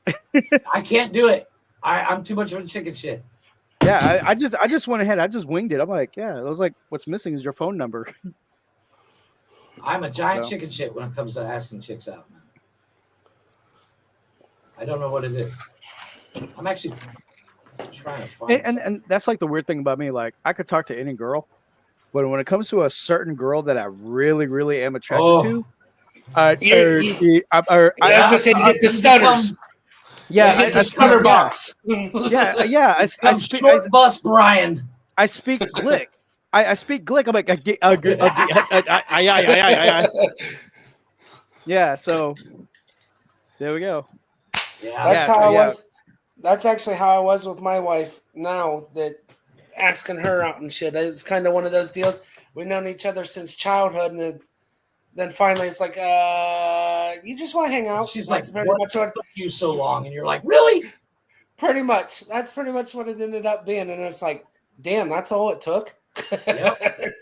Yeah, even my first time in Hawaii, my buddy Corey went to go visit him. When they finished the deployment, they finished off in Hawaii. So he had to do ship duty. And I said, all right, well, I'm going to the Polynesian Cultural Center. So I go there, and man, the tour guide that I had, so beautiful. And I'm just sitting there like, just keep talking. And then later, hitting on chicks that are in the service industry like that, they get hit on all the time. So they've heard it all. No, I did not hit on her. So then my buddy Corey met up with me and everything, and we got pictures with her. But the thing was, like, she goes, "Hi, I'm Napua," and he goes, "Yeah, I'm Corey," and all of a sudden I'm like, what's my name? Hi. I'm like, hi, and I look at him and he goes, "Yeah, this idiot is Brian," and I went, "Hi, nice to meet you." I'm all like, "Hey." I forgot my own name. Yeah, I need to start wearing a name tag. She was it's like, wait a very minute, why am I attractive. standing here again? I forget. One of those deals. Yeah, that's what he said. He goes, "Yeah, this idiot here is Brian." I'm like, "Hey, yeah, hi." Yeah, I forgot my name. I've done that. Like, can I have your name? Yeah, dude. But yeah, that's the thing. Like a girl that I really find really attractive. I'm like, yep. My name Glick. But shit, yeah, man. That was back in the day. Oh yeah. So, speaking of all right, back Jeff, in the what's day, the new topic now, there, buddy? Actually, real quick. Speaking of back in the day, so oh shit, I just found this old picture the other day. Yeah, look at that asshole. Oh my god, the choker chain and all. Yeah, that giant stupid chain. And I was our junior year of fucking high school, wasn't it? No, that was freshman year. That was your freshman year? This was at a party. I was wow, this is at a party before with that. some friends. Wow, look at that hair. Yeah. Oh, dude, most of high school my hair was blonde and well, he had it multi-colors a couple of times. Yeah. I get in trouble all the time for offensive t-shirt. Punk rock forever. Oh, dude, I got in trouble because I would go to cosmetology class and be like, I feel like going blue today. They're like, okay, here you go. I was already blonde. I'm did telling my you, hair every week. Yeah, it's weird because like one of my other good friends, his name's Lee Ray, like fucking Mexican, and he always wore polo boots, heel figure jeans, heel figure shirts, but he's all like, Mexican rap, like Tejano music, Mexican rap and shit. And then here you go, you got a guy that's like all dressed up, like sometimes he'll dress up like all Mexicaned out or whatever. But then they're like we're really good friends, and they're going, he's dressed like a rocker, he's dressed like a ghetto Mexican. How does this work? Hey, sad part is I mean, that's how it works. So it's the opposites that are actually the ones that become best friends. I mean, look at me, Glick, and Jeff. Yeah. Me and Glick were pretty We much used to pick on Wally all the time because the motherfucker was always on the John Deere. Wally, blink twice. Yeah. Oh my! Blink twice if you were forced. Okay. He was. No, but like, look. But I even in liked my every minute cheerleading, of it. I was wearing Jinko jeans in between fucking sets, man. Golly, she's got bigger quads than you do. That chick is 6 foot. Yeah. She's actually from Shelby City Schools. The chick here, so the chick at the far closest to Blaze, she was actually from Mansfield City Schools. Oh, and the chick ankle next brace? to her, yeah, and the chick next to her was a foreign exchange student from Germany. I learned a little German that year. But yeah, back to me and how all the three of us got together. Me and Glick were pretty much kind of the redneck. We were still in the NWA stages, but we still everything else. And Jeff's here. He was our little oddball buddy out of the whole. That's the crazy thing. So, and I was actually talking to somebody. Outlander. I was talking to Tom Tinney's Jr. Yeah. Tom Titties. Somebody. Tinney. And he was telling me that every year at the Career Center, there is one class that is kind of like, one group, like building trades or horticulture or cosmetics that kind of runs the school. And apparently, when we went there, it was building trades, which is what Glick and I were in. And Wally was in horticulture, which was, you want to talk about all of us hanging out all the time. We were always in the children's garden. And they were kind of like, they were factored into that, is what he was telling me. And I was like, that's weird. Because it didn't feel like that, because we all just hung out. But like if the building trades people did something, like we had that in science class that our senior year, we had to build egg launchers. Mm. And I went out and bought one of those water balloon launchers that takes 3 people. Jeff, the homework assignment is to go home and build something. Jeff's like, I'm gonna go to the store. No. There was no rules. It just had whoever launched their egg the furthest. And I just so happened to have this water balloon launcher that was the rule. You're right. There were no written rules, but there were a rule of self-integrity. Yeah, but at the Career Center, the nice thing about that place was they may have had the verbal rules, but we always broke them and got away with it. Yeah. And we launched an egg. We launched the egg like 200 yards. Did you launch an egg into space? No, because it literally two people hold it like Actually, this. you were the asshole that hit the Naz apartment building across the way. That was me. Did you set an egg rocket to Mars? No, that was our buddy Elon. No, Jeff set his anus to anus. Yes, I did. No, but like my anista. We had it would not surprise me if Jeff actually did that. He's like, if I incubate it, keep the egg warm, would it be enough body heat to hatch? It makes it a little bit more aerodynamic. That way it hatches halfway and just flies the rest of the way.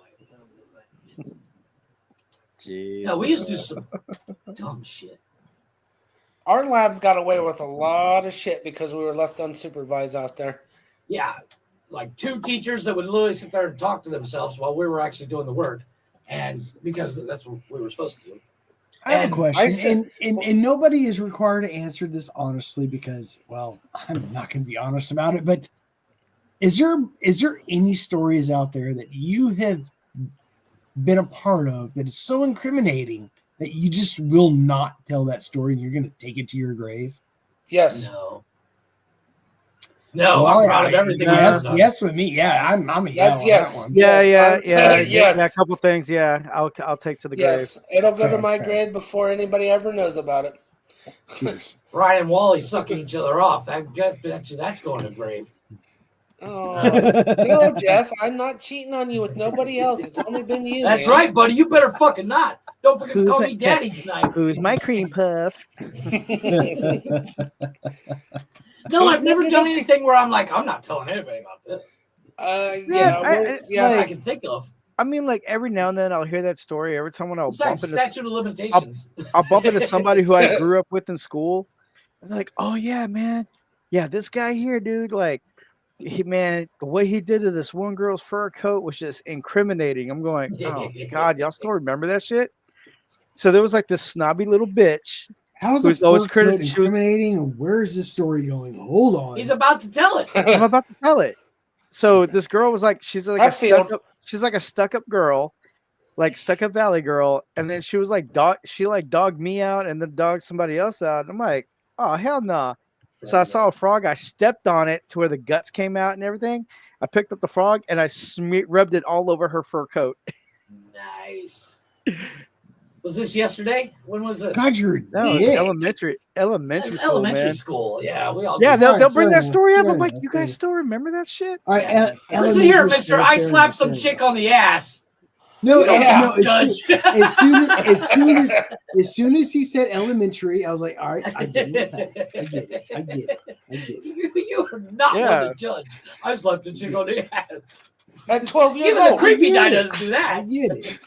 I thought he was telling a story from high school. I was like, whoa. Now, high school, I think the craziest thing I've ever done that would be incriminating. Craziest thing I done in high school was Jeff's mom. I did get in trouble for having sex with No wonder Jeff's vertically challenged, Blaze. Oh. My smoking stunted his growth.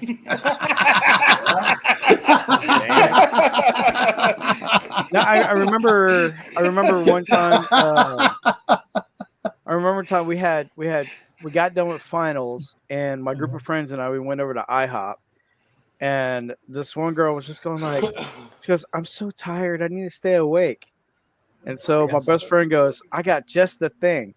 He takes like the sugar, pours it in her hot cocoa, takes every flavor of the syrup and poured it in her hot cocoa, stirred it up, and then we asked for extra marshmallows, and then when she drank it too. We dared her to drink it, and man, dude, she was all like, "Whoa, my hand, I feel funny," and she goes, "What did you guys do? What's in this?" And I'm like, "What do you mean what we did? You watched us do this."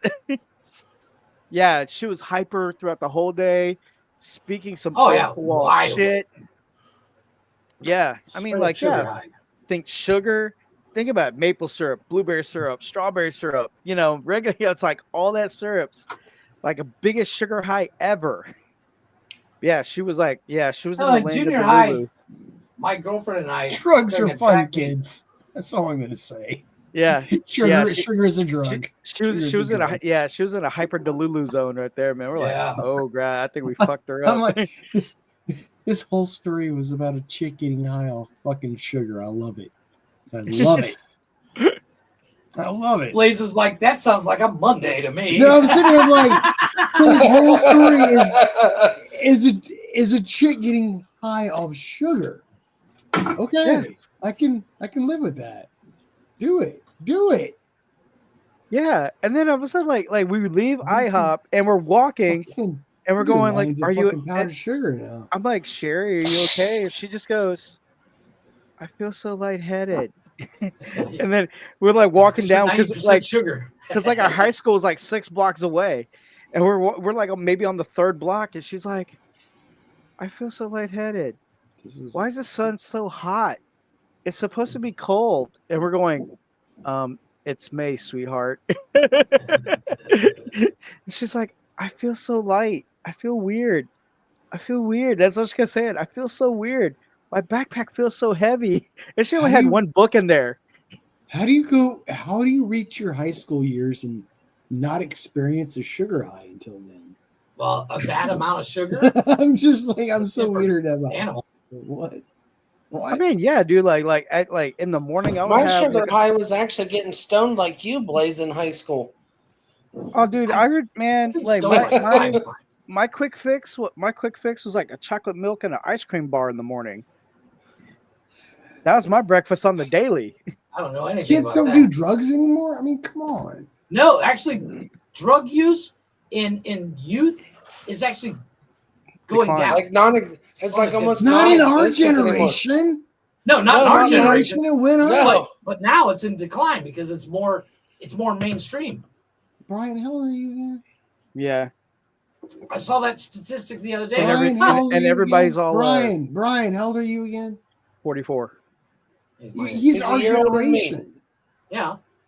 Class of Like, I 99, wasn't- baby. Like when I Class was of in high school, I 2000. wasn't getting high off fucking sugar. I was getting high off fucking drugs. I was getting Yeah, high. but I was you getting moved around stoned a every lot. day. Like I wasn't. But Stoned yeah, and but like, partying.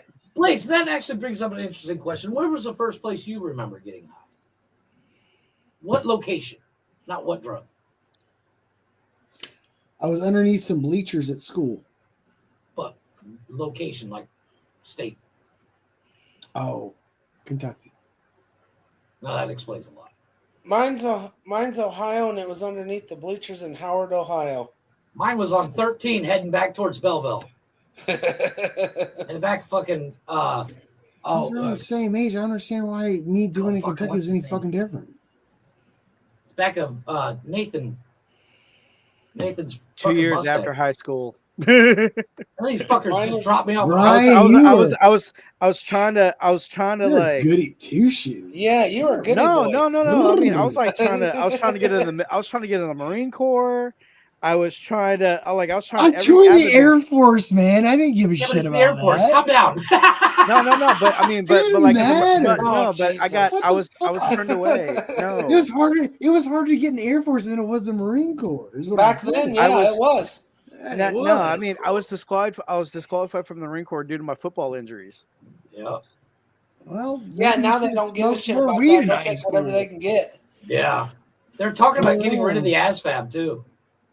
Well, you gotta you gotta have the ASVAB because that's where they get. That's what I said. Dumber. Let's make them dumber. Let's Yeah, make well, them I mean, dumber. the reason why they brought the Let's make ASVAB them is they had so many Let's make them morons. dumber. Now they're talking about getting rid of it because people can't even graduate high school with they not able to read. Let's make them dumber. Hi, Rachel. Yeah. This country is so fucking dumb. No, I mean, no, Well, you gotta Rachel, have the the ASVAB missus so that way you is can still place in here. people. How are you?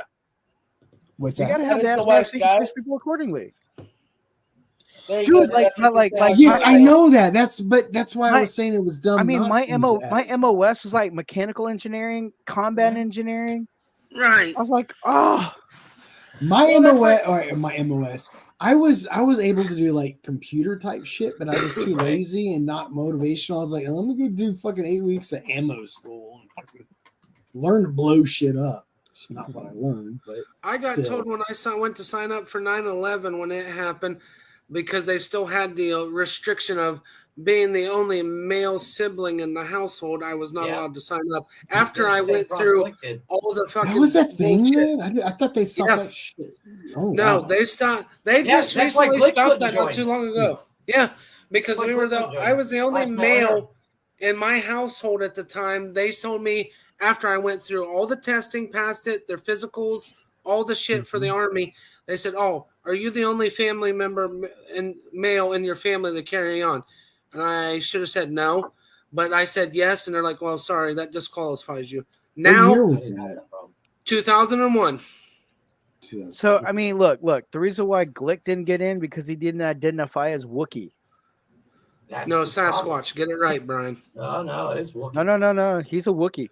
No, yeah, true. No, he's But not. no, It's his but yeah, transition.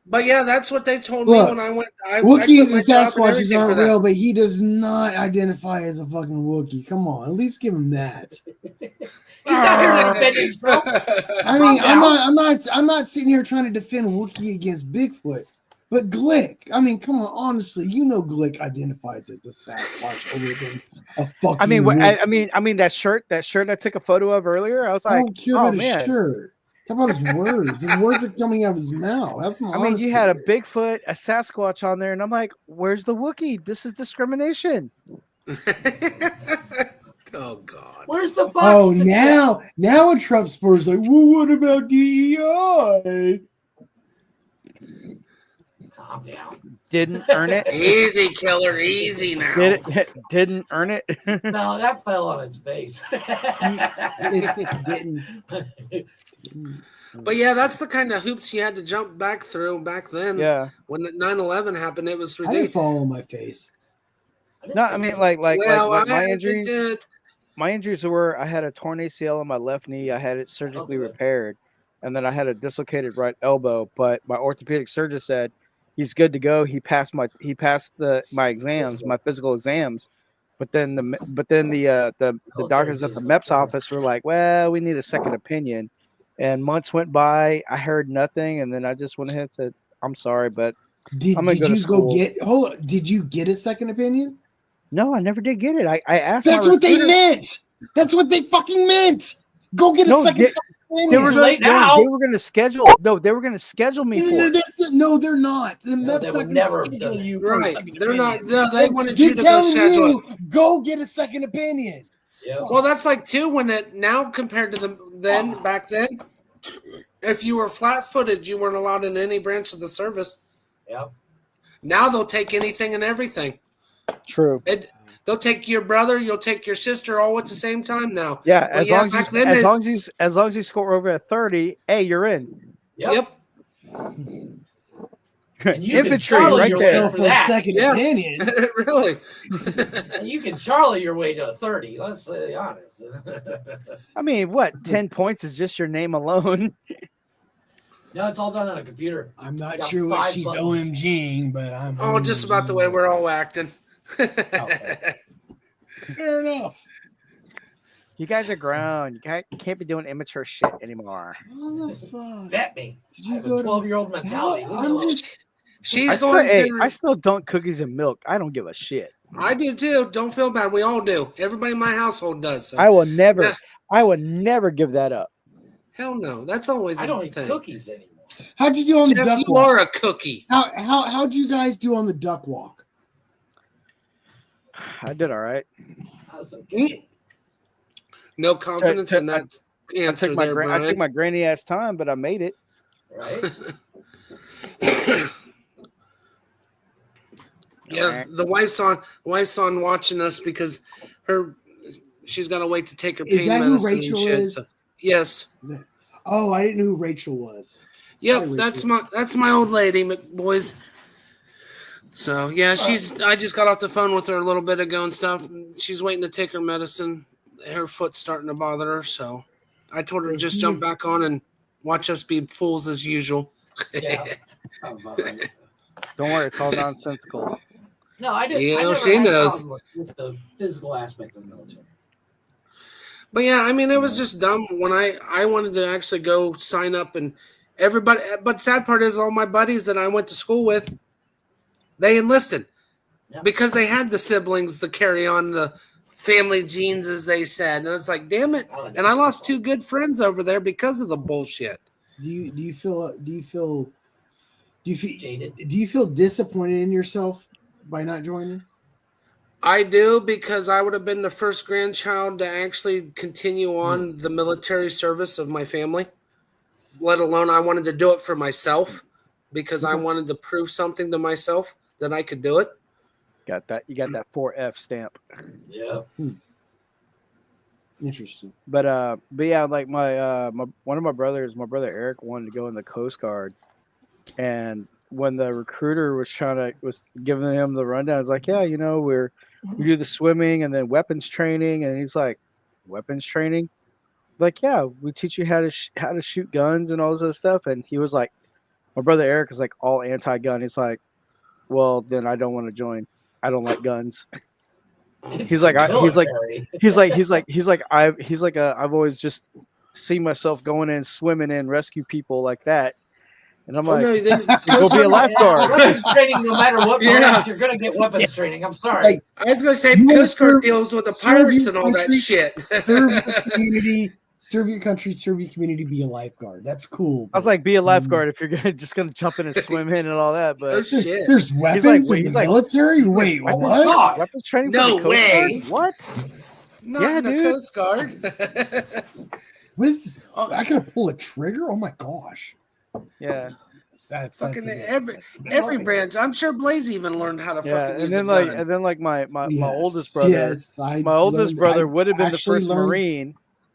My oldest brother would have been the first Marine, but then the girl he was seeing was like, "No, baby, I'll take care of you," and he was like, "Okay." Bleh. So you He let had pussy one more. talk. He had one day to stay in the hotel before going out. Before going out to Camp Lejeune. But he spent time with her. He's like, yeah, it's my last night, being a civilian. And then she was like, oh no, I'll take care of you. Don't do that. I'll take care of you. And he's just And that like, was the end of that. The rest was that was it. history. Yeah. Because I we never were done when we were in high never knew school. that. I never knew that till he had his one night. He called me. He had a mental breakdown, and he's like, "I should have never listened to that girl. I should have just stayed in the hotel for the night and can't get on the bus and go to Camp Lejeune." And I went, "What? You were gonna go to the Marines?" And he goes, "Yeah, man. But the girl I was seeing, though, man, she was so good to me." And I'm like, "Oh, The sweet talking words convinced yeah." otherwise. He's like, I should have just stayed in the hotel and go. He's like, all I want to do is 20 years, and that was it. Only. Ooh. Only, all right. I only want to do 20 Only. years. Yeah, because it's like do 20 years, retire with full That is- benefits. Oh, I That is get not- that, but that yeah, is not the institution of time you go only on. yeah, only, yeah. I only want to do a couple years. Only want to do it 20. Sure, just Yeah. throw me in prison too while you're at it. No, fuck. Exactly. I was gonna say that's sign your fucking death warrant. But I mean, if I did would have got in, if all that didn't happen, if I did get in, dang, dude, I've been like, I'd be out by now. Yeah. Well, How old are you right now? 44. Yeah, I would have been out in 2021, right after Yep. COVID happened. I would have been done. You would have been done too if you would have went right after high school. And You've then, been out in 2020. and then when 9/11 happened, I'm like, oh damn, I'm going to Afghanistan, but I'm a damn it, man, I'm a mechanic, not a gunner. Because When that I was gonna happened, go in mechanics. I was like, Yeah, I cool. wouldn't I'll be a garage monkey, Yeah, I'll fix oh tanks, no, Humvees, nope, Jeeps, that's not how whatever. that happened. Yeah, you're gonna fix them overseas in Afghanistan in the middle of the deserts where your ass is going. I know. If I could be like Black Hawk Down, be like, God damn it, guys, That I'm movie tired of still working on this cracks me damn Hummer. Yeah, I had a buddy that was when he went, he was in. It was his second tour over.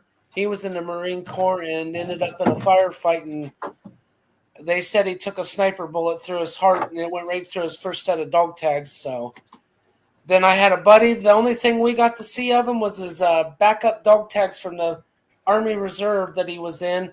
He hit an IOD during a convoy. Dang. Yep. Yeah, Yeah. and the shitty part is they were exactly almost 2 months apart. Yeah, well, like my buddy sent me a photo. He sent me a photo, and he just got there. He got to Afghanistan, and all you saw, like, he's sitting there, like, he's holding his gun, and he's looking around like this. And all he saw was like blue sky and sand, and he's like, I think the war is around here somewhere. That's his caption.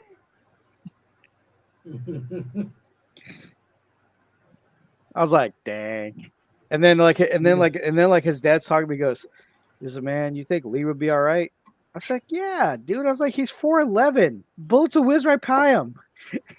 Well, the bullets will go right above his head. He's 4'11". I find it so interesting how people can just like make light of war and shit so much. That's never been there. It comes down. I'm not trying to be a dick or anything, but I mean, like, people out there in war are being close to death and shit. Yeah. Like, Oh, I know they joke about it because it brings them a sense of calmness. But when other people joke about their vulnerability, it's weird to me. I mean, he would tell I'm me not saying you're wrong. Yeah. I'm trying to. He would tell me stories. He said, like, yeah, whenever they would go on patrol, he said, like, man, they're always like, like, looking. You got you got because the way they got it all lined up, you got like 2 guys to monitor the front, 1 guy, you know, they're No, all I like understand They how had it him in the works. middle. No, I get that. No, I get But that. he said, I yeah, man. understand He with said that. he I said he was understand with- he said he was on alert all the time, dude. And he Mhm. said like there was like one time where luckily the kid was just scared. Like apparently a kid came out and it startled him and he drew his weapon right at the kid and he just realized, oh shit, that's a kid. Mhm. And he had to like get back. He was like, but he said, man, a few times that happened, dude. He said like he goes, man, I could not imagine if that, you know, if he actually would have like right as he drew, he went Mhm. ahead and pulled the trigger. He said, man, I could not live with that on my conscience. Yeah, this is why I Oh. understand like how people can just like make light of war as they do Because because they never like experienced it. because there's little fucking soldiers out there not meaning to will fucking kill a kid. That Yeah. fucking sits Right. with them for the rest of their life in not a good way. And I'm not sitting there trying to like Make make light. light of it. I mean, but I mean, I'm y'all, I actually mean, I'm trying to do the exact opposite. I'm trying to understand why some people that don't experience that aren't there want to Yeah. make light of it. I'll be honest with you. I had my 3 uncles. Well, 2 out of the 3 uncles I had, and my grandfather. My grandfather served World War II, Vietnam, and Yeah. Korean War. Then I had 2 uncles that were in Vietnam, and my one uncle, I'm like 7, 8 years old. He's telling me the horror stories about the shit he's seen in Yeah. Nam.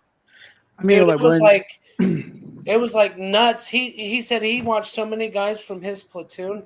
I had nightmares for the longest time because of this when I was Yeah, younger. sir. Yeah, serving with people that die like while they're on duty is It's not cool. it fucking sucks, man. Yeah, Yeah. and well, the bad part is it's not stuff that I will talk about. I just Right. don't understand why but like it was his. people It that- was his. like I mean I've told stories, but I don't understand why some people that haven't Glorify it. served that will Right. tell those stories and glorify it, and it's just like I'm no offense, but I just don't feel It's like not a it's movie. like your Right. place. Right. No, Yeah. I get it. But it was Oh, my man. it was my one uncle's way of his release because I spent No, a I'm lot not. of No, weekends. Wally, I'm not. I'm specifically talking to Brian. Oh, no, I'm just Yeah. saying. But But yeah, it was yeah, but it was just like because I mean, like I was like fearful, but I was just but that's what I do. I would like joke just to kind of ease that tension because I know in the back of my mind, I'm like, man, he's in a war zone. But I'm just like, no, he's short, bullets will his body. He'll be fine. He'll be fine. But man, when his dad and I picked him up from the airport, dude, that man, I swear, like I thought I lost like circulation of my like he hugged the both of us and he was crying. He goes, I'm so glad to be home, my God. And he was just like, I miss you guys so much. He said even on the plane, all he did was like he was holding on to his pillow and it was hard for him to sleep, you know, with everything. But he said, man, he was just gripping his pillow tight. And then I'm like, all right, man, you hungry? He goes, yeah. And I said, okay, so what do you want to eat? And he goes, well, this is gonna sound dumb, but I want some Taco Bell. Or like Taco Bell it is, man. He's like, no cheeseburger, no. He's like, man, he goes, I just want that Taco Bell. Shit, I think one of the first things I wanted when I came back from the fucking desert was fast food. Really? Yeah. I want to give you 2 mad kudos. I know you don't probably hear it enough, but I appreciate you guys doing what you did, especially you, Jeff, and you, Blaze, both. I mean, thank you for serving. I mean, you guys military people don't get the credit they deserve. I'm gonna throw it out Yeah, there. actually, you know what? I actually a lot of us we do get the credit we deserve. Oh man, I think sometimes at the same time it's taken away from us, but I think there's a fair I mean, there's a, for me there's a fair personally, enough. personally, I just want to caveat. I'm not one of those veterans that like to be constantly thanked. Reminded? So, yes. Oh no, I get it. But me personally, just from knowing you, from here getting to know you through the show and everything else, Jeff, I've thanked previously in the past because I knew being Jeff being close. But you, I want to also thank you because I come from the military side, like I said, where I've had family serve. But I don't overthank you. This will be the only time you'll ever hear me other than wishing you a happy Veterans Day or happy Memorial Day. Other than that, this is the last time I'll say it, but I really want to appreciate it. I mean, I'm not one of those ones. I'm not like all these other people every time, oh, you served in the military, and then you hear it every 5 minutes because somebody overheard it. That's the thing, Wally. We do. You? Like the moment I don't like bringing up the fact that I'm in the military because the moment I do, there's somebody, oh, I just want to say thank you. Like every single fucking time. Like to the point where I don't like bringing it up. Because now, however, there are some veterans that do thrive on that shit. They'll eat it a lot. They'll eat it alive. And you can point those out. Usually they're wearing a hat that says they're a veteran or something. Veteran, yeah. Right. My dad wears his everywhere he goes. Yeah, but and I forgot the question I was going to say. I think as a veteran, I think too many veterans have a hero complex, and that it's undeserved. I don't, as a veteran, and I'm gonna say I don't think all of us are heroes. I think some of us are. Some of us are being put in a position to be a hero, but to brush us all with the broad brush that we're all heroes simply for the fact that we served, I think is bullshit. Because as I was in serving with people, there were plenty of people that done stuff that was immoral. That was like I knew other airmen that was brought up on murder charges that did shit that you would look at as like, oh my God, that person should not be alive. Like just because somebody served doesn't mean you should just automatically thank them. Well, and Liz, I wanted to ask you the question. For instance, when I joined the Navy for me, I get it. I'm serving the country and all that stuff, but I didn't do it for anybody else but myself because I wanted to prove to myself that I could. So when people thank me, I'm like, okay, thanks, but I didn't do it for you per se. I did it for myself. I came out of the military as a conscientious objector, so I don't like being thanked because I don't totally agree with not your proudest my moments. time with exactly. Right. There's a lot of times in the military that it was not my proudest moments. Yeah.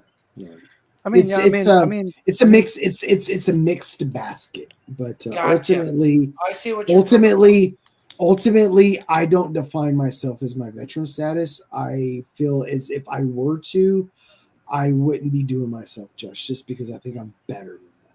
Right. Understandable.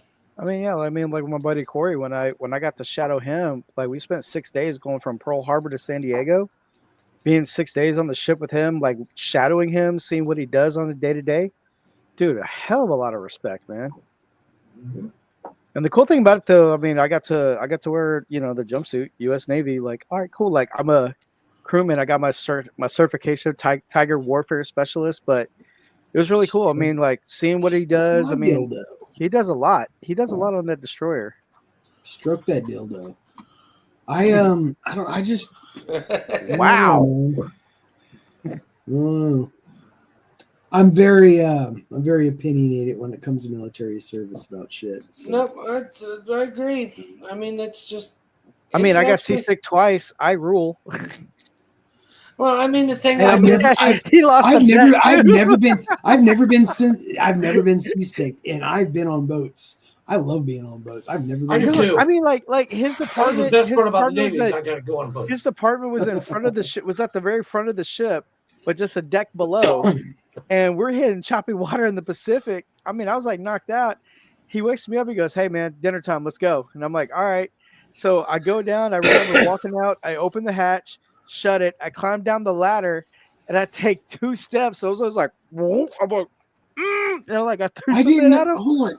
Can Dude, he ran with the trash can, and I just like let go in the trash can. He's like, "Can civilians sign up to go on fucking aircraft carrier tours?" I'm curious. I don't understand what's going on right now. No, I got on the ship. It was like I had to fill out some papers though. It was like the Tiger cruise that the Navy does. Mm-hmm. So I had, it's like It's Yeah, a cadet thing. Yeah, Kinda he like emailed- junior one at a time. So he emailed me, and I printed out the papers, and I had to go do a physical, and I had to get a doctor's signature, and then I had to like send it back, like fax it back to him to let him know that I got approved, and then that's how I got on. Okay. That's how I got my clearance to go on the ship. Okay, I know that does happen. I just didn't know what the process was. Okay, cool. Yeah, cool. Thanks. Yeah, got my paperwork done. Yeah, it makes so much more sense when one person explains it instead of like 3 people at once. Why? It's more fun that way, boys. No, it's not. It's fun to watch Oh, Blaze's come on. head explode. It's only yeah, right? Yeah, it's only fun if you want to see fucking Blaze get mad. That's what's funny. Yeah, no, it's not. I don't Poke like the being bear. mad. Poke the bear. Poke the bear. Oh, I don't like being mad. I mean, what was it? Other than being on the destroyer, another cool tripped out experience was like being on the USS Missouri, the battleship. Yeah. Up in Pearl Harbor. Mm-hmm. That was pretty cool. And then standing on the edge of the deck and looking at all the posts where all the ships were attacked on Pearl Harbor. And I'm standing there and I'm trying to get kind of like doing a reenactment in my head, I'm like, wow. And I'm just like looking around like, this shit is insane. Oh yeah. And we couldn't make it out to the memorial because it was so windy that day. So we ended up taking the USS Missouri tour. But I stood on the edge of the pier and I had it when I had Facebook. I took a photo of it, and I'm sitting there going like, "Wow!" This showed like the USS South Carolina, USS this, USS that, and then like 6 or 7 block spaces down was the Arizona. I think honestly the proudest thing I am about the whole thing you just said was when I used to have Facebook. You made it sound like you don't have Facebook anymore. I'm proud of that. Thank you. I don't. Yeah. I'm 7 years sober, Facebook free, man. Yeah. I only have Facebook. I'm still trying to get rid of it. I almost had it. I only have Facebook for my mom. I'm 7 years. Like fucking. Yeah, 7 years sober of Instagram. I'm like, yeah, like I'm clear. I'm free. But we know you get your shit off fucking YouTube, man. Off of what? YouTube. We've seen YouTube. Yeah. We see your posts. I know. You're still I share a lot. I'm like, check out this barbecue. Check out this fucking food. worse Check out than that. me when it comes to sharing. I think yes, Brian. I think I you share drove stuff that Jeff like off I'll send Snapchat. something to Blaze because I think he'll think it's interesting. I won't listen. I won't look and watch it for like 2 weeks after the fact. Yeah, and then that little spaghetti gelatin. What the hell? There's this woman. There's this woman in Oregon that we have been talking to for years. Prior this we started talking like when we were both married. We worked at the same place, and I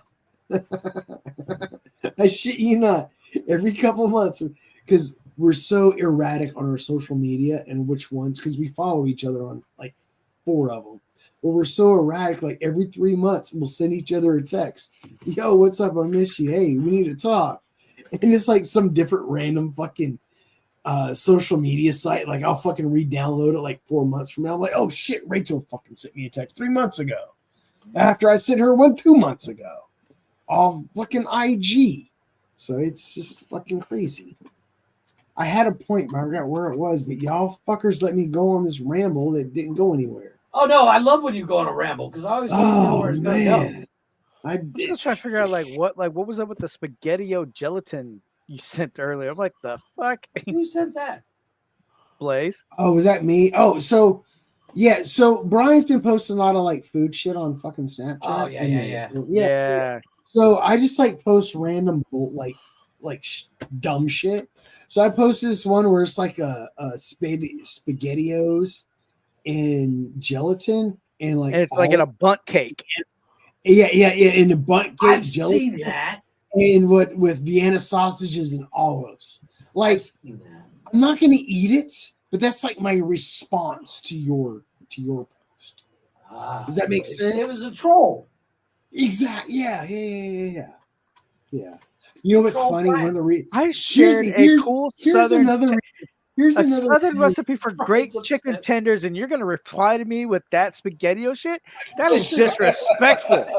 I'm I was about to trying to explain help. to I was trying to educate. I'm about to explain to another reason why this motherfucker's divorced. So there was a after I got out of the Air Force, I went to Phoenix for a little bit for school, and then I moved back up to Oregon with the wife and kids. And there was about a 6 to 8 month period where I was on this meme thing, where I was like, meme this, meme that. And my wife would send me a text, and I would send her a meme in response. I do that with gifts. I would make up a meme, or I'd find a meme, or just whatever. And she didn't know what the fuck I was doing. She didn't find it funny. She didn't understand it. Or That's why you're divorced. She didn't find it funny. Oh man, she did not. And but she never asked me, what are you doing? What does this mean? What do you do? Like, she didn't ask me anything. She didn't get my humor. She didn't want to. And I'm just, fuck it. So I'll keep sending my stupid shit, but if you don't tell me it's stupid or it doesn't make no fucking sense, I'm gonna keep sending. You're just gonna I'm gonna keep sending it. Yeah. I think it was ultimately my point. No, I don't even go on social media anymore because I don't have time. You do TikTok whore. Yeah, I've you been on TikTok in like whore. 3 weeks. Don't Yeah, sit you there and say that. social media when you're a TikTok whore. I haven't been on TikTok in 3 weeks. I'll 3 believe it when I weeks. see it, fucker. Really? All right. If I go in here right now and There I you go, look up on Blaze. my TikTok, Here's my counter to your fucking gelatin. Ugh. Oh, shit. Here's my response. Oh, God. It's not gonna hurt my fucking feelings. My kids use my TikTok. Clam chowder popsicles. So hey, Wally, what March 7th? What day was that? March 7th? Was that like a week Last ago? Friday. Last Friday. Yeah. So this was all right. So I'm looking at a message Jeff sent me on March 7th on TikTok. Yeah, must have been. Huh? That's a week ago. It's not 3 weeks, right? Right. Oh, okay, cool. Could be not. Jeff, I don't know. Jeff, did you hit your head on the desk? Sure, I knew how to tell time, and Jeff told me that I didn't know how to tell time. Are your kids sending TikToks to Blaze? Would not surprise me. Because my kids have been using my phone for the past 3 weeks, so that's why I haven't been on. Yeah, blame it on your kids. No, because the only time lately that I've been on my phone is right before a show. I share out the show. Jeff's like, kids, I seen you show me this on this. Send it to Blaze. I mean, like literally, like a week ago, you sent me a TikTok message, man. Was I responding? What did I send? I don't even remember. You sent it to me. No, but what was it? I don't know. I don't give a shit. I don't fucking read them. I don't fucking watch them. Well, don't worry. I won't send you more. That way you don't have to worry about it. I will No, eventually. no. That's not my point. That's okay. That's It's okay. If I find something interesting that I think Blaze will like, I will just scroll past. And I'm like, oh, but a because it week doesn't ago you matter. sent me this message. Don't distract from my point. Don't distract from my point. Bust it out. No, Bust You're it out. only making, yeah, you're scroll only making past. yourself look no. No. Oh, shit. Wow. No. I have a splinter in my desk. Lovely. In your what? In your desk? My desk. I built my desk. And You have a the bottom. splinter in your desk. Yeah, I just hit my fingernail at the bottom of my desk, reaching for my mouth. Ooh. And yeah, it just jammed into my fucking finger. Ooh. Ow. Yeah, that's why I said there's a splinter in my desk. Now It's it's in your finger though. No, it didn't go in, but it just. He just I stuck it up his didn't. nose. I didn't go up deep. It just poked, and I went, oh. Oh, no, you let's not wanted to play go that up game. deep? Always, I like it deep. I did. I fucking did it. I moved Jeff to the bottom right corner Jeff got punished. because Jeff keeps getting called out on his fucking lies. Oh God, here we go. Get Because him. I sense one thing like a week ago in the 4 seconds that I'm on TikTok. But it was funnier because you try to blame your kids. Literally, they're playing on my phone right now. Tad This won't was a mind. week ago. You can't blame your kids now. I'll blame my kids for everything. Trust me. Get used to it, because that's what I went through. Yeah, I blame my Oh, kids man. for everything. That's why Jeff's extra short. Yeah, He's extra, that's for sure. Hey, Damn we you, wouldn't Blaze. we wouldn't love Jeff if he didn't have that wasn't that extra. yeah. We think True. something seriously wrong with his True. ass. Very true. Very true. Wally, I just Jeff- found a meme that you're gonna like. Speaking about Jeff and getting his ass torn up and ripped up. What did I do now? Uh-oh. No, What happened now? Blaze, But what we a do couple behind weeks- the truck stop is between you and me, buddy. Don't make it You cheap. guys should go. You guys want to hear fucking Blaze go off on fucking Jeff and roast his ass when he's not around? Go check Go out ahead. our Patreon $1 a Go month. ahead. Oh, on the Patreon. Nice Oh, plug boy. in. There you go. Nice plug in. Wally, Good job, I sir. just found something that applies to you. Is it? Damn right. Facts. Hell, truth. There are two types of people. Nova SS. I don't. Oh What? yeah. Nova's doing a burnout. The one guy's clapping, the other chick's plugging Nova her ears. SS. Yep. He's like, there's not enough room for all these uploads. He fucking uploads that shit. No, I delete it right Get after. him, Blaze. too. Get him. Get him. I'm like, somebody's still got the same Sick 'em. picture up there for 4 hours. Nah, that still don't beat the other one. We love you, Jeff. We love you. Jealous. Yeah, I'm jealous because your Slap ooh is whistle. better than mine. I'm not gonna lie. Do it. I still Jeff. want to play with the ears, Jeff. You I can want to do play it. with the Come on, ears. come on, Jeff. Do it. Come on, Jeff. Ooh woo. Do what? Come on, do ooh woo, ooh woo, ooh You like it when I ooh, ooh, don't you, buddy? woo. How do I delete a picture from Facebook? What's that, bub? So I'm actually scrolling on my Facebook, and I have a post that I want to get rid of. There From should be the a- 3 little dots up in the corner to move it. Well, The delete button. Leave No, Jeff No, Chris, alone. it's too much I fun. don't play on fucking TikTok or on Facebook, but I have a post from when I was promoting the show on the network on Facebook of talking shit. And I was like, yeah, don't need that no more. Never. Thank you, Chris Technician. No, thank you. You're the target. Leave it Yeah, alone. look, Chris, you're gonna get a Chris, video on TikTok I gave of you- Chris I Technician with a gave blanket you- over his head. Leave Jeff I alone. gave you those mod permissions. So I'm Take gonna him away. this Take him all that. away. He's grounded. No, Take him I away. wouldn't do that. I wouldn't do that. I would take No. I would take Jeff's Jeff's permissions away first. Go ahead. I could use a break. You know what's so funny? Oh my god! Remember that one night? It was a Saturday night, and this is before I was part of the network. And Glick was like, "Hey man, you want like access to something?" Blah blah blah. I was like, I forgot what I said, but I was like, I was so fucking baked. I was on shrooms that night. I was like, man, you don't want me to fucking do that. Now here I am, fucking months later. Look at you. Fuck. Look at you now, Blaze.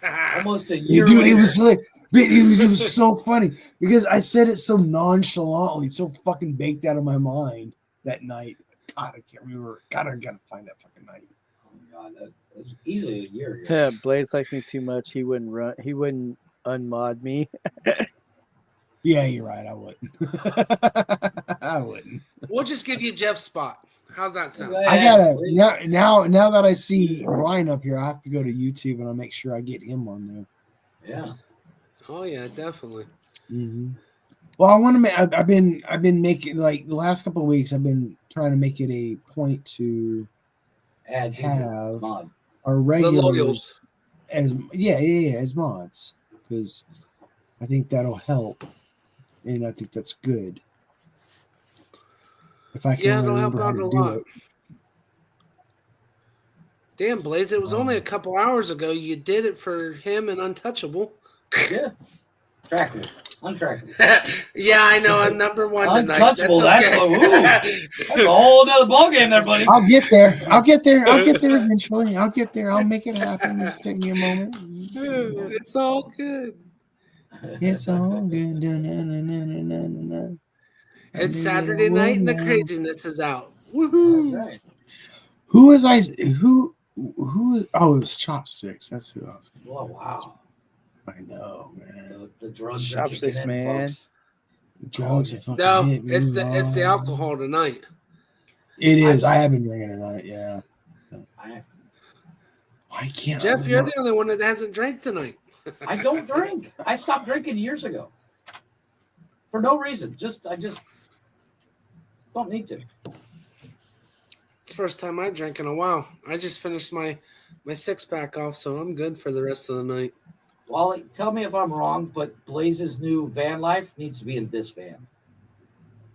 Oh, yeah, but the smiles per mile a gallon. I love that one bus. The one bus I sent to Blaze was like, this would be perfect for him. That diesel one? It was like that flat nose that like it's totally remodeled.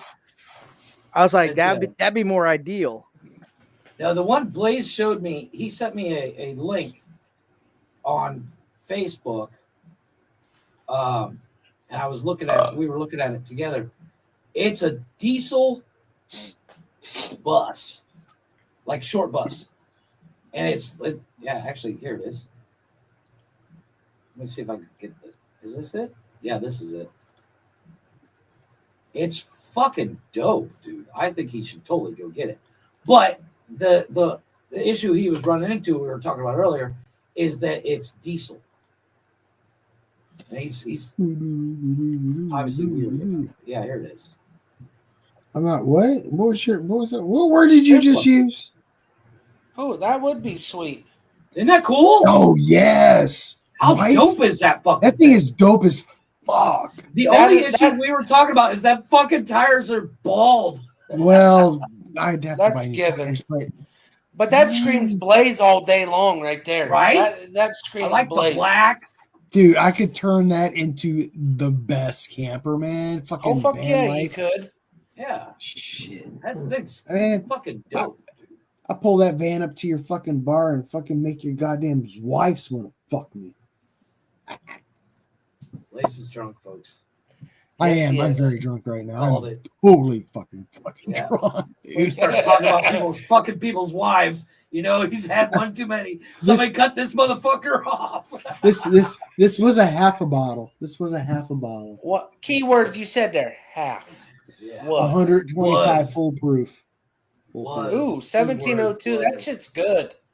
1792. Yes, we get bourbon, man. That fucking shit is Blaze good. just walked into the studio and said, Welcome to the neighborhood, you son of a bitch. Fuck Here's a it. shot. Take this dick.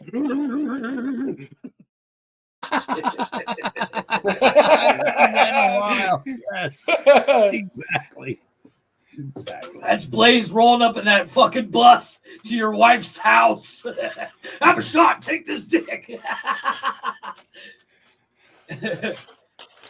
You know what, I Chris? don't drink anymore. I'm not gonna harm you on that one. Good for Nope. you. Good. It's one of those You know things what, like- Chris? I don't even know how old you are, my dude. How old are you? I'm curious.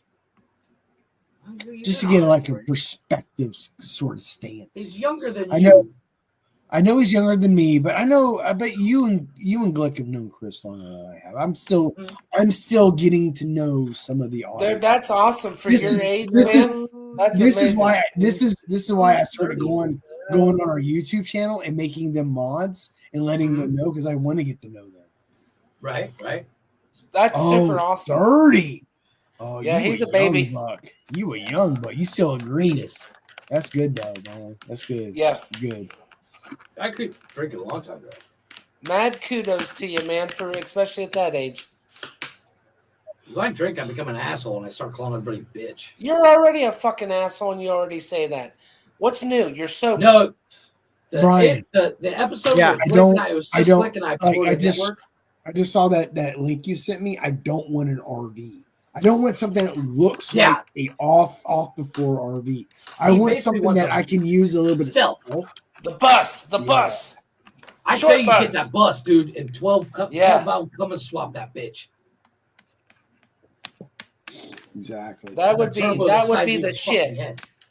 The turbo, the black, the chrome. That's all you, man. Yeah. That bus screams Blaze all day long. Yards, man.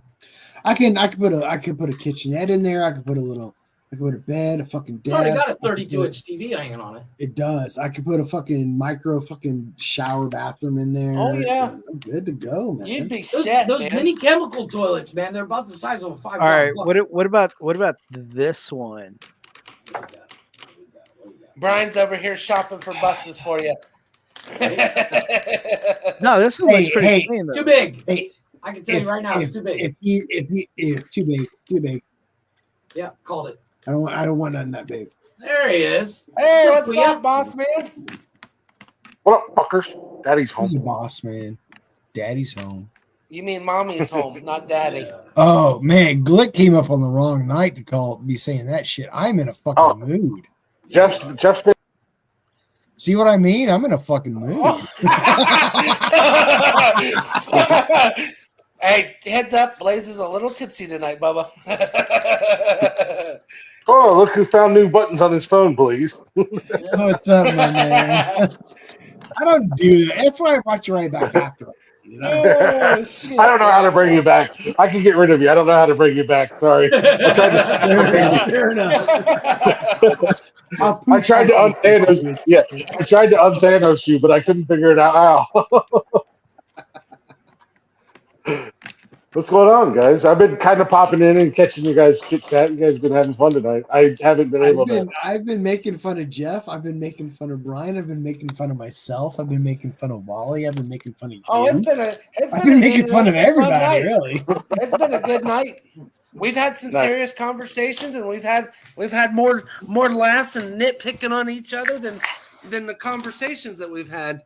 Yeah, you've been a butt of quite a few jokes too, there, Sasquatch. So. Yeah, you guys do that shit when I'm not around because you know better when I'm here. Bitch, I'll do it when you're here. I'll do it while you're here. Yeah, we say while you're here.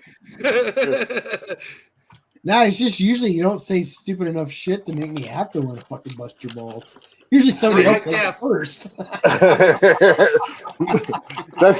that's Jeff's chief operating officer of saying stupid shit here at the network. Well, it turns out that Blaze is more creepier than me. He's slapping chicks' asses as he rides by on his bicycle. I was gonna say I heard Blaze talking about. Yet I'm the creepy one. This is bullshit. I heard Blaze talking about outside of an e-girl's house after he delivered her food and was creeping in the windows. Yeah. No. Yet I'm the creepy one. She forgot her French fries. Yeah, I got you. She did. Don't you worry. I'm sure she forgot the French fries. I wish she would have got her French fries again. I Frenched her fries, if you know what I mean, boy. No, Blaze, we have no idea what you're talking about. She was a very attractive woman. Wasn't a creep? She was a whore. Very attractive. If she was, I still wouldn't make a big deal about it. Whores are great. That's all. Whores are great. There's nothing wrong with them. Hey, no, I'm a whore. I'm a whore. I don't give a shit. I watched some dude at the bar tonight get busted because he was fucking with 3 chicks all at the same time in the same bar. I was here. Oh, nice. No. This dude thought he was fucking Deuce Bigelow, male gigolo, man. He thought he was a real ladies' man, and he was messing around with all 3 of them. And then you turn around on the dance floor, and he's got all 3 of them right in his face doing the poking at him and snapping. I'm like, oh. And then his boy comes around behind me. He's like, yeah, my boy just got busted trying to fuck with all 3 of them girls. I was like, You just leave him hanging. He's like, fuck yeah, I'm gonna sit back here and watch this shit. I at least turn that shit into an orgy. At least attempt to. Yeah. You got to make the attempt. Like, Yeah, letting me go around. and then admit failure when they say no. Yeah. Old boy said, I'm gonna stand back here behind you where they can't see me. I was like, thanks, dude. The trick is to hitting on chicks in a bar. You make sure it's a big enough bar. Oh, he wasn't hitting on chicks. He was fondling and great and making out, and he just thought he was big dick player, man. And he was doing what pre-pubescent Blaze was doing, which was okay. And then, finally, the girls your fries. Take these fries.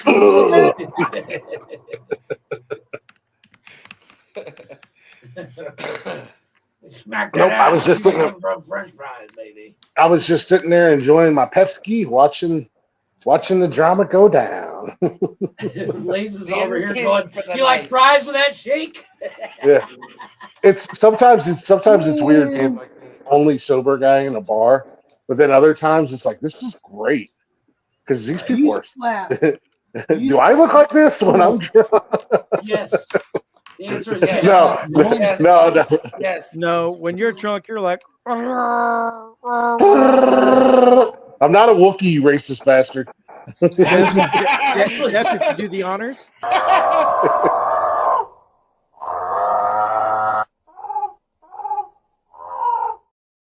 Oh shit, Connor's mom's gonna come knocking on the door now. Jeff, if you made because of me. Jeff, if you do the honors, the third link. Connor, I am your father. Well, we come to the conclusion the reason why Jeff's short is because of all the weed Blaze smoked and everything else when he got with Jeff's mom made him short. Yes, my smoking weed stunted his growth because I fucked his mom. Wow. That's why I used the other one that I made. It makes sense. Yeah, I mean, I guess. Did you use the shotgun or Vagine?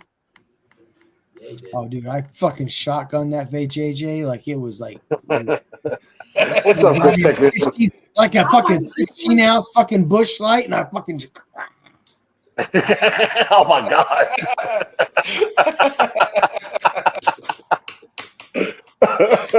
Oh shit! What? Oh man, I made that giant. I mean, Jeff's mom is a small woman. I can see you flipping her upside down and shotgunning her. Shotgunning her, dude, man. Some of those women like to squirt. Those are the good ones. Hey, my mom. Hashtag build in What's up, water. Arliss? What up, Arliss? Is Arliss back? What? Yeah, he was Oh, here shit, earlier. what's up, my dude? What's up, my dude? What's going on with you, man? Yeah, man. Yeah, sorry I'm so late tonight. I thought we'd be back home sooner. And Liar. What you get for thinking? Liar. I was the responsible DD, the designated driver. I didn't Designated dick grabber. What? Look, that's part of the job when you work security at a bar. You grab the dicks as they walk in, just to check. Oh, hey, big fella, you come over here. Oh, wait, what? Come sit by me. Hey, big boy. Come here, man. Come here. I got a space for you right here, Daddy. Where is this rate me bar at? I don't know. Like what? You want to go next time? It's in PA. You can come. Rate me. Everybody. I'm gonna walk in. They're gonna jerk me off. Fuck yeah. You're gonna check your dick. I'm gonna check your dick and jerk your ID. All right. Wait, what? Hold on. Finger me. You're gonna jerk me. Finger me. Either way, they're gonna. You're right. We might finger you. Hey, show up, Brian. This is courtesy of my friend from Mexico. This is what he wants me to do. He likes playing with buttholes. His name is Jeff. Jeff said this is how they check IDs in Mexico. Bend over and drop your pants. My name is Jeff. Make sure your socks are pulled up, Daddy. Oh shit! This is the strangest bar I've ever been in. Yeah, but you're having fun, right? Lick my knee star. That's all I'm gonna say. Keep him busy as always. Just finished work. Just finished working. You're retired. You're like a retired musician. What you doing working so late? Hey, Probably working on some Well, more you're not a kick-ass retired music. musician. You're a musician that's retired from a 9 to 5. He's Jeff, probably working do you on know some what a new knee kick-ass star music. is? Say that again, Blaze. Do you know what a knee star is? I don't know why you're asking me, but no. Because You this like dude right bungholes. here was like, lick my knee star. And I'm like, do Oh. you know what a knee star is? No, you must be the expert. Please tell me. You don't know what a knee star is? You don't cook? No, I don't cook. Oh my God. I bet I Chris know what a does. chocolate starfish is. Oh my God. And hot dog flavored water. But that's kind of part of the joke. If you know what an anise star is, you'd get the joke. He's saying lick his butthole. Why would I you say a assumed knee? that's what it meant. Yeah. An anise star? You don't know what an anise star is? I've never heard that before. I've never heard it. Really? Why did you just say lick his butthole, Blaze? Yeah, why you got a church? No shit. You gotta be Being fucking technical. fancy over here, slapping chicks' Getting asses all as you ride technical. by on your bicycle while you take their French fries to I don't them. understand how you guys don't know what an anise star is. I've never heard that. I've never heard that phrase. Like, What? does that mean you're gonna? Is that another term for a booty hole, or is that licking the booty No, hole? it's a fucking goddamn spice you cook with. It's what licorice tastes like.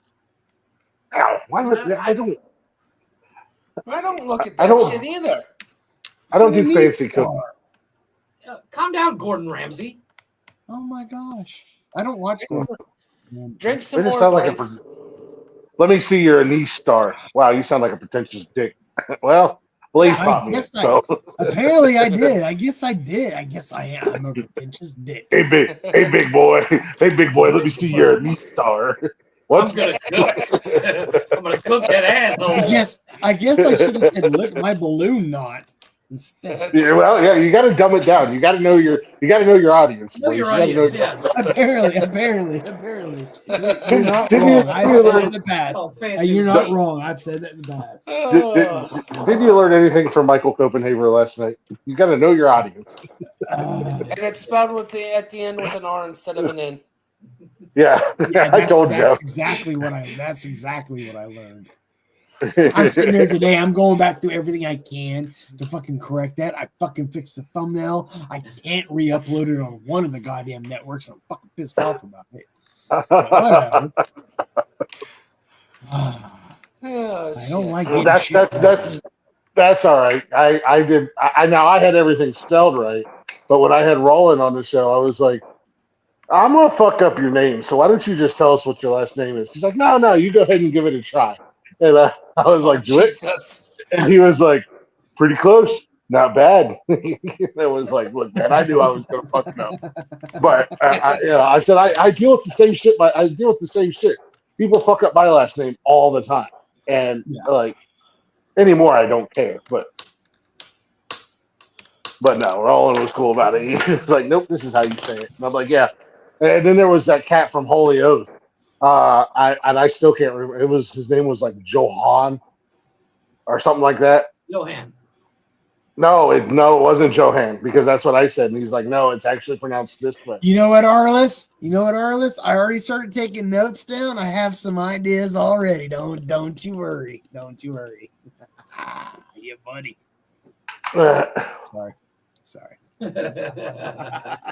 like earlier when that conversation come up, I was already sitting here jotting down notes. I'm like, I made a Sure logo.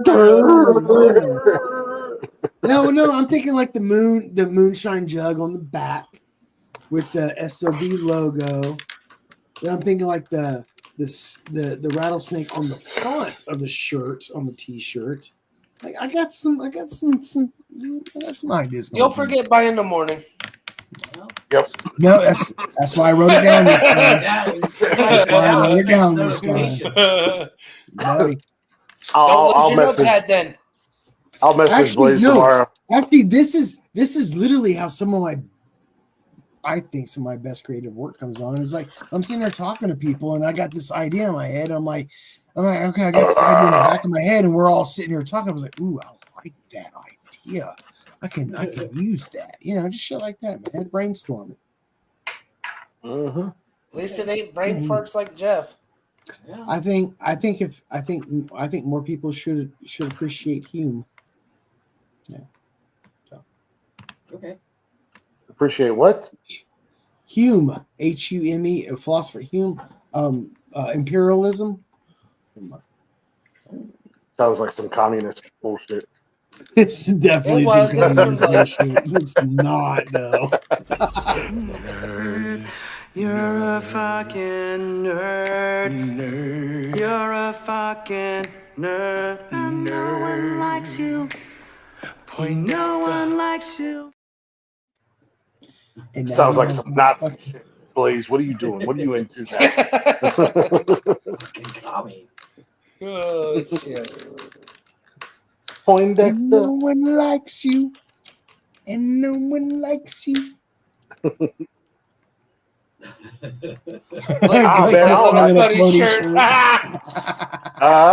I'll make a fucking My Little Pony. I will design a My Little Pony t-shirt. As long as got the giant beard. Yeah, as long as it's pink and purple. It'll be a dark purple magic little pony with a beard, a mane. Mm-hmm. I'm thinking like the logo, like maybe the Glick's House of Music logo on its ass. But I'll make it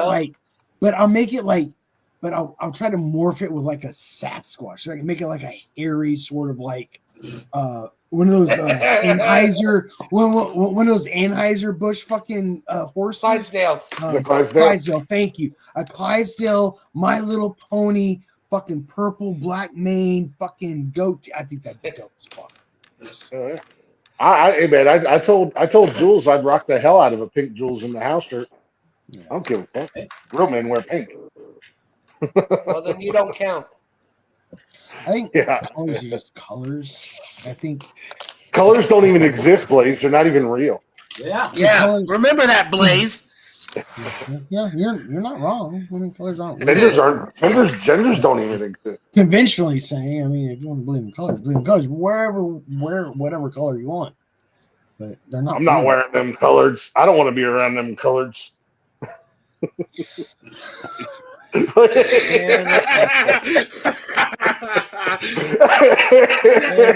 Sander Blaze.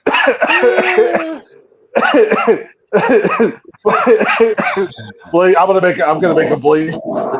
I'm gonna get a stone Blaze face and put it on a shirt and say I don't believe in colors. Oh my god! I mean, and then I'll go. It is so wrong, but it's so funny at the same time. Then I'll go ... and put the asterisk and then put colors below it. Because if you take it by the contextual meaning, it's not racist. It's colors don't exist. Hi, my name is Blades. Colors don't exist. I don't believe in colors. Colors are imagination of our retinas. Say that. Careful. Long down. Stop drinking the bong water. Yeah. Speaking of canceled, Untrackable was on here earlier. I will have you know. Did you catch you're getting called out there, when Rockley was up here? It was. Oh no, I didn't catch all of it when Rocky was up there. I messaged him. I was like, Untrackable was like, he's like, I'll call. He's like, I'll call you stand-in, but I won't call you token. I'm like, oh yeah. When Rocky was on, yeah. Nice. I messaged Rocky. I was like, I see how you are. Fucking come up when I'm not around. I see how it is. Arliss, I'll have you know that I was there hours after you guys left. So I don't know what your excuse was, but I walked out on my own 2 feet. And you guys had already left. Oh, no, I did. Dickie and I were the last ones in there. Everybody else had left. Oh, boy, had to go home and get their binkies and their babas and go to bed. But I understand. Arliss is an old man. Arliss is old. I was still standing on my own accord. I can't say the same for a certain two other people. Where'd you guys? Where the fuck did you guys party at? A fucking airport? No. Like, where else do you get a luggage cart? But besides an airport, maybe a bus. Look, Maybe a bus. the Southern Outlaws just carry luggage carts around. All right, that's how you know they're real rock stars.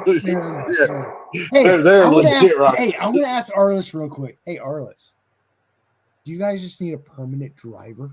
Because I'm free. I got nothing else going on. Yeah. You just need somebody just to drive you fuckers around.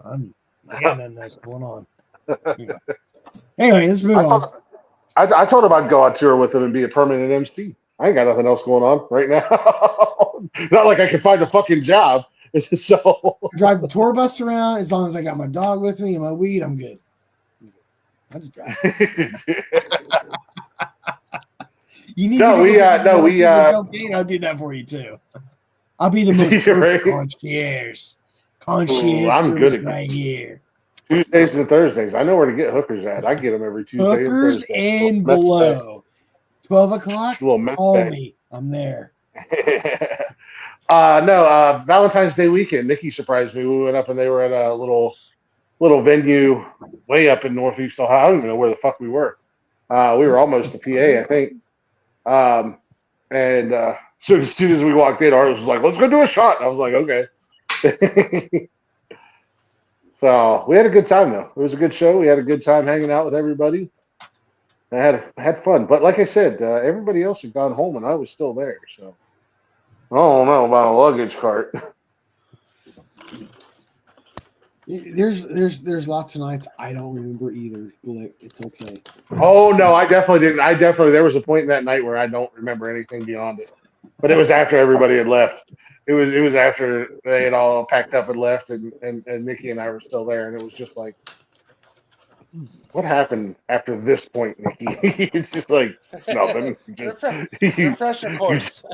Yeah, nothing. We just drank more, and I'm like, we? And she's like, yeah, you and me. I was like, oh, you were drinking with me? Oh yeah. I don't drink liquor anymore, and I had a lot of shots that night.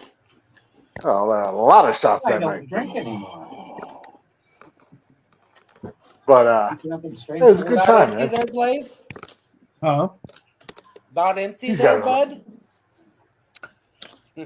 Dude. Yeah. I was there at 4. Sounds like an excuse. Arliss. You guys just ain't ready to party with the Squatch. You can't get down with the Squatch. No, but to answer your question, Wally, yes, I am pretty there. No. I ain't no. I was looking at the clock. I'm like, oh my god, I got a recording at 12, in 12 hours. So I ain't no lightweight like them boys over at Another Shot podcast. I ain't no lightweight.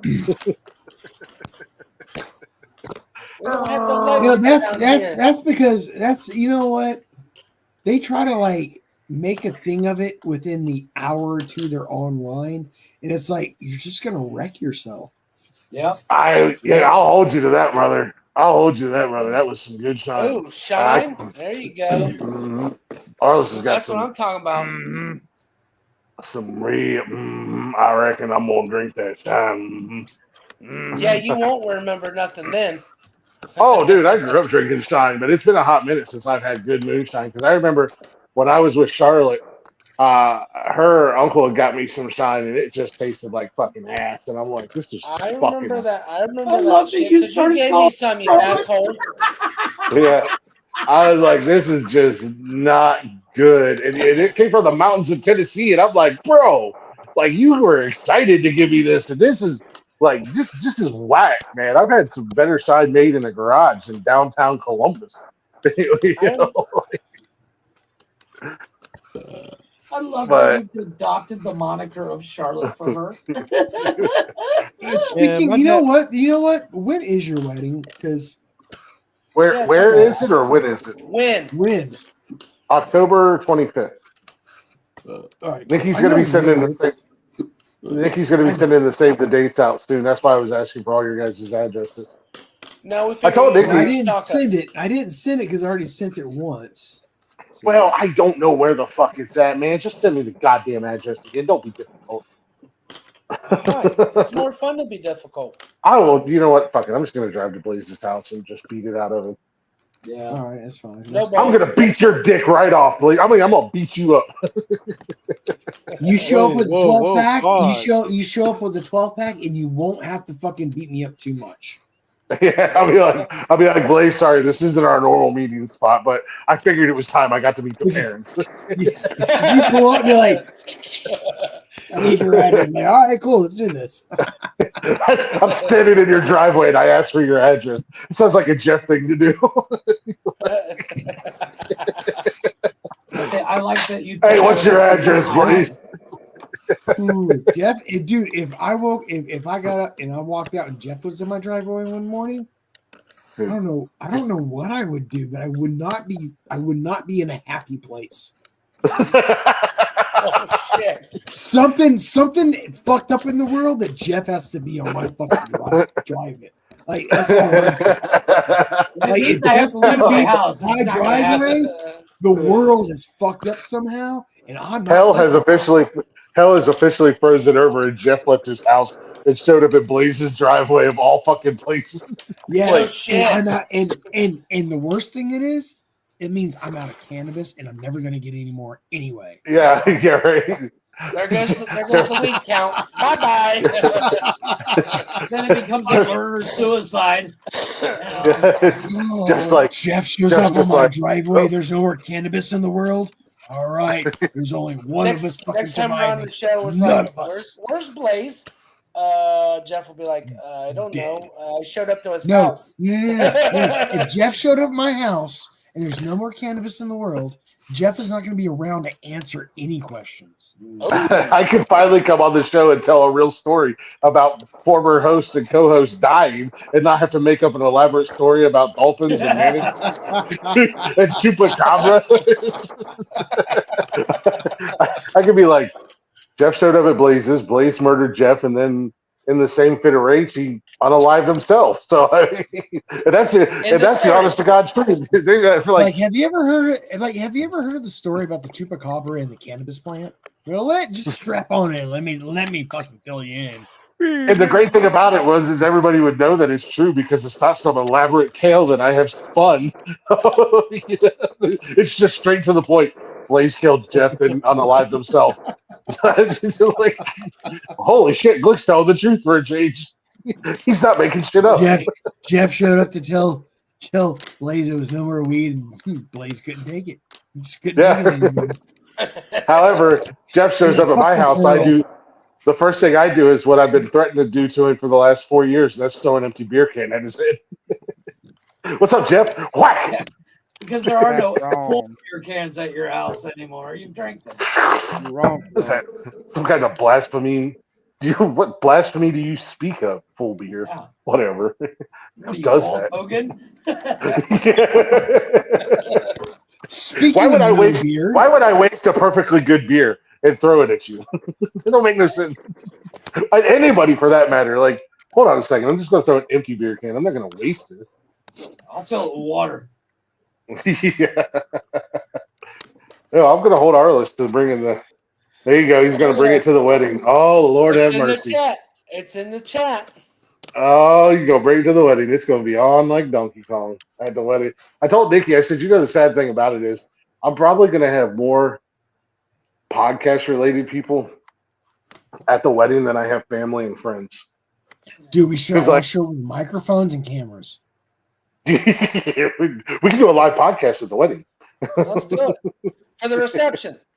Yeah, that won't get me. I'm doing that it. won't get me I'm murdered. doing it. I'm doing it. You know, that won't get me murdered. But hey, you guys are more than welcome to do it. No, because Oh, no, this of, is like, Nikki, this was Chris's idea. It was Glick's idea. He told us to do it. yeah. No, ma'am. No, ma'am. I had nothing to do with this. Yeah, you know what Nick will say? You know what Nick will say? It's your network. You're the boss. You let them do it. It's your fault. It's That's your it. show. It's my show. No matter what happens, you get in trouble. Nice. Yeah. My words have come back to haunt me. God damn it.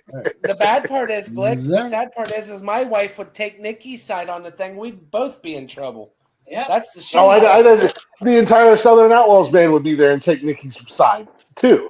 And So Mama we Sandy would be sure- like, yep. Yeah. She'd be married and widowed all in the same day. I'm just saying. Y'all make being single sound better. Right? I mean, No. Yeah. no. I would trade mine for anything.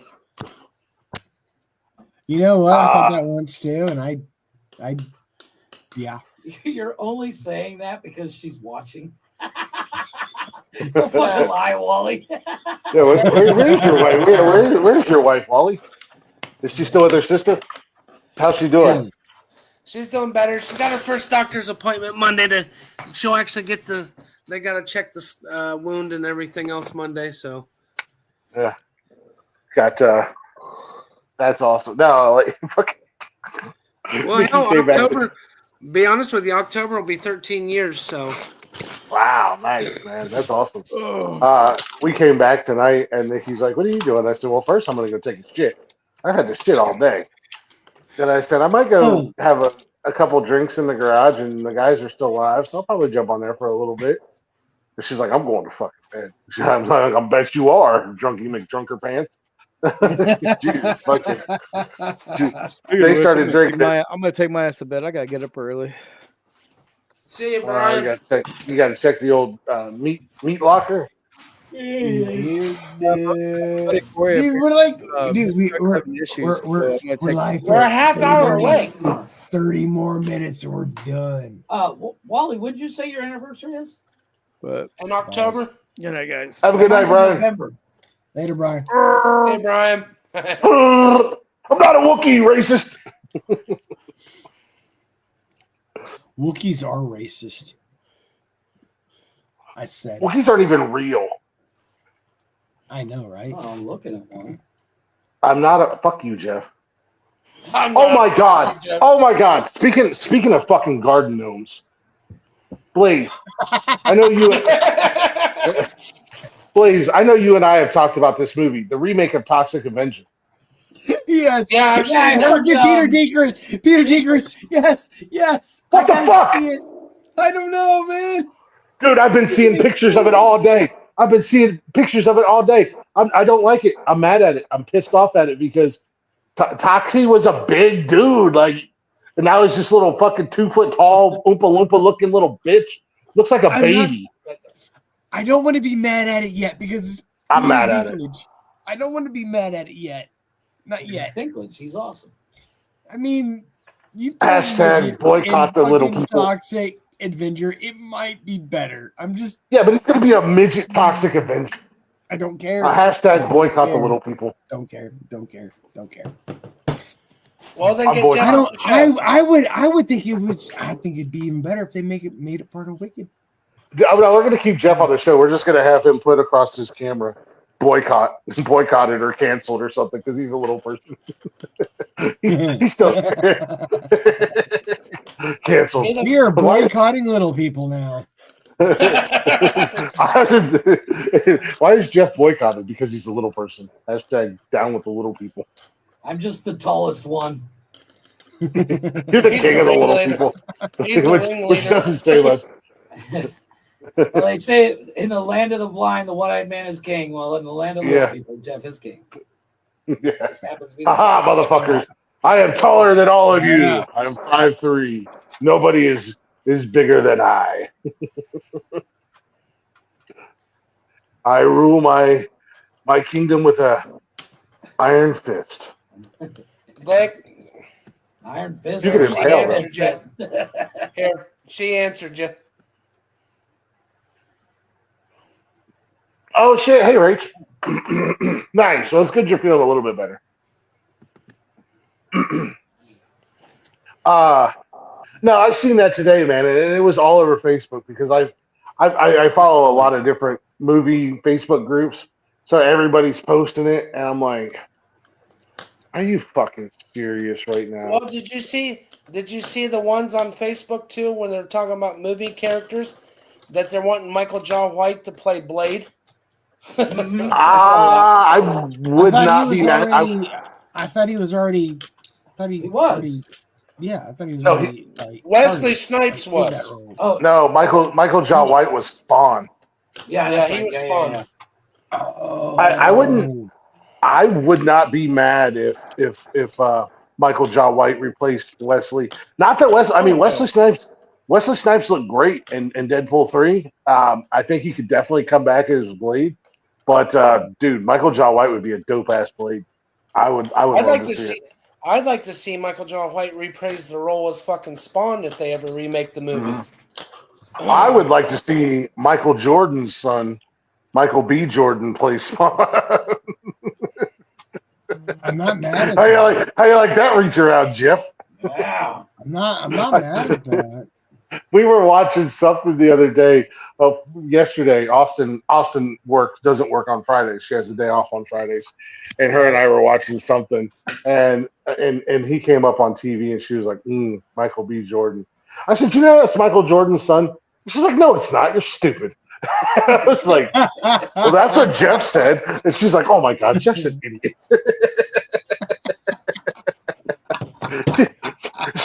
She was like, you didn't really think I was Michael Jordan's son, did you? And I was like, no, I didn't. And I was like, how do you even know who Michael? I was like, how do you even know who Michael Jordan is? And she's like, well, I hear the arguments. Michael Jordan, LeBron James, who's better? And she's like, but I know that's not his dad. It's like, well, that's like us asking who's Chuck Norris. Well, duh. Yeah, happy birthday to the man. He just celebrated his 85th birthday. Kicking people's asses. That little name just like popped off my head. I didn't know he was like 85. She also came. Yeah. She also came down Friday as I'm watching Roadhouse, and it was the original. There's and only it was one the real scene, Roadhouse. It was the scene where they were fighting in the bar, and Sam Elliott was fighting. He was involved in the fight. And she came down and she's like, what do you want? And then it switched to Swayze. And she was like, ooh, Patrick Swayze.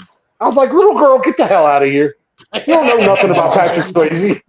She's like, Swayze's been dead but for she a couple can. years now. She can learn about Patrick Swayze. Oh no. Trust me. The girls know. Well, they were obsessed with The Outsiders. Like, Buggy, she is in love with Thomas C. Howe. She thinks that man is totally different now.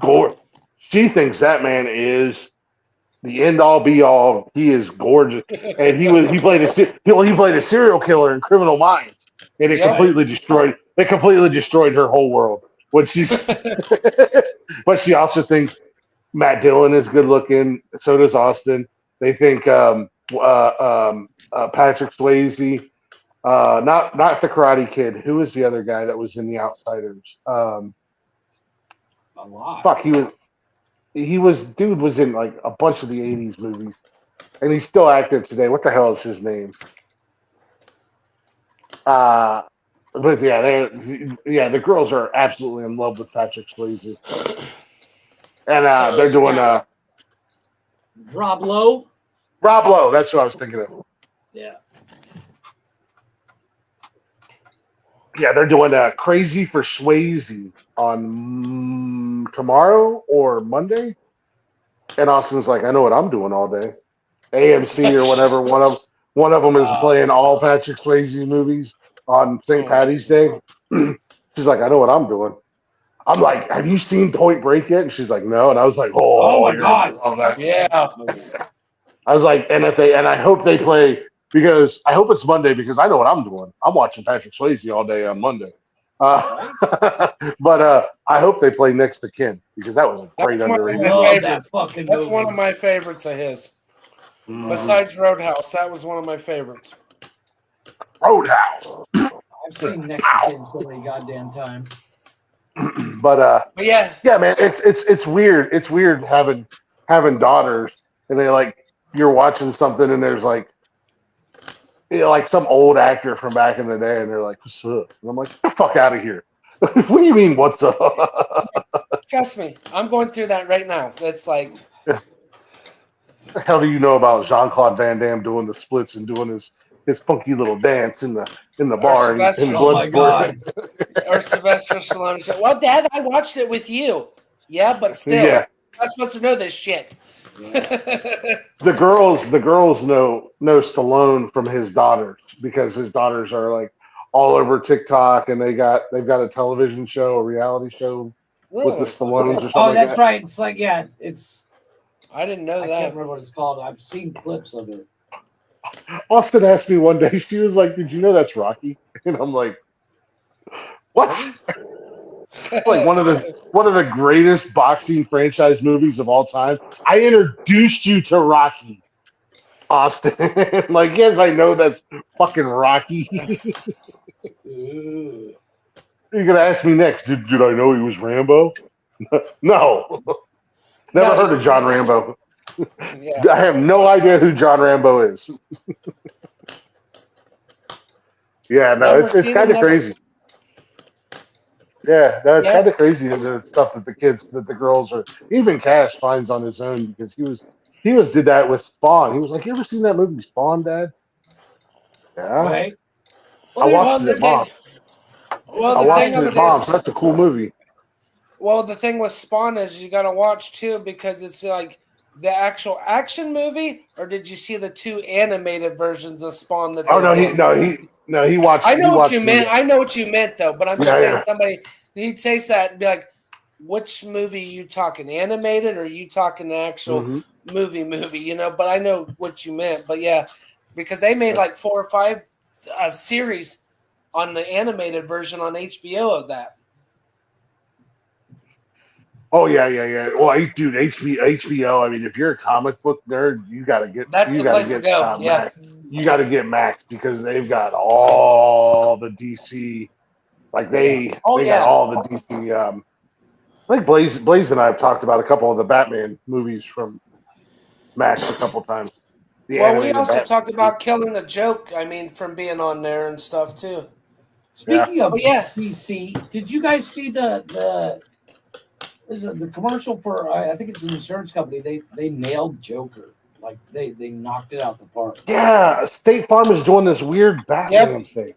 Yeah, they're on a Batman Yeah. kick. I I haven't want seen to the say commercial, something but I about hear okay. people talking about it. I want to say something about this because Go I've ahead. been seeing this and I'm so fucking pissed off. And I was going to say something about it last night on the fucking show, but I decided not to. You know when I said I was Blaze. like, I have a rave or I have a rant I was going to do, but I'm going to go ahead and fucking skip it. This is what it was about because I want to see Do it fucking now. Batman 2 with Robert Pattinson, and I'm fucking I do so too. fucking pissed that now the fucking State Farm fucking insurance company is fucking doing this shit with the fucking same actors with different actors playing like Catwoman and this fucking actor and that actor. And we're like, what is going on with this movie? This But have movie you- now has got me disappointed. I don't want to see it anymore. Fuck you, Robert Patterson. Fuck you, fucking Batman 2. Fuck you. I don't give a shit anymore. Yeah, You ruined fuck it Spark by fucking Vampire. bringing State Farm in this bullshit. I don't care anymore. I'm done. Well, I'm have you fucking done with seen it. have you seen what State Farm is doing with this Batman? I did. commercial? It's the only Yeah. reason why it's there is to keep us interested. It's to say, no, I'm sorry, we haven't released the movie yet, but can you please still be interested in me? Please, No, they're doing yes. they're doing like with Allstate. Was it Allstate that has the dude that causes all the mayhem? Stay safe from mayhem with Allstate. Well, State Farm is doing this whole Batman gimmick, and they released the full thing is released, and it's when they put the bat signal out. Bateman shows up, Jason Bateman, dressed in like a Temu Batman type thing, and then Jake from State Farm is like, "When you choose your insurance, don't get Bateman, get Batman." And Bateman's like, "I don't know what the hell I'm going to do here. Sorry about this." And I know Jeff, I know you have a disdain for Jason Bateman. I think Jason Bateman is a good actor, good writer, good director. But if I he's love him. in this bullshit, I'm kind of disappointed now. Fuck. Yeah, I love Jason Bateman, and I was like, man, I'm watching these State Farm commercials, and I'm like, what is going on here? Like, what are they doing? Like, this is kind of cool. And then I was scrolling YouTube, and they have like the whole thing released, and it comes down to this spin with Bateman, and it shows like Catwoman, and Bateman shows up, and she's like, "Who are you?" And he's like, "I'm Jason Bateman." And she's like, "Whatever," kicks him in the dick and does what she does. And then it shows like Poison Ivy or something that has like people captured, and he shows up, and he's like, "I have no idea what I'm doing here." And then Batman shows up, and he's like, "Why get Bateman when you can have Batman?" And it's just like, what the fuck? What the fuck is going on here? State Farm Insurance. Da, da, da. Oh yeah. I've been I was seeing like, what those the fuck? commercials, and I've been so. Yeah, I thought the first commercial. I thought the first Batman movie with the sparkly vampire bitch was actually pretty good. I enjoyed it. And It was actually decent. Like the sequel is actually probably going to be good too.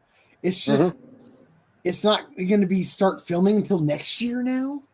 Yeah, and I liked it got pushed out again. Again. This is And why I like whole commercial ad preview, because it's just there to keep us riveting. Well, I also think DC, like, the entire livelihood of the DCU is in James Gunn's hands right now with the new Superman movie. So they're also trying to keep the DC universe relevant as well. So they might be using State Farm to keep everybody like, hey, the DC's got stuff coming out. I know that the Robert Pattinson Batman is not a part of the DCU, but they're like James Gunn, Almighty Savior James Gunn. We know what you did to the MCU. Please help us. James Gunn fucked up already. My thing is, out of DC universe, Snyder's been the best one to do a fucking DC movie. All right, so the MCU, like, I'm not gonna lie, like, I have heartburns with the MCU, but they started off strong because they presented a character that has never been done before. Iron Man. Yep. It marked it off. But James Gunn is starting the fucking DCU off with fucking Superman. I mean, come on. Well, yeah, but you're getting to see no. But you're getting to see James a Gunn lot of James Gunn has the perfect opportunity to start off the perfect fucking movie to start off DCU, and it would be fucking perfect. Start off with a villain movie. Start off with Jason Momoa, Lobo. Yeah, the problem is it comes we got down a good to point. the studio Yes. letting him do it. I don't care. That Lobo, I don't give a shit. Lobo Start off with a villain movie. Do something different. You got start off with the villain movie where Lobo, the bad guy, wins. You want to fucking bring people into seats, something new, something fresh. Do something like that. Oh, wait a minute. You mean Marvel Universe turning Iron Man into Doctor Doom? Yeah, pretty much. Yeah. This is after the fact, though. Supposedly, Marvel Universe is supposed to be flipping the entire script and bringing the Avengers back, the entire Avengers cast back, but they're going to be like evil, like I think the multi-universe sort of. Captain America. Dark side. Yeah, Captain America is going to be like Captain Hydra or some shit like that. Yeah. Like, what the fuck? But they're bringing back the characters that said we're done playing in the MCU. Because those comic books have been written, but my point being with the DCU and James Gunn and starting something fresh and new, don't start off with Superman. Well, Batman. Don't start off with any popular DCU fucking character. Start off with Lobo. I think the cool thing about the new Superman movie is we're going to get to see a lot of characters in this movie that we've never seen before in DC movies. Like, it's gonna bomb. Like Mr. Terrific. I don't like what they did to the Green Lantern. I understand they're keeping it to comic book standards, but it's the cat from The Rookie, and he's got this stupid blonde bowl cut. And Really? I'd rather have the Ryan Reynolds version of the Green Lantern than I would that. You know what? I'm gonna die on this hill alone, and I know that I'm gonna catch a bunch of grief from you guys, and that's perfectly fine. I happen to enjoy the Ryan Reynolds Green Lantern movie. I thought it was pretty good outside of the CGI suit. I thought everything else was Right. pretty good. I Blaze like is that like, I'm so movie. mad I That's got to why. turn my camera off. No, That's actually, why- no. That's why I brought it Actually, up. Is I'm- because actually, that's I'm- why I would rather I'm not have the that- Ryan Reynolds version. I'm actually not that far from your opinion on Green Lantern movie. I thought it was a good movie. I thought it was a good origin story. I thought it was really good. I just the biggest thing that I didn't like about it was the CGI on the costume. suit. I thought it was just it was a little I cheesy. think It was a the little corny, timing. but yeah, I agree. The timing was a little off. But I mean, Ryan Reynolds single-handedly has been guilty of two monstrous bad decisions in the DC world and the Marvel world. and now, none of them are literally not his fault. well, no, they're not his fault. They did the Green Lantern movie, which I loved. I thought it was a great movie. But then fucking Wolverine, that Wolverine movie where they had him with his mouth sewn shut. Oh, where he was and- Weapon X. Yeah, He was and Weapon X in that. Yeah. Yeah, Wolverine Origins or something or whatever that. Yep. That was a good movie, and that was cool to see a bunch of random characters that you haven't got to see. We got to see Other the than first appearance of comics. Gambit. Yeah, we got to see the first appearance of Gambit. But they fucked up the whole introduction to Deadpool with that. Like Yeah, that the was thing is- so off base. Like it fucked up a good character. The But studio Ryan Reynolds fixed it. told Reynolds you couldn't do Deadpool if you didn't do the Wolverine origins thing. Yeah, but that's not what the Deadpool character was, though. That's the thing. Weapon X was actually not even, and this is coming from a comic book X-Men guru. With the Weapon X, true Weapon X was actually the Logan character in the comics. Yeah, Weapon X was Logan. Well, no, It but was- in that but in it that was not Wolverine movie, they called him Weapon 11 because Yeah, he was That's Weapon what he 11. was. Right. Yeah. So Jeff doesn't know what he's talking about. So go ahead. No, Jeff's 100% right. They called him Weapon. They called him Weapon 11. Jeff's 100% right. Well, bye, Jeff. I didn't do it that time. I was didn't do fucking anything. around. Did he really get Yeah. pissed off and leave? I think so. Did he I don't really? know.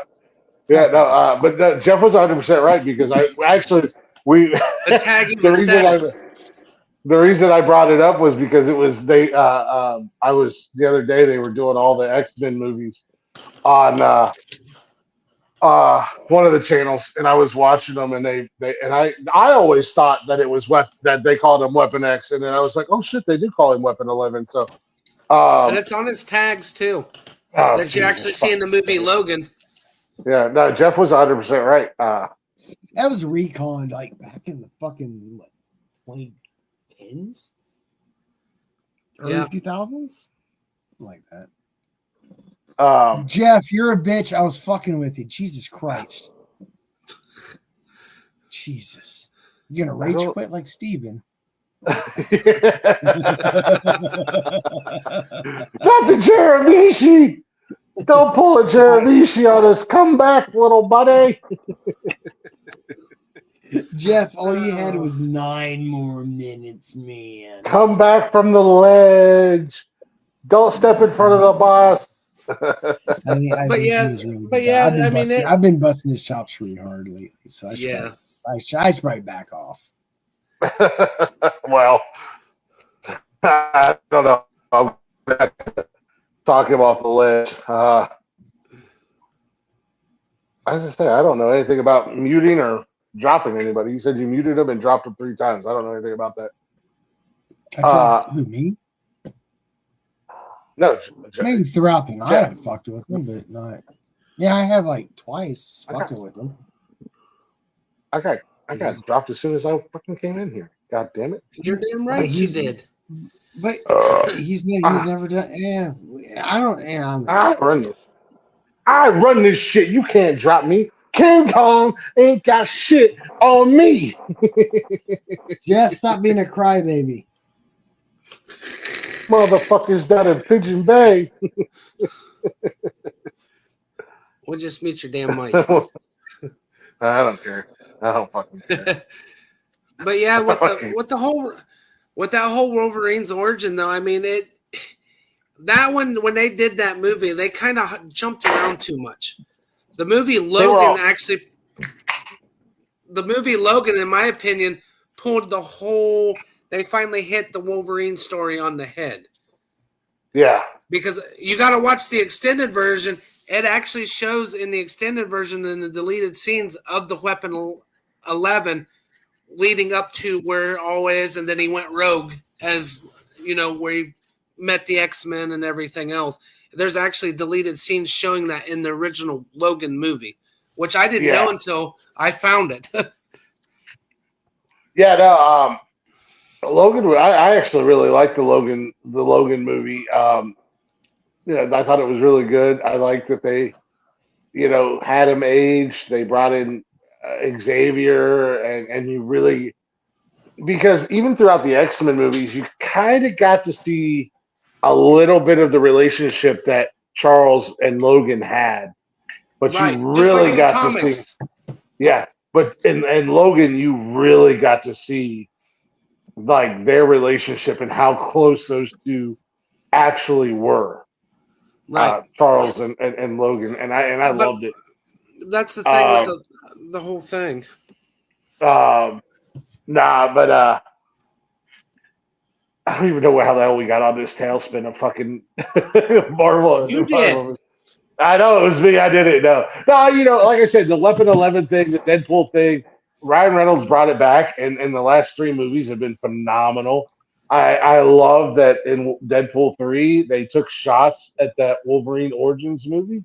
Yep. You expected them to.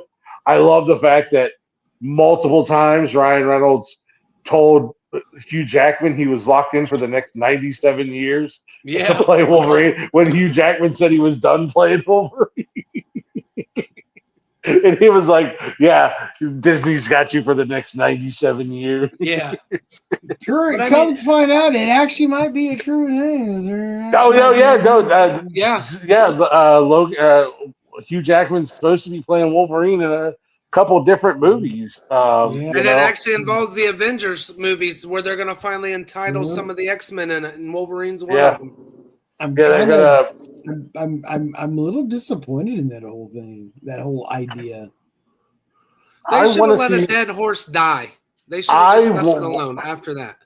Like, it's 2025. If you can't bring another fucking new Wolverine to the fucking silver screen now. But let me ask you guys something. Who would you want to see play Wolverine? Tom Hardy. But he's such a great Venom. I know, but still. That's not a horrible idea. But honestly, I don't know. But I'd like to see something else besides. Do you want to see a younger? Well, I'll tell you what. I want to see something different. I want to see someone different. I'll tell you what. I would love to see. I don't know. I don't know off the top of my head, but I want to see somebody different. And I know he was Superman, but I would love to see Cal Wolverine. I'd love to see Henry Cavill play Wolverine. That's true. I'd be good with that. It's something different. I'd be all right with that. I'm not gonna lie. Well, I mean, since we're on the MCU, look in the first original Fantastic Four. Human Torch Chris Evans ended up being fucking Captain America. Yeah. Which is crazy. You look back at that. But it's not the same franchise. It's not the same franchise. I'm trying to. It's the same Marvel. It's Marvel Cinematic Universe after they tied it in that way, but originally it's really not. I'm trying to. Like this whole thing where Marvel is tying in old stuff from Fox and all that, like, oh, we're gonna bring it into the MCU. We're just gonna make it all in. Right. I hate it. It's like start fresh. Come up with something new. Fresh. Something fresh. This is why I'm so like against Hugh Jackman being Wolverine anymore. Well, like I said, they're beating a dead horse with that character. I mean, I didn't expect him, honestly, to be in Deadpool 3 as much as Ryan Reynolds wanted it. But after they did the Logan movie. The guy who played, this is off the top of my head, the guy who played in the movie, what the fuck was that goddamn movie? It was Nicolas Cage was in it. A bad girl was in, whatever the fuck her name was. Hit girl, shit. The fuck was that movie? Oh, you're talking about Kick-Ass? Are you talking about the kid Kick-Ass. that Kick-Ass? Kick-Ass. The guy who played Kick-Ass. Oh, Yeah, that'd be perfect. Him. Yeah. Yes. That'd Let be him good. play Wolverine. Oh my god, that'd be awesome. But I agree. But here's the thing. He was Maximoff. He was another fucking character. Oh my god. He was the speedster. He was Scarlet Witch's brother in the Avengers movie. I love you, but it's 5:58.